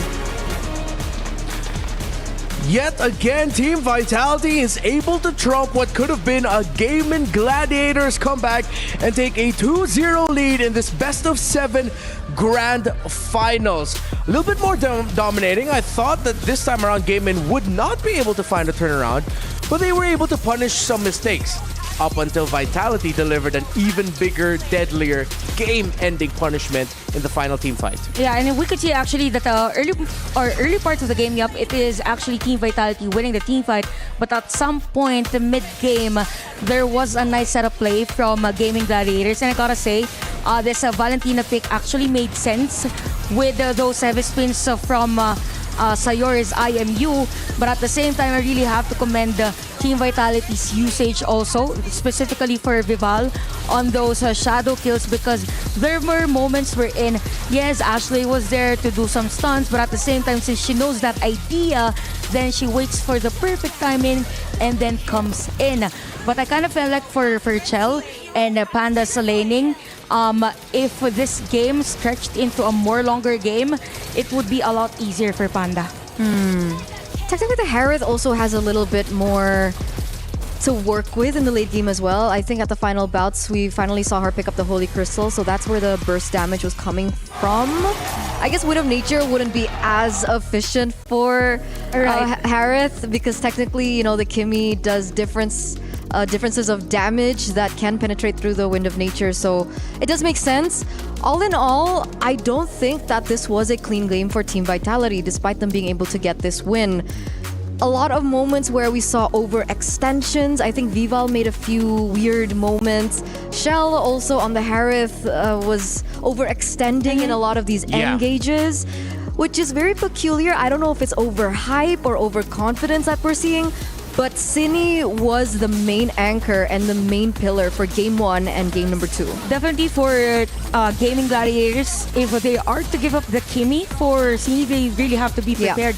Like as much as possible, they need to stop her early game or as soon as possible because I think there was a team fight wherein it was actually Gaming Gladiators winning in terms of numbers, in terms of position, but because you have Cine on the Kimmy, then it goes to show that for Team Vitality, they're just really confident whenever they have a hero at the middle lane that deals constant damage every team fight. So it revolves around having a hero like Kimmy. You just need the support and you need the backliner, but you have all in all for Gaming Gladiators. What's really nice is they were able to stretch the game even though Arya didn't have a great time on the laning phase. Yeah, essentially for 2 games now, Team Vitality has worked with a double carry setup. One carry in the gold lane, another carry in the mid lane. It alleviates the pressure from Shell that if ever the Harith falls too early, and in a lot of the fights eventually in the latter portions of the game, it became like instead of sure kill, it was a sure trade. It was Harith for something from Gaming Gladiators. But Cine was the problem because, again, a double carry setup means you can afford to lose one of your carries and expect the other to cover for it. While for Gaming Gladiators, I agree with you there where as this stretches out, it'll be even harder for Team Vitality to fight against the carry of Panda. But almost all of the pressure of the damage dealing is on the shoulders of that carry. Yeah. So it wasn't one-dimensional is what we're seeing here from Team Vitality. So coming into game number 3, if they opt to go swap sides, maybe GG would consider picking up the Kimmy in the first phase of the drafts or even consider banning it out if they get second pick. Because again, this Kimmy, you mentioned it from game number 1, it's a huge problem. Don't give it to Cine. Yeah, I think we're gonna have to ride on that idea for the rest of the series. Don't give the Kimmy to Cine anymore. Let's look at the head-to-head for this game number 2, but a little bit more focus on the matchup between Vival and Nicolette. A little bit tougher this time for the Lancelot with everything in consideration. Vival, she did have her moments of kind of questionable, but ultimately, I think she was able to really do the expected job of a Hayabusa in this game. Yeah, that's true. And it shows in the statistics, jungle creeps, even on the distribution of gold. And it felt like majority of the gold, or if not, it didn't felt like for Gaming Gladiators, specifically for Nicolette, the only time that she was able to lessen the gap was from team fights. Them being able to actually secure kills against Team Vitality. And because of that, for Vival, she actually controlled majority of the areas of the map. And because also of the setup heroes from Fumi Echo and even Vivian, there was a lot of space for her to wait the perfect time for her to be inside or be part of the team fight. She was, I think, in some stage of the mid-game, 2 or 3 levels ahead of Nicolette. This is something that we haven't seen in quite some time. Nicolette, usually on her comfortable heroes like the Lancelot, like the Hayabusa, will either equal it out or even be ahead of the enemy jungle. So Nicolette is caught in a position where she's really behind. She can't contest for neutral objectives. Her jungle keeps getting invaded and she's uncomfortable for sure. And that's what Team Vitality does. They make you uncomfortable. Before the start of the day, when we were talking about these two teams, we were highlighting that Gaming Gladiators have really, really good team fights. Team Vitality up until this point have exemplified that they're really good at making team fights messy. So when things don't go according to the plan and the tempo that usually Ashley sets for the team, this is the results that we're seeing. Yeah, and actually that's the beauty on how Team Vitality actually plays, because game number 1, the pressure was on Panda's lane. And then came game number 2, then they have the pressure on Nicolette. So it's a bit hard for Gaming Gladiators to actually point out as to where the pressure will come from. So we don't normally see Nicolette at 0-2 early game on a Lancelot. Exactly. So this is unfamiliar territory for Gaming Gladiators. Let's see what else Gaming Gladiators will be able to do in their adjustments for the drafts and how they execute, so that they could make sure that they're not going to go into this 3-0, meaning 1 win away from Vitality taking the championship. And of course, we don't want to see sweeps here. Now, Eterna got to do this either yesterday or just a few days ago. I think it's my turn to do it. This is the Dr. Sulaiman Al Habib hot take for the day. And it's going to be coming from yours truly. I think, and hey, it's hot takes, not lukewarm takes, not cold takes, it's hot takes. The loss of Gaimin from game 1 is affecting them more than they let on. Because there were some moments in that game number 2 where we were wondering, wait, nothing's gonna happen? It looks like all of you were setting up for something. Wait, why the sudden hesitation? It seems like how they lost in game 1, getting split pushed like that, and them overcommitting into a fight is affecting them more than I think we realize. Oh, so it's mental now for this lady. So sometimes the pressure keeps getting on, it piles up, and then you want to do something, but the outcome doesn't go the way you want it to be. So we're looking at Ashley then, right? I'm looking at the entire Gaming Gladiators. I don't want to single out someone. I mean, I saw it. She opened up the ult from Hylos. But they went back instead. There was hesitation there. I'm pretty sure there were a lot of other moments that's why you consider this hot take to be a thing. But Ashley shot caller. Yeah, that's so. With how much confidence that she's shown on stage, claiming that she wants to be the mother of tanks, and now that she's down 2-0, it could be affecting her. Again, all up in the air, and it will only be answered by the action brought in game. But Sandstorm actually got a chance to talk to one of my favorite people in Sir Action Slacks. Let's listen in on that. What up, everybody? My name is Sandstorm. This is Slacks, and we are here at the Dota 2 arena, where I believe we have 2 grand finals for the Esports World Cup happening. But you know, I think our finals are more hype because we have GG, the first NA representative to ever make it to a grand finals in Mobile Legends history, and we have Team Vitality, who have won MWI twice, but they have never won it in Riyadh, in Saudi Arabia. They got to the finals last time, and they only got second. They were taken down in a sweep, which no one expected. So what's gonna happen now? Are they going to be able to take it, or is there going to be another sweep? I don't know. That is actually much better than what's happening in Dota. I'm going to be real with you. That's a storyline. GG has a good team, and they're from NA. You bang-bangers know what you're doing. We got Falcons, local team heroes. That's great. Big ups to Falcons. Then we got Tundra, whose interesting characteristics are existing. So I want to go watch Mobile Legends Bang Bang. I couldn't care less about my stage. Bang Bangers, I'm coming, baby. Get that Layla out. Bam, baby! You know where it's at. It's happening at the SNB Esports Arena. Make sure you come over for the grand finals. We'll see you there. Okay, is that official now, Sir Action Slacks? Are we just bang bangers now? Are we called bang bangers? Are we gonna write in? I'm gonna write in on that for the entirety of EWC. We're bang bangers. I'm a proud bang banger. Bang bang, because the game is a banger. Never mind. Yes, It's banging. Don't retract it. It was good. You dropped a good line. Why do you have to suddenly? You have to be confident. Be confident. Don't hesitate. Don't hesitate. It took you time to digest what I just said. That's why it's good. Yeah, okay. We value your feedback, Chantal. Of course, and I value your feedback. Yeah, so don't forget to scan our QR codes on your screen. We'd really love to learn more about your experience of the Esports World Cup so far. Please fill out the survey. So of course, future iterations, and hey, EWC is a long event, so as the event goes on, we can continue to improve, and hopefully the improvements we can find as well from Gaming Gladiators across the board. And it's not like we're asking for like big game-changing improvement. It's just refinement at this point. Because again, going into this, Team Vitality are so experienced. They are incredibly refined. Yeah. While for Gaming Gladiators, it's like a tougher ask for them. Like you're in the middle of your grand finals and we're asking you to, hey, just like, refine this, refine that, refine this, refine that. One of the major headlines coming into this particular matchup is the fact that Team Vitality have been together for 3 years. Alright. And they have been competing competitively for 3 years. Gaming Gladiators, on the other hand, have been together for 3 weeks. And it was actually during a boot camp in Malaysia. So it feels like for Gaming Gladiators, since sometimes they have this tendency to overthink, then maybe they don't see the big picture in terms of the draft. Definitely, my question in mind, are they gonna give up the Kimi again? Yeah. I mean, Kimi has been a headache even for TLPH yesterday, now even game number 1 and game number 2. But I'm not sure for GG, they've been very consistent on giving this out. But definitely the respect is there for Team Vitality as they ban out Uranus. We're seeing the exact... Gaitot. Okay, exact same bans are coming through here. And interestingly enough, GG has opted to go for second pick again. So...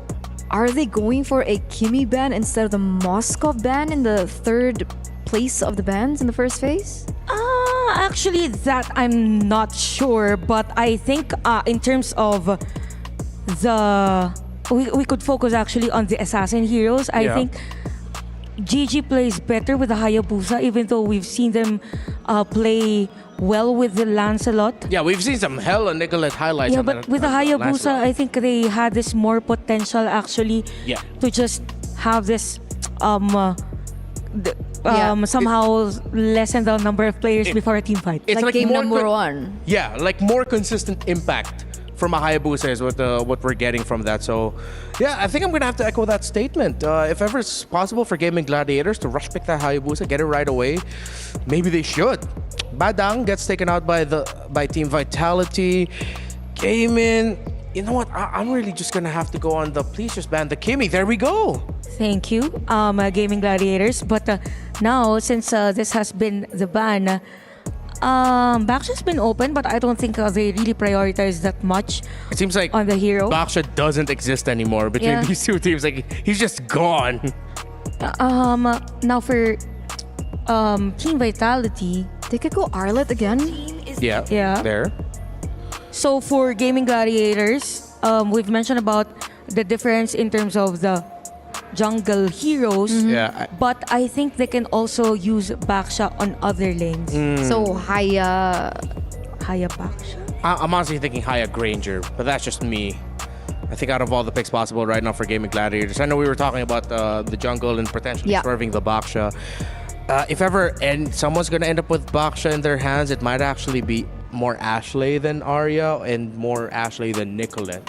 I think they could just put that into the roam instead. But I think considering that there's an Arlot on the other side of the board, it's already so difficult to play a Baksha if you're going to be playing it roam. Because Baksha, yeah, he can be annoying. He can get around the map really quickly. He can harass you with damage. But then it'll be so easy for an Arlot, if ever that's going to go into the roam, or anyone in the roam and mid, to just punish the Baksha right away. That might actually be more of a detriment to Gaming with picking that up. Yeah. Is Ashley okay? Like generally? Yeah. I think they're just waiting for the next hero. She looks really tense. She looks really As compared tense. to the previous day. Yeah, I'm not good with reading body language and all that, so I'm gonna leave that up to you two. I'm not so good with psychoanalysis. Maybe she's just focusing, right? Yeah, she could just be focused too. Yeah, optimistic, half glass full. Yeah. Okay. So now you just need a little bit more optimism. Yeah, maybe she's just, what should I do for the next game? Yeah. Because we've mentioned about she's the center of the team. Yes. She's the shot caller, so she needs to do a reset. That's why I agree with what you picked up earlier on about the CC always being a constant pick here for GG. The problem is that I'm looking at is with the CC always a pick and the lack of hero pool coming in from Ashley, it really makes their gameplay one-dimensional. like you know what to expect. Yeah, okay. Well, for the side of Team Vitality, it seems like there's a lot more dimensions. Exactly. Vival could be the one to open things up. Vivian can be the one to open things up. We've seen Fumi Echo take that role as well. And to be fair, it has been just 20 heroes that they actually used before Grand Final. So for the side of Gaming Gladiators, they don't really have that much information as to what heroes they will use coming to this match. I just realized though, for the head-to-head matchup, I mean, we're putting a lot of focus here onto Ashley and her hero pool, but her hero pool is massive compared to Vivian heading into this day. Vivian has just been so far Gatot Kacha, Badang, Arlot, Akai. Oh, Arlot, bro? Badang, Arlot, Akai, and Cho. Okay, Badang, Arlot. Yeah, we add the Cho, so 4 heroes in total. So 4. While Ashley actually has a rich selection of roam heroes that she could go for with the Minotaur, Kalea, Matilda, Hylos, Gatot, so on and so forth. So there's a lot of options there. What if it's not the roam that we should be looking at, but it's actually the EXP? Because there's been also a lot of differences in the EXP lane for the series. Because suddenly Fumi Echo has an Edith game with her right now. Yeah? But the big question is, has she done successfully on these unique heroes? Are we fighting right now? Should we It's okay. Should we argue? It's a heated discussion because it's a heated match. We need to talk about this. We need to figure out a way to take Team Vitality down. Just right. To be fair, I think the only team also from this tournament that has the highest potential to use CZ is only Gaming Gladiators. Oh. I mean, it's their top hero for EXP lane. Yeah. But we've seen Fumi Echo pick up the CC before, right? 3 times. 3 times, yeah. All right. I know it's not the hot take segment right now, but I'll just drop in my hot take. What if Gaiman just starts prioritizing the Kai? Actually, given that now that you've mentioned that, game number 2 was Arlot, and then next 2 picks they got the Akai in the first and phase. then we saw the Arlot just dashing all around them. Arlot Akai is such a good combo right now. So if they take the Arlot, then they take Hayabusa, then would it be a better trade for Gaming Gladiators? What do you mean? Because Vitality already has the Arlot with them. No. What I was saying, it is for a counter pick for GG, just for the sake of not having Arlot and Akai on Team Vitality. Also, you think that next pick GG picks up the Akai? There's a chance, maybe. Yeah, that's what I was thinking too. Like, just get Gaming Gladiators to pick up the Akai in the first 2 picks, so that even the Arlot would cause a lot of problems. I mean, the Arlot was already picked, right? Yes. That's the first pick. Yes. So it's already They were there. waiting for the 2 picks from GG. Yeah. So you can go Akai Hayabusa. Yeah, Akai Hayabusa. Yeah. You get a strong pick at the jungle right away. You get a very flexible panda that you can put in multiple positions. Yeah, and for now just 2 Roman XP. So for Team Vitality, they can get Baksha. Or was Baksha banned? No.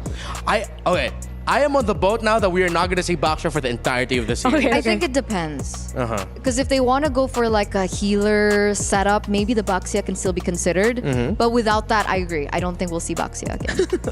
Okay. Yeah, that's true. Okay, so with the Baksha Goodbye, gone, wheel. Yeah. And I really like that we're trying to complete the heroes Yeah. now, even though we don't see anything. Yeah.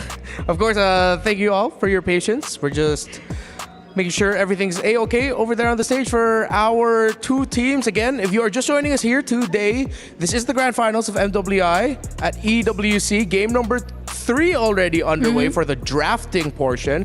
First 2 games were won by Team Vitality, but it wasn't all just completely a dominant performance. We've seen hints of possible resurgence and comeback multiple times from Gaming Gladiators, and that might actually end up reflecting in the series score if ever Gaming can translate that into a game win. And again, if ever they translate that into a game win, I feel like that's going to be massive momentum for them that they can use, considering that they can proudly proclaim that they are the only team so far in MWI 2025 to give Team Vitality a loss. Again, that's only if it happens. Yeah, I think that will affect definitely Team Vitality, because Shell confidently stated that from the start they were actually aiming to become champions with a 100% game win rate, and now we get to see the Akai and Hayabusa taken here by Gaming Gladiators. Oh, as predicted by Renmar.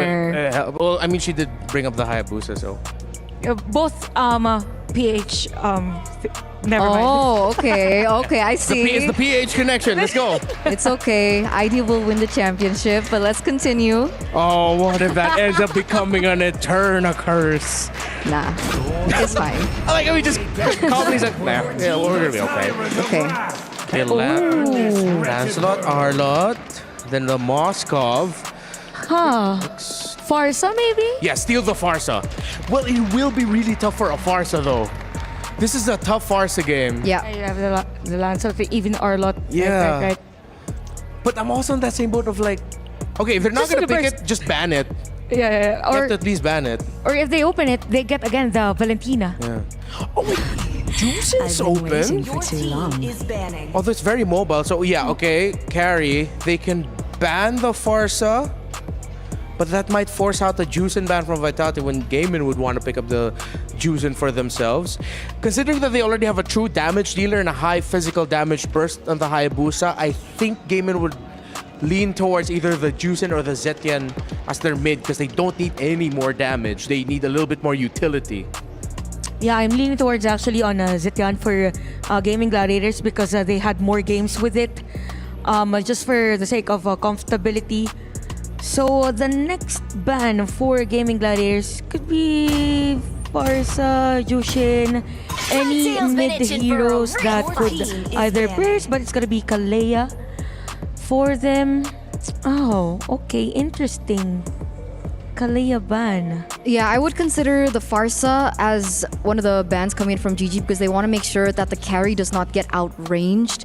She is strong, but she has really low range, and burst heroes like the Farsa with the long range does become a problem for the carry in the later stage of the game, especially if they want to go for in these particular team fights. Kalea gets taken out. They are trying to pin out Vivian, I think, here, technically against the Hayabusa. We have seen the Cho become an option, the Kufra become an option as well. These are heroes that we have seen Vivian play before, but it's not as meta. So that's another consideration. Ruby is something that we do see going against the Hayabusa because I do think that the Hayabusa is going to be a problem. Game number 1 was clearly very difficult for Vitality to close, right? Without that split push coming in from the Moskov for Shell, I think they could have lost that first game. So we come into the second phase now for the bans for Team Vitality, and the Jushin does get banned, like you guys mentioned. Considering we have seen a lot of Lancelot games that don't go as according to plan because of the range and the pickups coming in from the Jushin. Yeah, I would agree. By the way, this is a very smart ban from Gaming Gladiators, the Kadita, because we all know that it could actually use that skill to stop the heavy spin midway. So the typical ban is going to be Minotaur, still limiting heroes for Ashley. So I think they're just forcing this Akai to be just a pos 5 or tank here for GG, since again for GG here they want the heavy tank as much as possible, but I think it would be best for them to place this Akai on the EXP lane and have a hard tank against the Lancelot, and could probably hold Moskov in terms of team fight. Yeah, so 100% I think that guy does go into the EXP lane, considering that the times that they've shown it up, it was actually Arya who played it incredibly well, but it was paired up with a Badang usually, and so we might have to see a different combination for the Akai of Gaming Gladiators. As expected, Zetian is going to be the mid lane pick for Gaimin. Now Vitality, still it would be tough for them to pick up the Farsa, but I wouldn't knock them for deciding to pick it up. It still plays to their strengths and what they do best. What if they... I was thinking about Faramis though, but is it great for Team Vitality? I mean, just to counter the shadow kills and such, but they will lack burst early game. Oh, Selena. Yeah, I was about to say the Selena. The Farsa is too risky with this composition that GG has with the Hayabusa, with the Akai as well. Selena is a hero that we have seen Cine pick up 3 times, so it's one of her main heroes, and like we were talking about earlier on, right? The choke comes through. They have a lot of ways to lock down, but it's very single target. So we might be looking at them trying to disengage from team fights and look for pickoffs instead. GG, on the other hand, they are the ones that want to go in for team fights, right? They have 2 layers of CC with a Tigreal implosion and now the heavy spin. I'm feeling good about this lineup by Gaming Gladiators, although Team Vitality Selena is deadly. Let's see what will happen. Will it be a 3-0 lead for Vitality or the first score on the board for Gaming Gladiators? Let's go, Brigida and Naisu. Thank you so much to our panelists. Indeed, match point is on the line here for Team Vitality, going up against Gaming Gladiators, who I believe I'd agree too. This feels like a much better draft, a much confident draft for them. And you definitely need to be confident in pulling this one off. It's a Tigreal and an Akai. Can I just say, I think Gaming Gladiators has been so far the only team in MWI. I know it's 2-0 right now, but they have made Team Vitality uncomfortable in certain parts of the game, right? But the main thing is they need to get a win. That's what they have to do here, and maybe this lineup, this composition can allow them to do that. It's so funny too how we just see very similar junglers being swapped in and out, you know? Yeah, it's just still going to be the Lancelot and the Hayabusa for this matchup, but I definitely agree. And we've had some time away from the Land of Dawn before heading back into game number 3, so hopefully, as mentioned by our panelists, Gaming Gladiators have also had enough time to talk about the things that need to be addressed, because in the first 2 games we've observed a lot of things, I feel, especially in terms of the macro, their decision making and whatnot, and those are going to heavily matter for this one because they are going for a very teamfight centric comp, and they can't mess up in terms of targeting, in terms of priority if it's about that, but that's a nice force on the trigger. She's going to go for Shell. She gets the Purify. So both gold laners burning the battle spells. A Flicker and a Purify down for both of them. And good little rotation for both. I think Panda still want to be careful here. You know, last game it took her a little bit of time to really build up on this carry. And it might be the case if she's able to build up faster, and then maybe it puts them in a position to contest some of these objectives earlier or have a better opportunity to do that. Yep, liking the fast rotations and the earlier rotations coming in from Team Vitality. But we have to watch out for Gaming. This is a pull yourself together Tigreal that Ashley actually has. Also prioritizing the rapid boost. The setup might come soon, but okay, that was close. But just force out the Flicker, although Arya... Oh, Arya, she's going to survive this. Oh, she pops the Flicker, but she's burning from Vival again. Little Impure Rage there too. Still the pressure. Ashley on the run. And Nicolette's going to want to get her buff here, though. I'm not sure if she's going to pull the trigger on the Shadow Kill. She does, and she'll find Cine. Now looking for some more damage, but again, a trade, though. Gaming Gladiators will pick up 1. And just as we mentioned that you have to pay attention to the potential setups, Cine feels like the biggest problem now for Gaming Gladiators. Always able to keep an eye out on where Ashley could potentially come from, and Ashley was the one who could have set things up for Gaming earlier because Arya was forced to recall, and they probably had to wait a little longer before showing themselves up that early because they were clearly at a disadvantage. The kick is true. Spirit Destruction, Panda sees it. She's going to back off. But again, the initiation. Again, a final slash thrown out from Fumieko. She's going to be collapsed down on her. Shadow Kill's going to be popped out. Fumieko 1 hit away. She goes back with a vengeance. Finally going down to Arya. Turtle for the taking, and Vival just around the corner. Goes in! Takes the turtle from under the noses. Now Nicolette on the run. She can't escape Vivian. The fight's still breaking out as Arya takes a little bit of damage. Still forced out, but can't run away as Arya falls as well. Team Vitality again finds the win. How is Vival still able to stay alive despite all that? Oh, wait, Vivian actually gets taken down. Cine, she might just be in danger here, but is able to get out of the turret anyway. So she is able to keep herself safe. But going back, that was Vival, who, by the way, already got pinned down by the heavy spin. There was Sayori, there was Ashley nearby, Arya too, doing a lot just to try take her down, but it still wasn't enough. This is the this is the threat of Vival on the Lancelot, who, by the way, in case you missed it, secured the first turtle away from Gaming Gladiators in game number 1 with the exact same way she did it here in game number 3. And they're looking for more here. Vivian out on the wins. She does have the Way of the Dragon, but no flicker available. So she's going to be spotted out by Sayori. I'm not sure if GG still wants to look to pick a fight before the turtle comes up. Still a little bit away here. So they'll go ahead and get in position, but they find themselves 2K under now against Team Vitality. And this is the thing. You don't want to replicate what's happened the past 2 games. You know, you wait too long to try to turn things around, especially with a carry on your side. That's not going to be where you want to be. So they'll go ahead and get their resets in. Turtle comes up in 20, and you'll see GG kind of get in position. They have to play around this. Fumieko. Jump in. Fury the Phoenix is going to be used, but nothing after that. That is some insane pressure onto Nicolette. They knew that Nicolette was all alone, but now Gaming Gladiators, will they still try to look for something? Oh no, just they're gonna go. Fumieko goes in again, final slash to be able to find 2. Panda in trouble, tries to get out. Vivian not able to find the connection. A heavy spin, but Viva will jump in under the turret. She doesn't care. Makes work and finds Panda, and now the turtle is up. You know how the Lancelot was just recently adjusted, which makes the dashes so much more easier. I never expected to see it be this smooth. Okay, SOD. Oh no, they go for it. So gonna go for it. Takes a couple shots. Fumieko making her way to final slash with the flicker. And Nicolette had nowhere to go. Team Vitality is not letting up at all. The buff's gonna be worked on now too. They go in, swoop it in, and it's Cine that gets the purple buff.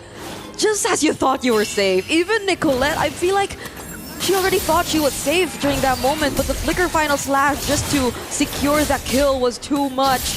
The abyssal arrows as well, they're limiting so much from what Gaming Gladiators could do. They rely so much on positioning and looking for those setups, but they couldn't go in just yet, knowing that Team Vitality, there's a potential Way of the Dragon, there are these abyssal arrows just constantly going in, and there's another one landing on Ashley. It seems like Gaming Gladiators are doing their best just to defend this tier 1 in mid. That's so tough. I mean, even when you try to get some space to work around with, you know, we always see this when teams are up against the Selena, dodging those arrows, watching out for those traps, and then she's got a purple buff on top of it. It's tiresome work, and that's what's going to be here for GG to deal with. And that's why we're trying to see them hold on to this turret so hard, but Vivian has been in the same spot too. And that's the threat with a Cho. Look, she's going to go in, finds the kick right there on the Way of the Dragon under the turret. Implosion going to be used into the Fury of Phoenix. Turret still worked on. Vivian might get taken out as Arya picks up the kill. Cine on the run. A couple shots from Panda, but GG at least finding something. That was great positioning and holding of the brush from Vivian, I must say. The mother of tanks. But that might have been a little too overzealous. Hold on, Nicolette. Oh, okay. So yeah, going back, it was a great engage, but the follow-up might have been lacking. Here's a play. She goes in. Spear Misery there too. Cine in trouble. Panda, she's so low. She does find Shell.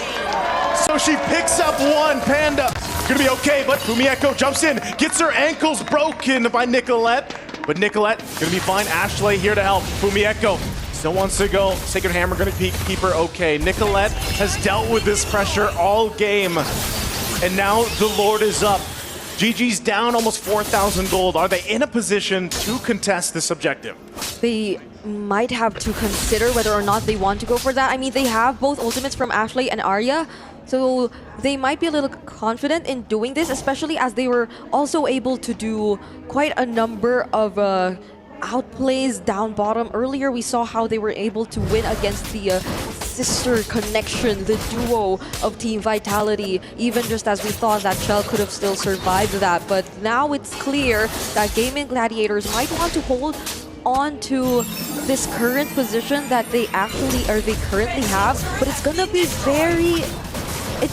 it could just be quick for Team Vitality to catch up. I mean, they just have to look out for the SOD, and then eventually they can catch up to the team fights. There's the conceal already committed, however, from Gaming Gladiators, and they weren't able to find any targets. So that might be one thing Team Vitality could. Oh my goodness!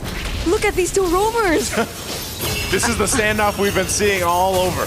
Who's the real winner of tags? Well, right now it's Team Vitality has done a whole lot. They haven't lost a game yet, and it's not looking too good. Nicolette gonna be in trouble. She goes in with a shadow kill, forced to fight it out. Gonna pop the regen. Vivian will back off.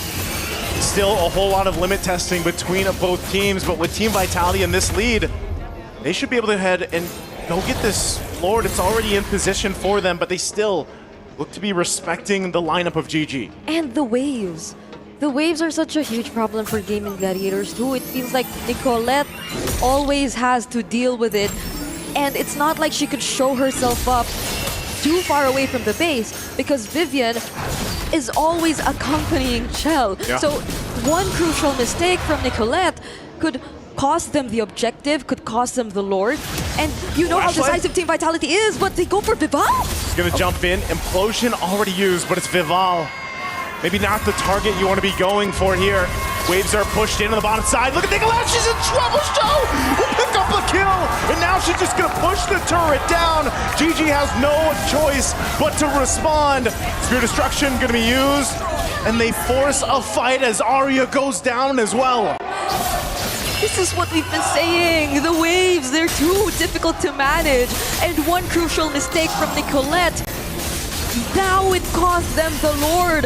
This was just all hypothetical earlier, but now it finally happens. And how unfortunate is it for Gaming Gladiators who are now forced to defend?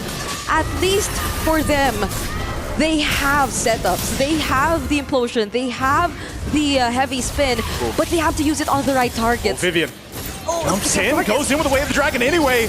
Implosion to respond. Immortality gonna be popped, and Panda flickers defensively, all fighting on the turret as the Fury of the Phoenix goes down, and they finally find Vivian, but Nicolette is gone, as well as Arya.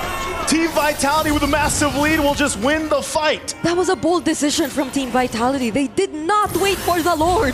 They just went in for the Way of the Dragon. There was a slight miscalculation in terms of angle, which led to Vivian getting punished either way. But it seems like they don't mind. They gain access to the inhibitor turrets. They pop the holy shields, and they already took out the inhibitor turret down bottom either way. So they have the Lord already gaining access to the base, but Vivian, she is yet to catch up. So they might just respect Gaming Gladiators for now. If you look at their overall capability to defend, somehow Panda 1 already has the Trinity either way, and this is still Sayori we're talking about. I believe there could be a great combo coming from the Fury of the Phoenix and either of their setup or ultimates. They just have to time it well enough.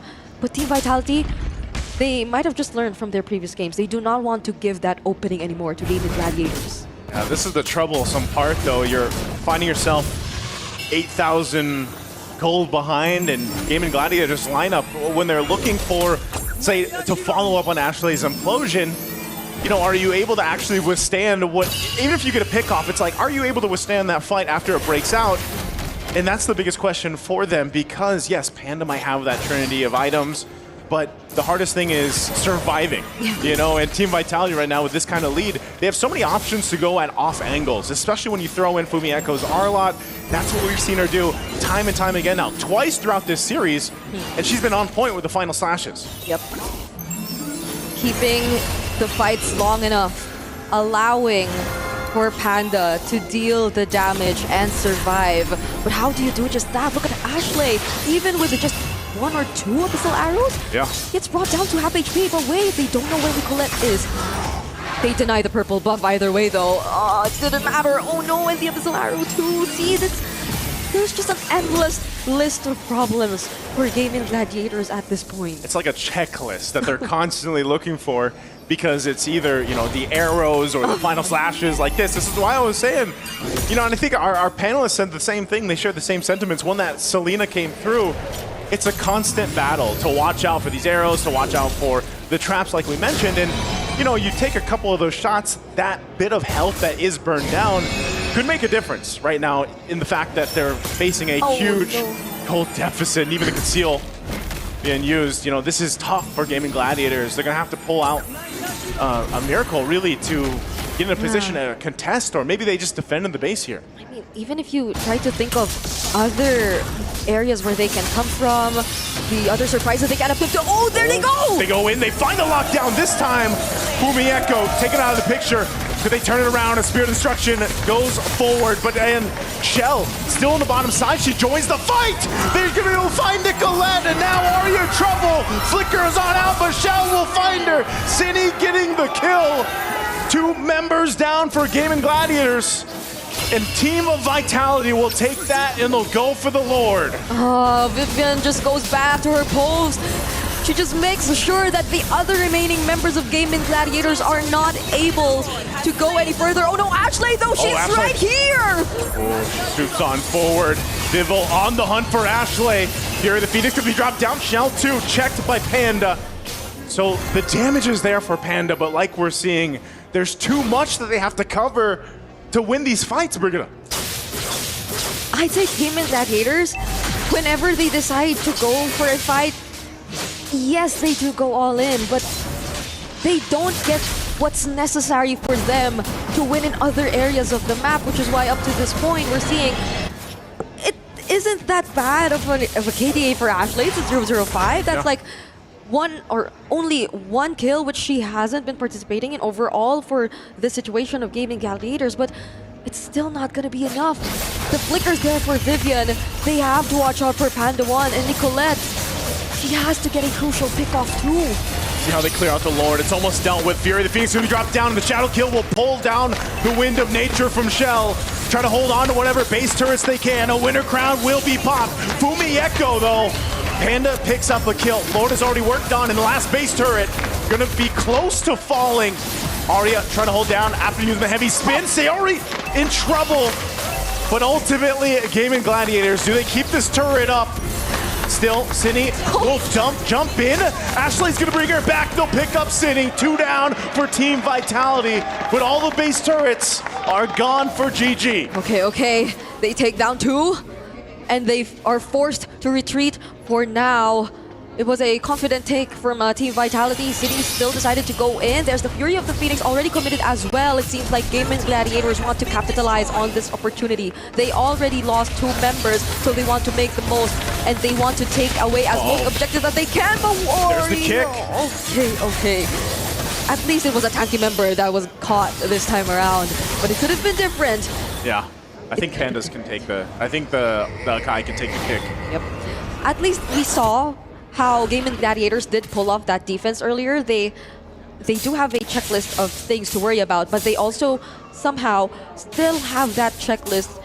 It may be a little vague at this point, but they still have a chance. So they were able to force out a couple of reactions from Team Vitality. Nicolette went in for the right targets. It's just that Shell, at this point, I don't think she'll ever be alone on the Moskov, so the damage will always have to be split up whenever she uses the Shadow Kill. But other than that, even the way they were just able to keep Panda 1 safe, and she did majority of the job in terms of clearing the waves. And Panda 1, mind you, also has the Wind of Nature now, so Vivel has to be a little more careful. I am going to hope that for Panda 1, they capitalize on the passive that Zetian has also. So it's those small mistakes or errors that can come in from Vivel are the openings that Gaming Gladiators can have. But Team Vitality, it seems like they're full aware of that too.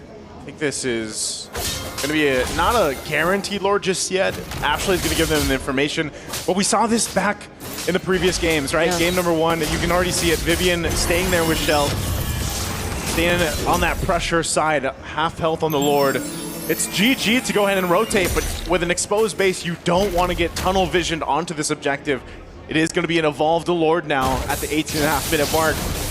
So this is tough. This is a tough decision for GG to make. How do they approach the fight, but not lose to Shell's split push again? Yeah, it seems like they changed whoever's assigned to managing the long lane. It's not Nicolette anymore.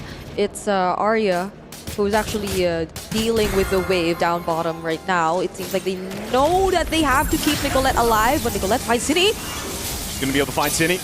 Pops the winner crown. Fury the Phoenix, an implosion to the final slash. Keeps Ashley at bay. Another winner crown going to be popped. Sayori's in trouble. She has her own winner crown. But now Panda, amidst two, pops the wind of nature. Sayori goes down and Panda versus Vivian. But Vivian gets the kill.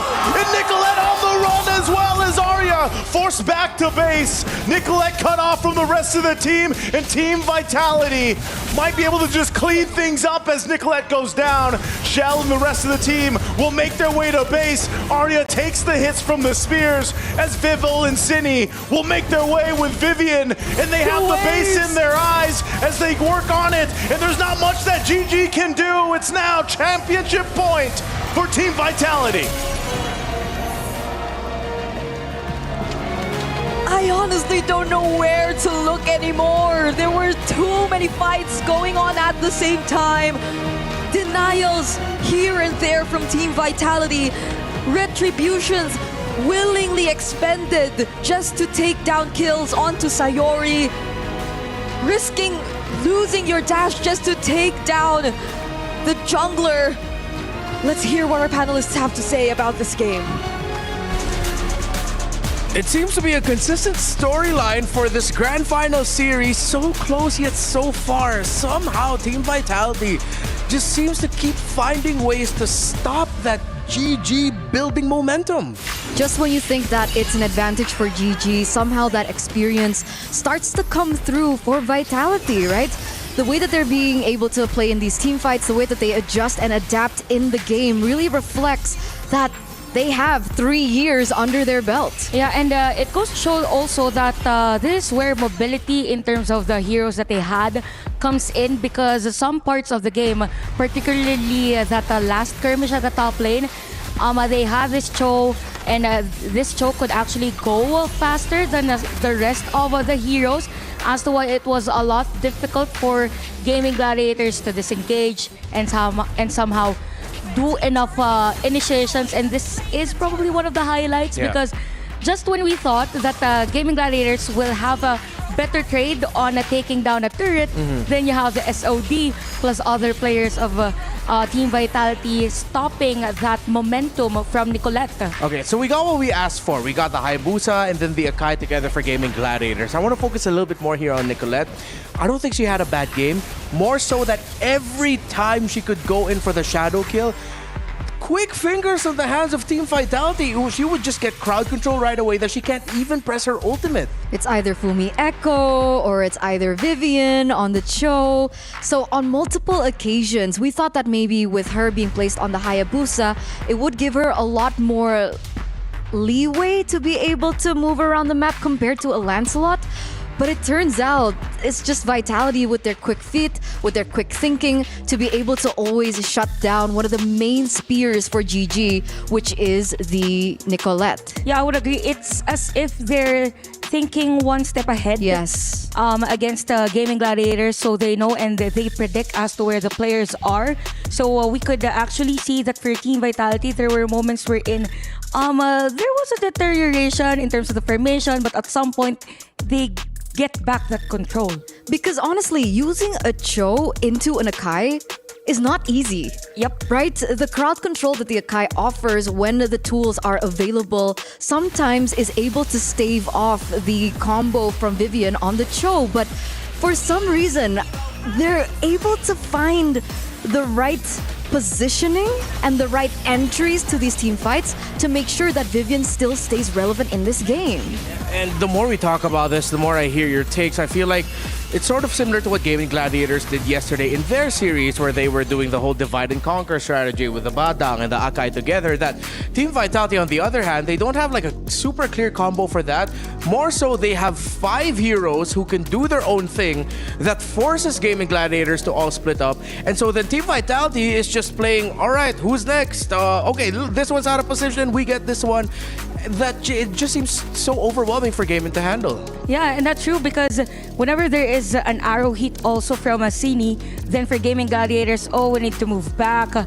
We don't have enough heroes with us to set up a play or probably go for another initiation. So it felt like for Gaming Gladiators, there were a lot of factors that they needed to consider before engaging, as compared to a Team Vitality.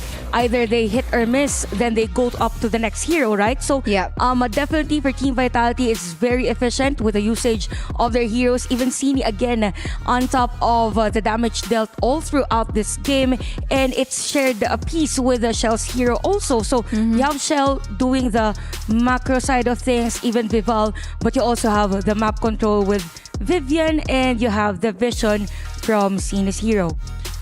All right, and that is, I feel like despite that being a very long game, we actually got to perfectly just tell the story of what happened there between Vitality and Game and Gladiators. We actually have some very special guests right now on our panel, so please welcome Chinchao and Funi, two very familiar faces for the members of Team Vitality, and I know you two are very familiar with Team Vitality, and so I just want to ask you, apa kabar?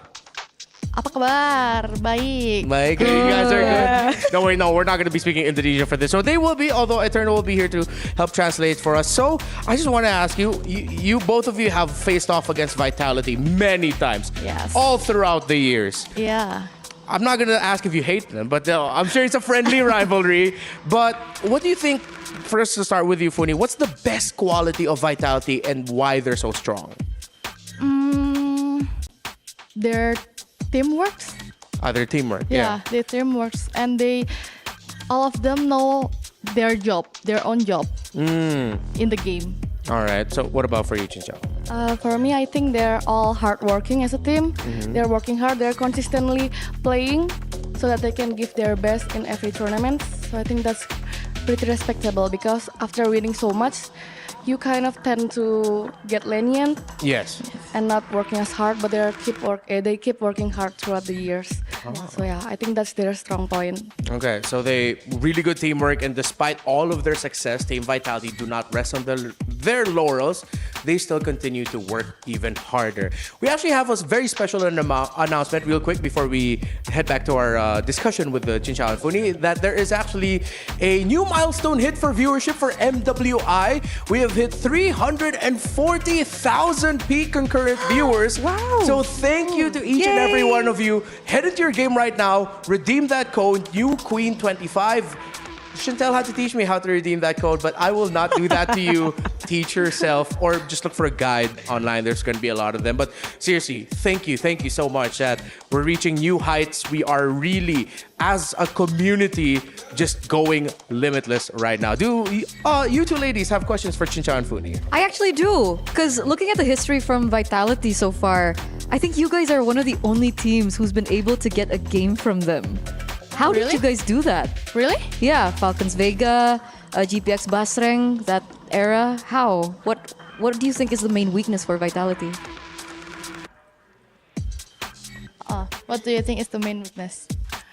During our GPX Basreng era and Falcons Vega, I think we just have the courage to face them head on, and we sometimes have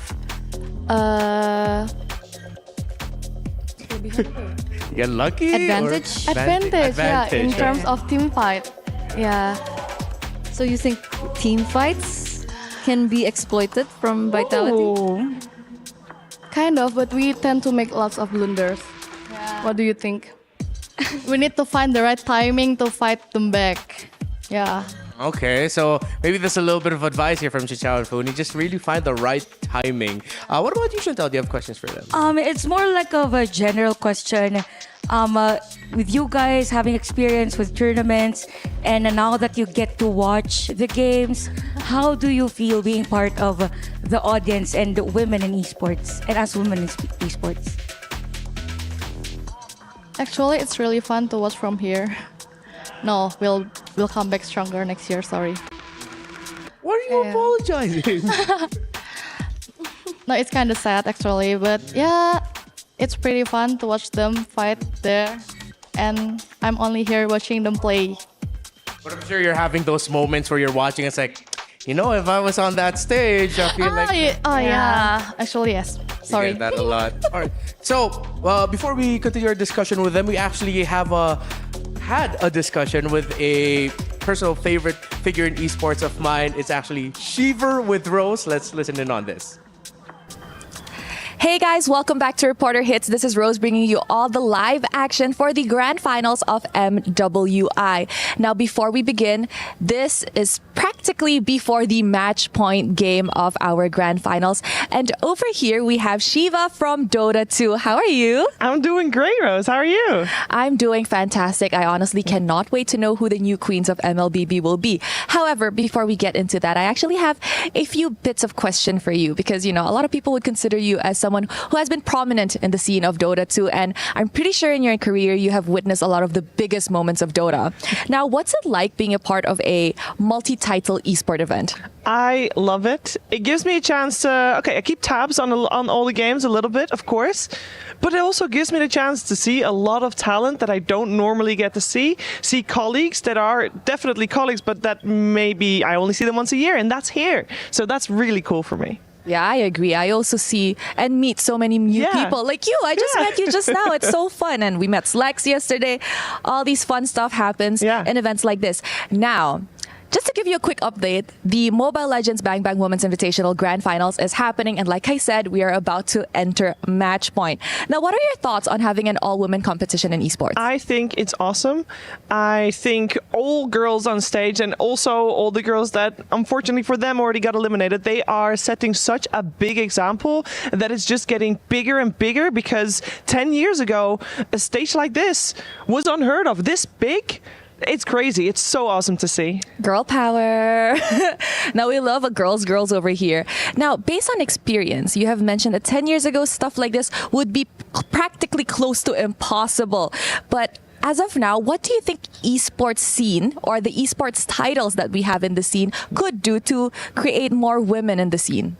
I think we are definitely on the right track. We're doing very well. I think having events like this across multiple titles, because Mobile Legends Bang Bang, obviously amazing. I wish we could do it in Dota, but unfortunately not enough players yet. I think that's where it's at. I think everybody just needs to continue promoting it to each other, and this is obviously also a great example of getting more women in the scene because there's going to be little girls watching this and thinking, hey, that's cool to do, and then we just have to hope that everybody surrounds them. It's like, yeah, that is cool to do. You know, we need everybody to be on board with that. It is a really cool and fun and achievable thing to do. Yeah, imagine if a Dota 2 person watches this right now and goes, oh, Mom, Dad, I want to be a pro player. Let's do this, girl. Let's do it. Yes, we'll be waiting for you. Now, for our grand finals, we have Team Vitality going up against Game and Gladiators.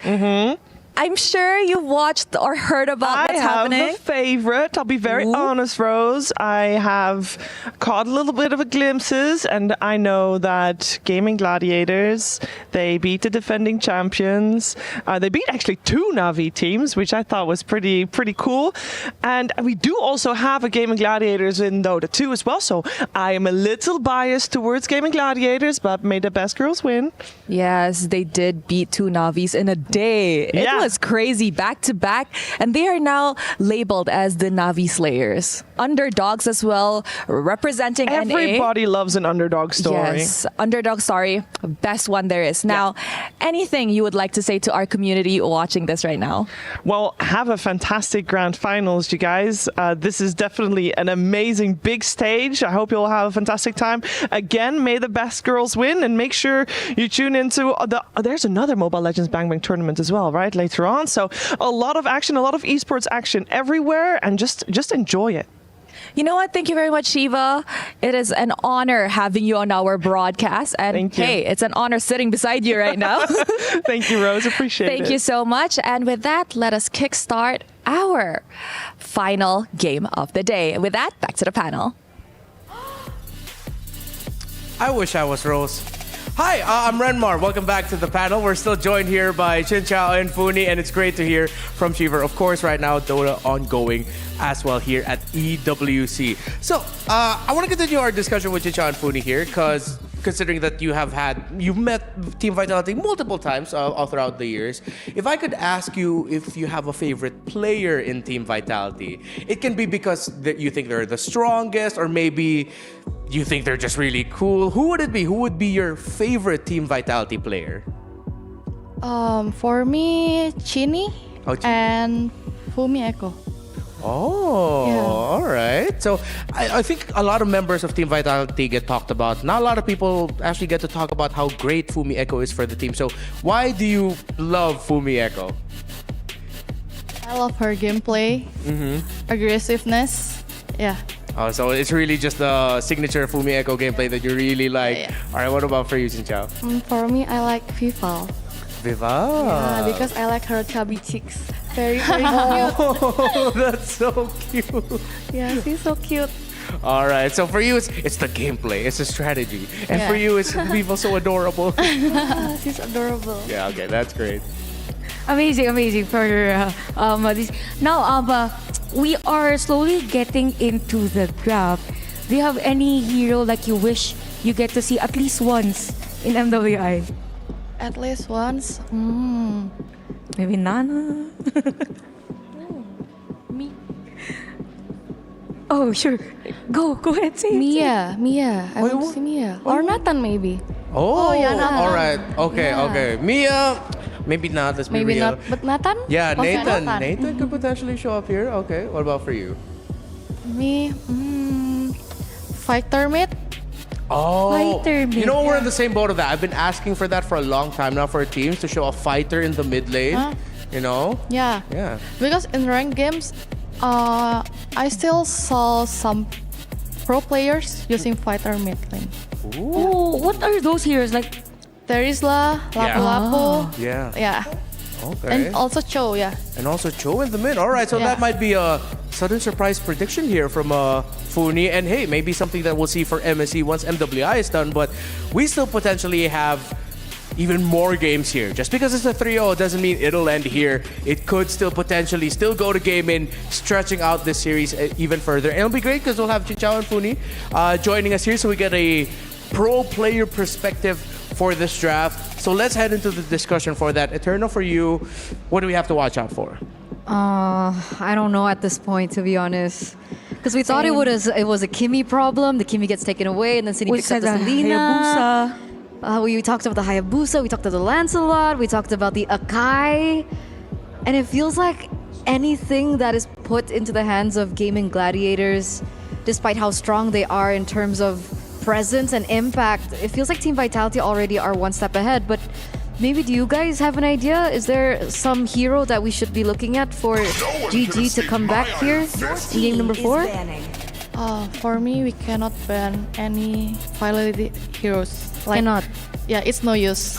Okay. Oh. It's no use to ban their heroes.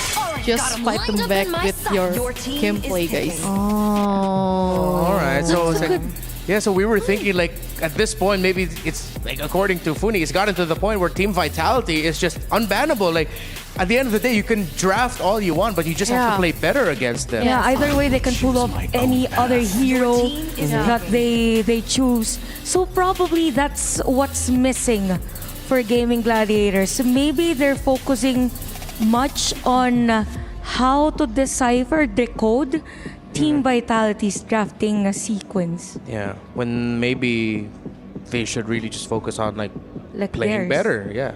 Like self-love. Yes. Okay.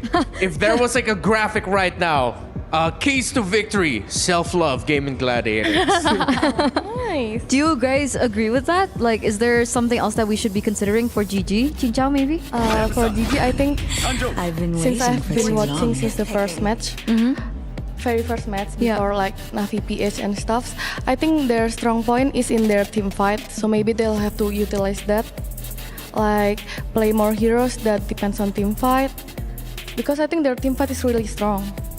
Their team fight is strong, but yeah, we saw in that game, right? They had a really good composition for team fight. Yeah. What do you think went wrong for them? Their macro. Oh, okay.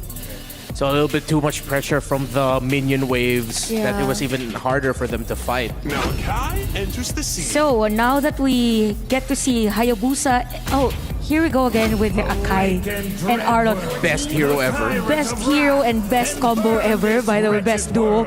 For gaming gladiators, how do they counter the Arlot and Akai? She's thinking. Fumi's thinking. It just means that it's hard to Have you like gone against the Akai Arlet? No. Never. Never.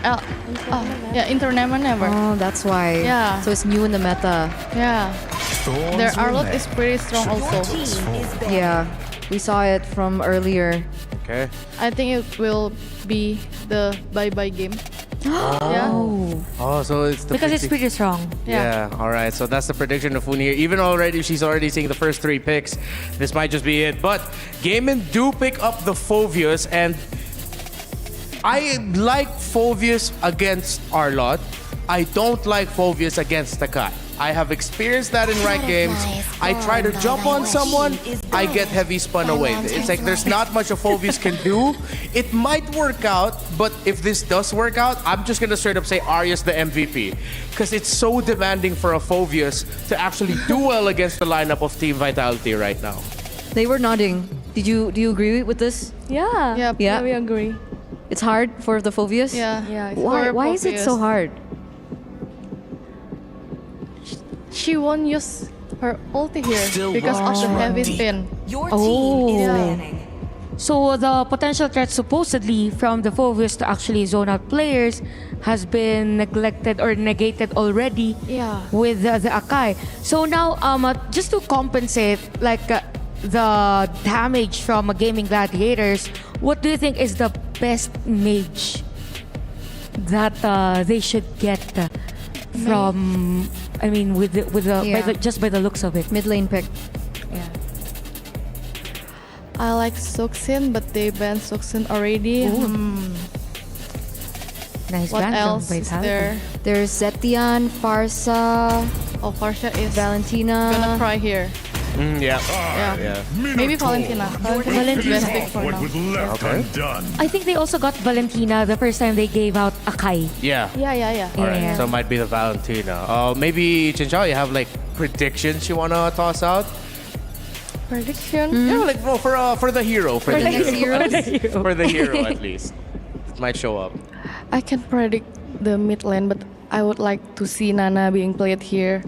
Nana pick. Okay. I was looking forward for Nana too. Nana can change Akai to Molina. Molina, yeah. So instead of a panda, you want a guy to turn into a kitten. You know what? That is a good strategy we've never really discussed. Yes, thank you very much. Yeah, if the panda's the problem, turn it into a little stuffed toy kitten. Right, yes. Okay, so the Matilda is actually the next pick here for GG.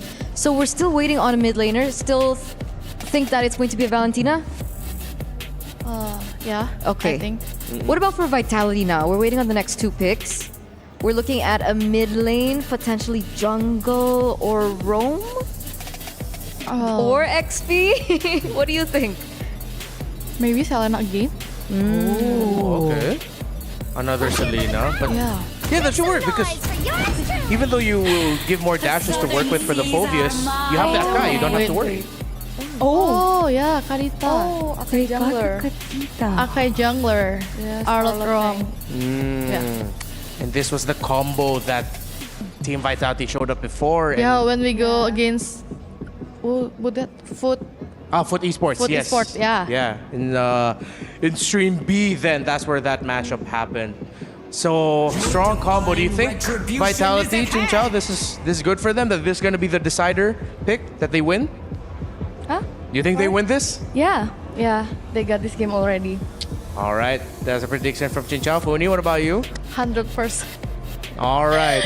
Just to provide more context, it's fellow Indonesian athletes supporting fellow Indonesian athletes. So, Chinchao, Funi, thank you so much for joining us here for the draft. Will this be it? Will it be Vitality taking the crown or Gaimin taking a game back? Let's go to Naisu and Brigida. Just one win away from getting the championship and another 100% record here in MWI 2025. Team Vitality, they've been dominating the series so far. Even our guests, Funi, Chinchao, they think this might be the quote-unquote bye-bye game, but will Gaimin Gladiators find a way to deny them of that? We're seeing the potentially last match, Naisu.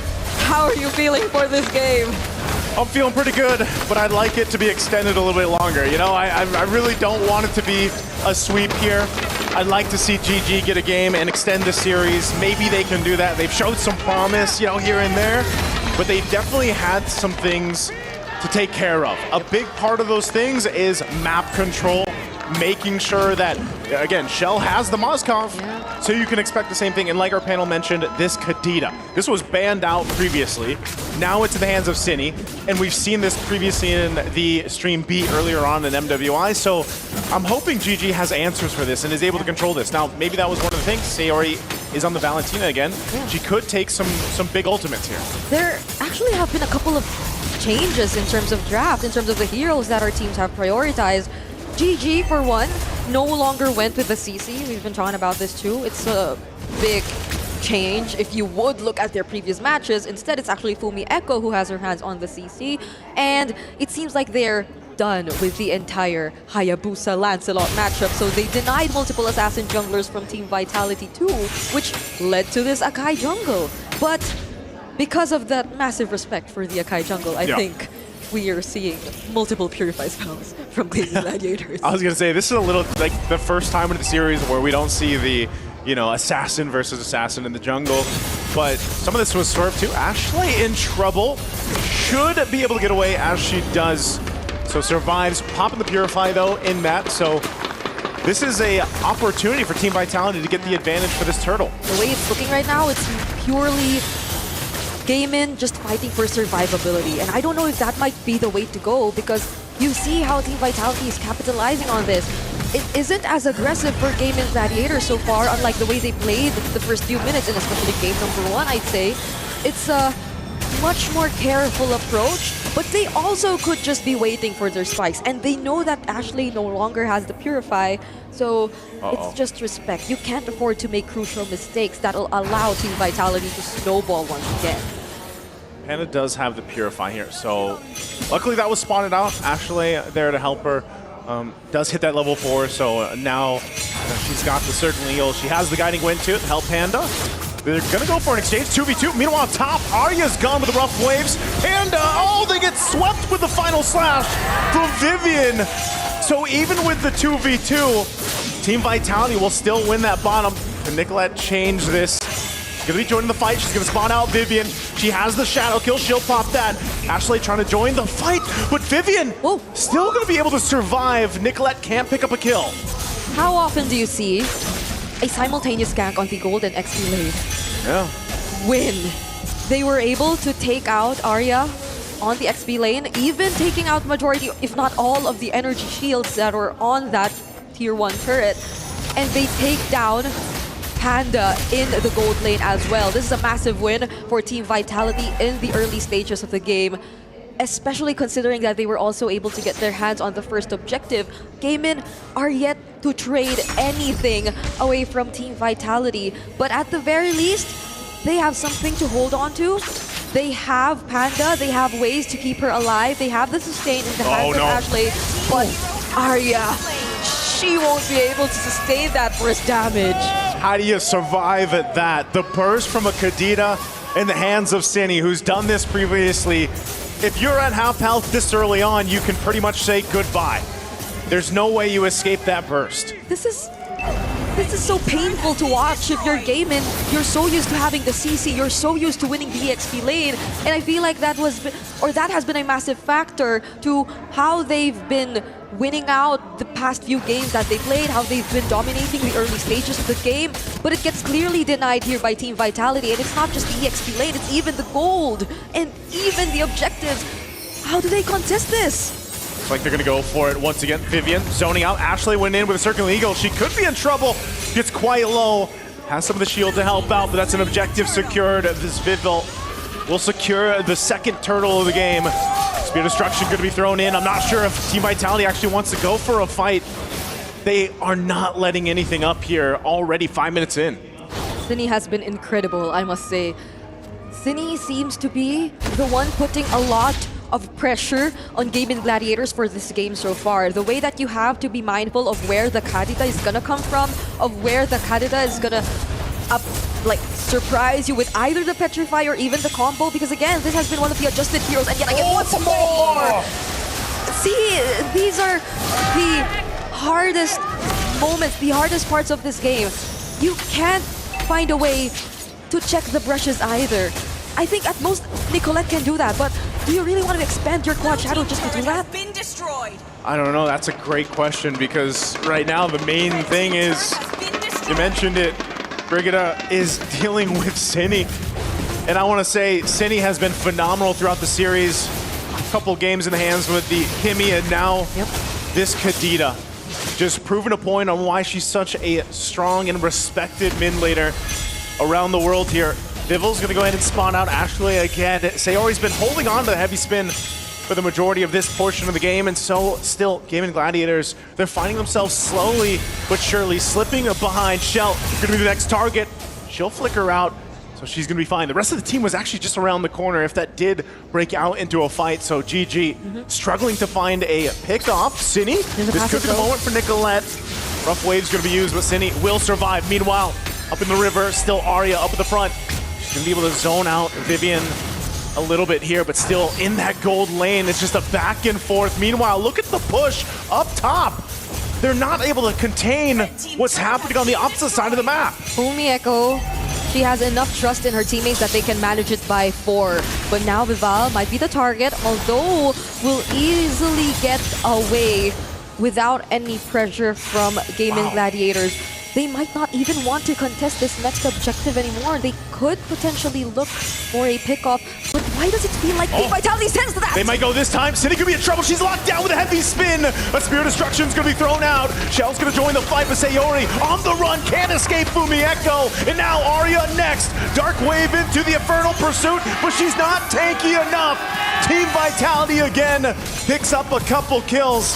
And now Nicolette waiting out on the whims. She's gonna jump in. Shadow Kill's gonna be popped up. GG Panda joining the fight, but they back off. A final slash too, but the turtle for the taking here for Team Vitality. It was a great attempt from Nicolette, but the damage was not enough just yet. This is some insane game sense we're seeing from Team Vitality actually in this game. The way that they could have just went for the upcoming turtle and they just tried to burst it down, knowing fully well that there would be no contest whatsoever anymore, but no, it seems like they knew how ahead they are. They knew that they could actually engage in a fight up against Gaming Gladiators, and that's what's gonna make them uncomfortable. These constant team fights that they just can't win out on. They have this lineup which makes you feel like they might want to go for those fights, but at this point, it might not be the best decision to go for it anymore. Arya can't even stand the amount of damage that's coming from Team Vitality. I feel like even Cini considers Arya as a target right now. She could go for anyone at this point. You know, you get this kind of strength in the early game with Kadita. Whoa, Nicolette so low! She has to pop the Shadow Kill, but she can't escape it either way. Another pickup for Team Vitality. GG scrambling here on their side of the jungle. That wasn't a full combo. I mean, that was just the ultimate. The first kill and the ultimate. And then she used the Petrify mid-ultimate, mid-rough waves. Yeah. So Nicolette could have gotten away, but that was another deny by Cini in this game, which leads to this free Lord that goes into the hands of Team Vitality. Mind you, they've already cleared both Tier 1s and Tier 2s in the side lanes, and now might be their opportunity to clear even the mid lane. Oh, Arya so in trouble under the Tier 2. Cini again unleashing, picks up the kill, and just not enough damage from the Shadow Kill from Nicolette. It's the same story every time. And it's so tough for Gaming Gladiators to find a win in these fights. This is gonna be tricky for Gaming. The lane where the Lord spawned was the top lane, and they were already able to trigger the Holy Shields even before this Lord has spawned. Again, courtesy of Fumi Echo, she's been pressuring that lane for a majority of this game for the past how many minutes since Team Vitality.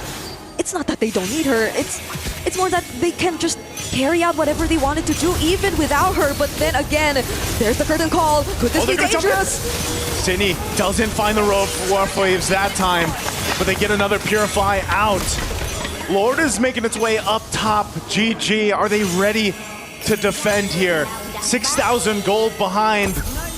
This is going to be crucial. Panda's positioning. She still has the Purify. Ashley already at half health, and she's gone as Shell picks up the kill, and Panda falls. 2 major members are down of GG, and Team Vitality sees the win in sight. A couple shots of Sayori Arya trying to keep it together, but another's going to fall. They carried the weight of last year's loss. They turned pain into purpose and left no soul unconvinced of their reign. They're completely undefeated. Team Vitality. Nothing was granted and everything was earned.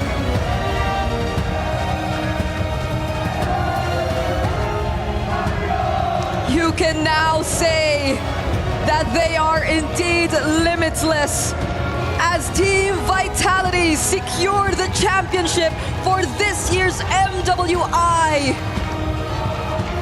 The only thing that mattered, and it once slipped out of their hands. They've been waiting for this moment. They badly wanted this win. They've been very vocal about that.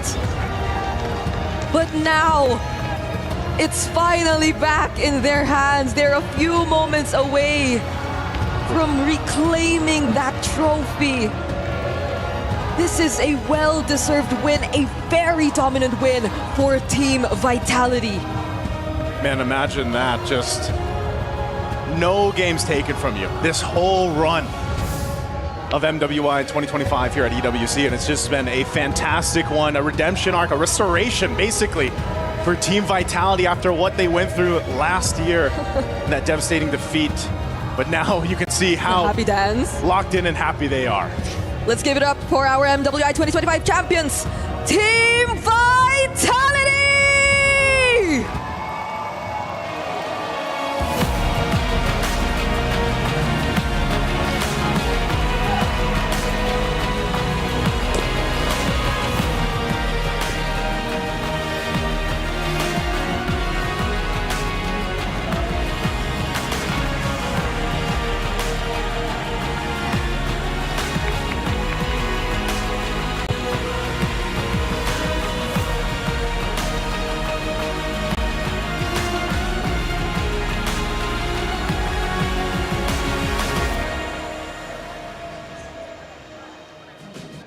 They didn't just win, they conquered every challenge without dropping a single game.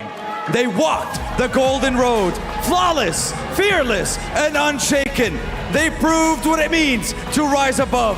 They reminded us all that nothing is granted, everything is earned. They played with purpose, they played with pride, they played limitless! Untouched, unmatched, undisputed, the Queens have completed the Golden Road 3 times! Queens of the Hive, Queens of the Land of Dawn, Queens of MWI! Ladies and gentlemen, this is Team Vitality, your MWI 2025 champions!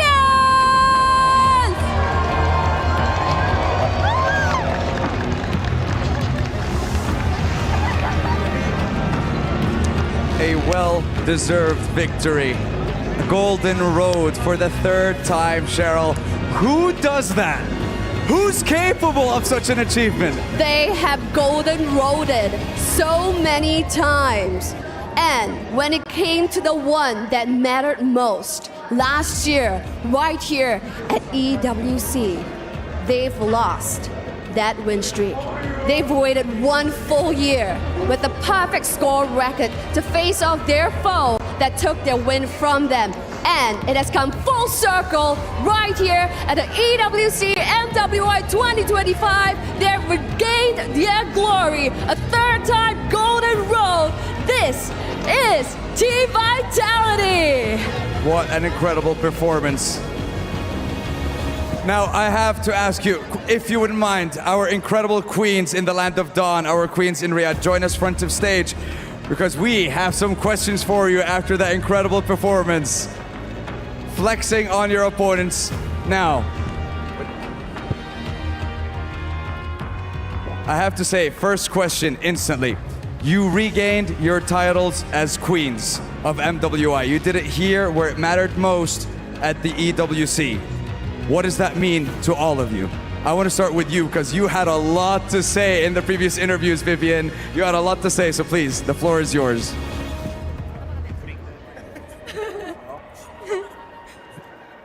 I'm feeling happy and I wanna speak in English. Oh, we love that. For you, Ashley, are you still in your dream? Come to my dream! Come to my dream! By the way, this is dream or the fact? My dream very beautiful. Come, girl! ya udah pokoknya tadi gue bilang tadi datanglah ke mimpi gue guys, sangat indah. BTW ini mimpi gue atau ini adalah fakta guys? Fantastic. And now, we would like to have our next question. I'm just worried. Hold on. I'm just gonna, like, a little bit of distance, just so the trophy doesn't fall. Please. It is so pretty. We want to keep it in one piece. Okay, Shell, I have you here with me. Now, Team Vitality has remained a perfect score. You guys are not letting up, not dropping a single game. Clean record so far through MWI. In an interview, you yourself mentioned that it was intentional to win this tournament with a 100% win rate. What's the reason behind this goal? I just want to prove that no one can do it better than us.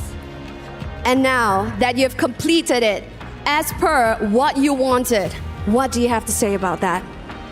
I think that it was meant to be ours all along.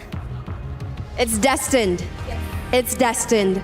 I mean, they proved it here on the stage. And now I want to ask something. In a previous interview, Shell, you said that GG is a team that relies on their mechanics. After facing them, is there anything that you want to say? Do you want to update that statement? Shell, katanya untuk Shell sendiri bilang Game and Gladiators adalah tim yang rely-nya kepada mekaniknya. Apakah tetap sama untuk Shell atau ada perubahan? Yeah, I think we still have better mechanics. Yeah.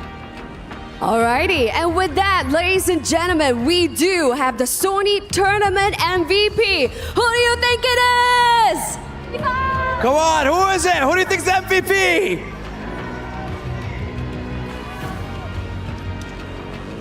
Who is the MVP indeed? All right. I believe the MVP, if I'm not mistaken, make some noise for Cine!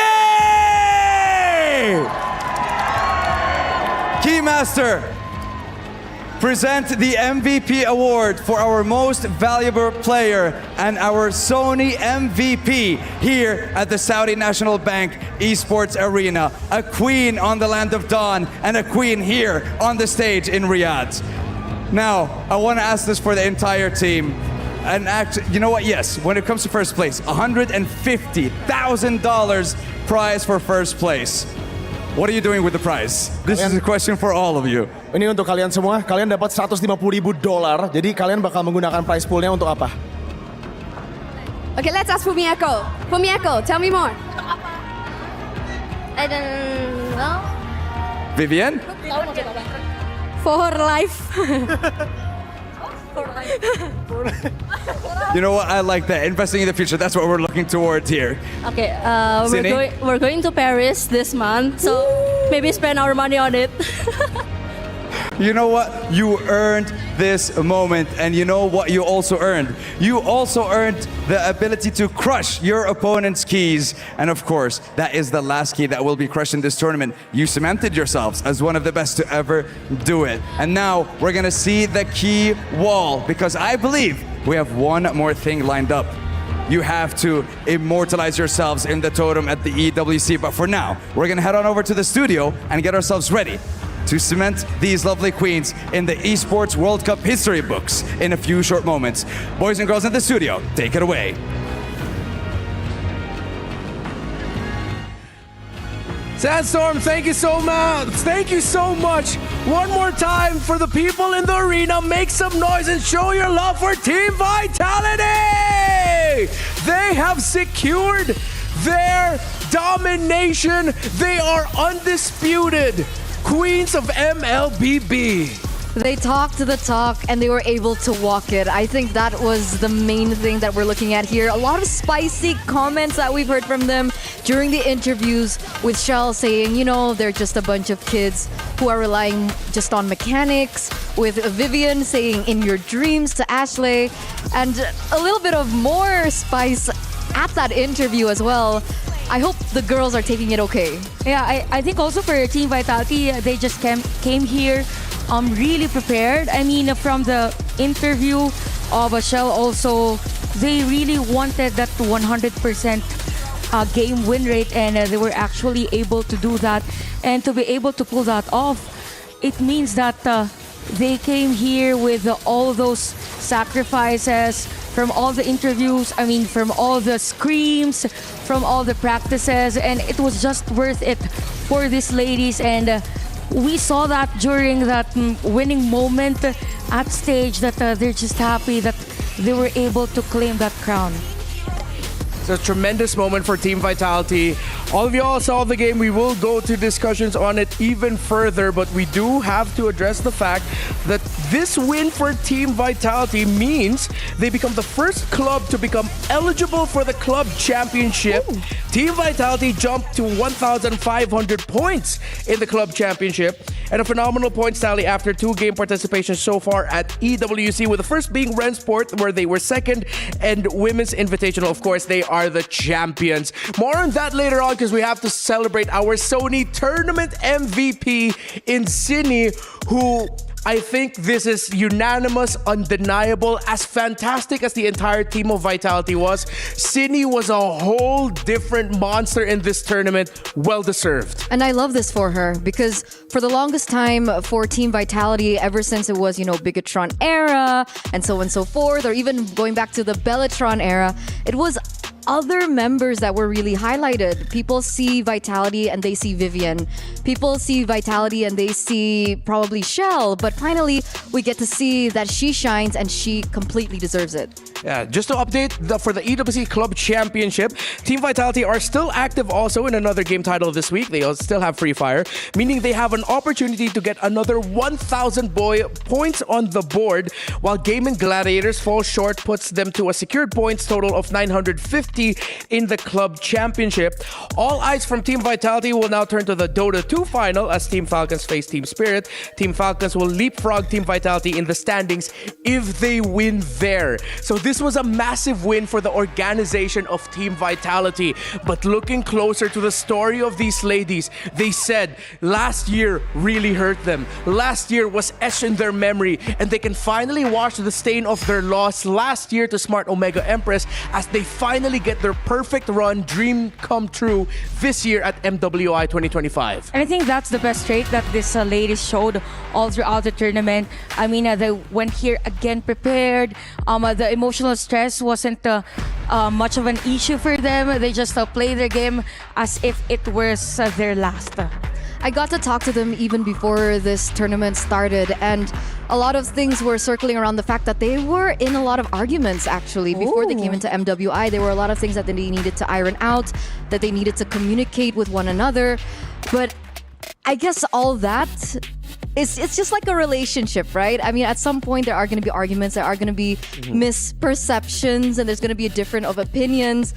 But that's just what makes you stronger as a couple, but also reflected as a team too. Yeah. Imagine them playing 3 years together, and then just showing how great they are as friends and the teammates as well. Sisters. There was a really touching moment there wherein you saw the members of Team Vitality. They were just stone cold. Yeah, we won this. We got this. We are the definitive champions.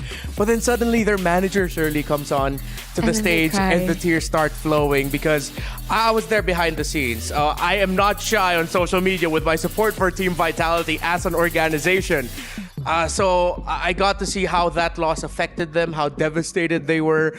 Last year, it's actually an interesting dichotomy, because last year, Team Vitality then almost missed out on the fist bump with the members of Smart Omega Empress. But then I think it was Sydney who had to remind them also that gals, we have to get back here. So they were able to have their fist bump, their great display of sportsmanship. And now this year, though, of course, understandably, Gaming Gladiators devastated with the loss, while Team Vitality can just revel. They're the undisputed queens, and that final image of them, just them on the stage, no one else, just goes to show how dominant this Team Vitality was. I think I hear them here from the studio. So yeah, a lot of celebration from the players, and I can feel like I could really hear them here. I mean, they're happy. They need to celebrate this. Yeah. I see. Whoa! What is that? When did you put that together? Prepared. 10 seconds, right? Yeah. So you did the drawing. Yeah. In 10 seconds. In 10 seconds, I doubt. You drew that in 10 seconds. I drew this in 10 I doubt. seconds. Are you sure that's 10 seconds? Unrivaled, undisputed. You know what? Just for fun, let's play a little game. Chantel, bring out a pen right now. Okay. Yeah, and wait, then where's my pen? try to draw the gaming. Can I borrow your pen Yes, instead? yes. You have a pen. All right. Here you go, here you go. Okay, Sorry, thank you. like Okay. So Chantel, you have 10 seconds. Where's the cue? I gave you a cue card Yeah. already. Never mind, it's gone. We can't do the game anymore. Anyways, thank you so much for joining us here at the MWI at EWC. Of course, if you want to continue following, and please do continue following the stories of our women's scene in MLBB Esports, follow MLBB Esports _women on TikTok and Instagram. Right now, actually, we're just waiting because we are going to see another historic moment for Team Vitality as they place their keys onto the totem here at EWC. To remind you yet again of what these teams are fighting for, besides the glory, here are the prize pool listings for MWI. Check it out. Team Vitality gets the lion's share of the 500,000 pool. The 150 bands are going to them. And there's a huge difference from Gaming Gladiators with the 90,000, right? So just imagine what the 150,000 USD can do. I mean, they answered that they are to spend it in their trip to Paris. Sydney. Wow. Sydney was like, we're going to Paris. We're going to spend our money there. Yeah. Okay. I mean, as expected. And, I can't wait for the eventual content that's going to come out, of course, with the CS2 counterparts of Team Vitality, who will be competing in EWC in the latter half of the tournament. I believe they were one of the last few weeks where we'll see CS2 compete. And it just runs in the DNA, apparently, of Team Vitality to go undefeated, to dominate a title, and then just win it all at the EWC. So congratulations again to Team Vitality. It's been a terrific run here at MWI. And I feel like because of the gravity of Team Vitality, as the tournament went on, of course, we had to give the stories and give the spotlight to the other teams and to the other ladies. I think it's time now we really just have to highlight the greatness of Team Vitality, how great they are. Let's start with Vivian, the mother of tanks. In Indonesia, what effect does she have in the pop culture of MLBB in the country? She's literally the face of MLBB for women's. Yeah? Just straight out face of MLBB for women's. And I think maybe not just in Indonesia, because everyone around the world acknowledges her. Yeah, I think that is because of them winning majority of the tournaments, and also because of the attitude that he has. I mean, not everyone is that well-spoken or that confident in interviews and that proud of themselves. Yeah, and character development, she even delivered part of her interview in English. But right now, we are going to be seeing the keys that Team Vitality are picking out. Who are they going to go for? Definitely Navi PH. Are they going to include Gaiman in their selection? Again, they don't have to.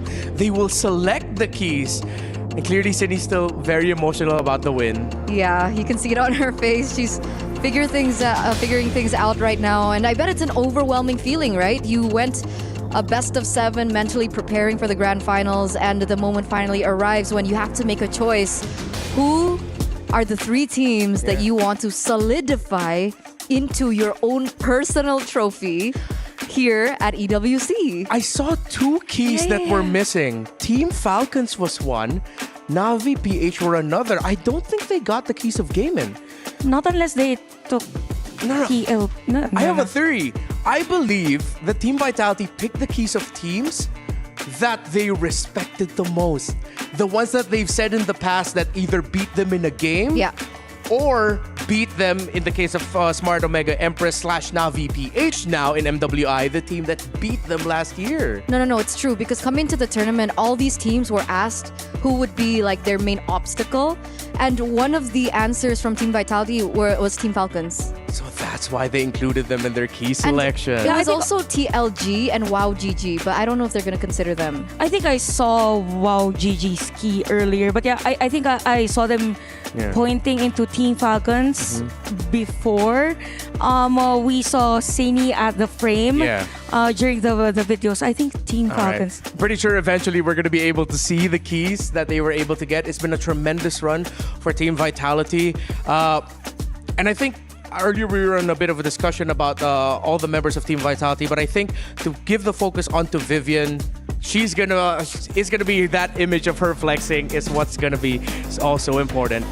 But also important as well is this for our women here, as the members of Team Vitality get their moment. Of course, the chairman of the Saudi Esports Federation welcoming them. History to be made. They will be the first club in EWC 2025 that gets a chance of being called the club champions. That is what the ladies of Team Vitality has done for this organization. It's glimpses of what they lost last year, right? That's what makes this all the more touching. They thought that they would go all the way, but they were unable to. So as they're walking up on stage, I think every single memory of every fight, every sweat, every blood, every tear that got them to this point will be remembered. And of course, who else than the mother of tanks racing the keyframe of Team Vitality as they join the totem for Esports World Cup 2025. The champions of MWI are indeed, truly limitless at this moment.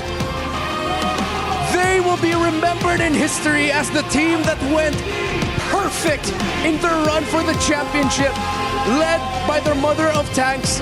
And in the center of the map, their Sony MVP of the tournament in Sini, the island of her own in Fumi Echo, the gold laner Shell, and their jungler Viva. It can no longer be denied that they are indeed the greatest women's MLBB team of all time. To everyone who has watched us and followed their journeys, thank you so much for giving a chance to our women, giving a chance for us to give them the stage. On behalf of Eterna, Chantel, Brigida, and Naisu, and all the talents who have made MWI possible, our wonderful production staff, and of course, you, the viewers at home, all over the world, and in the arena, thank you, and we'll see you in the next MLBB Women's Invitational. Together, let's be limitless!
There's a limit in the Women's League. In MWI, we say limit. Watch us bounce. From the MWI Queens everyone knows, to the stars who came out from nowhere, to the ultimate champions. Now, MWI is expanding greater than ever. Turkey, EECA, Africa, Mongolia, and beyond. We're stretching the map wider. MWI, where dreams get louder. This isn't just a tournament. It's your passport to the world stage.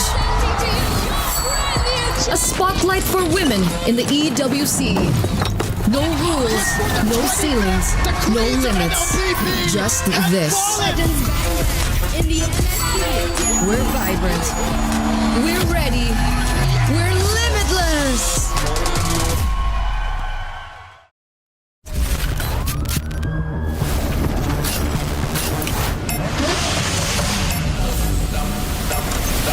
I'ma get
Music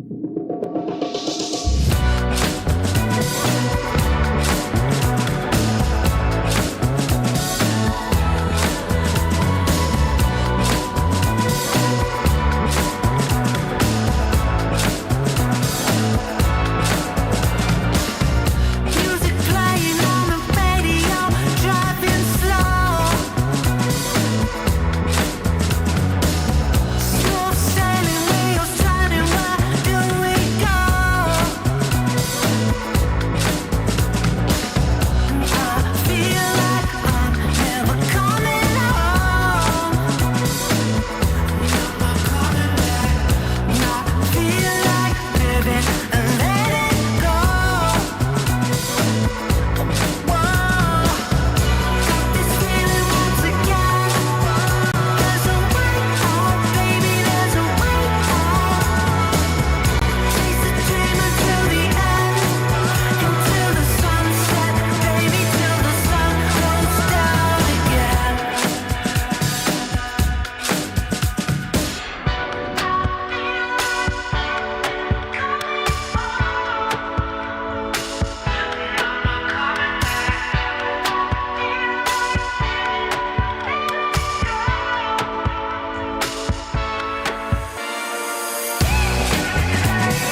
to be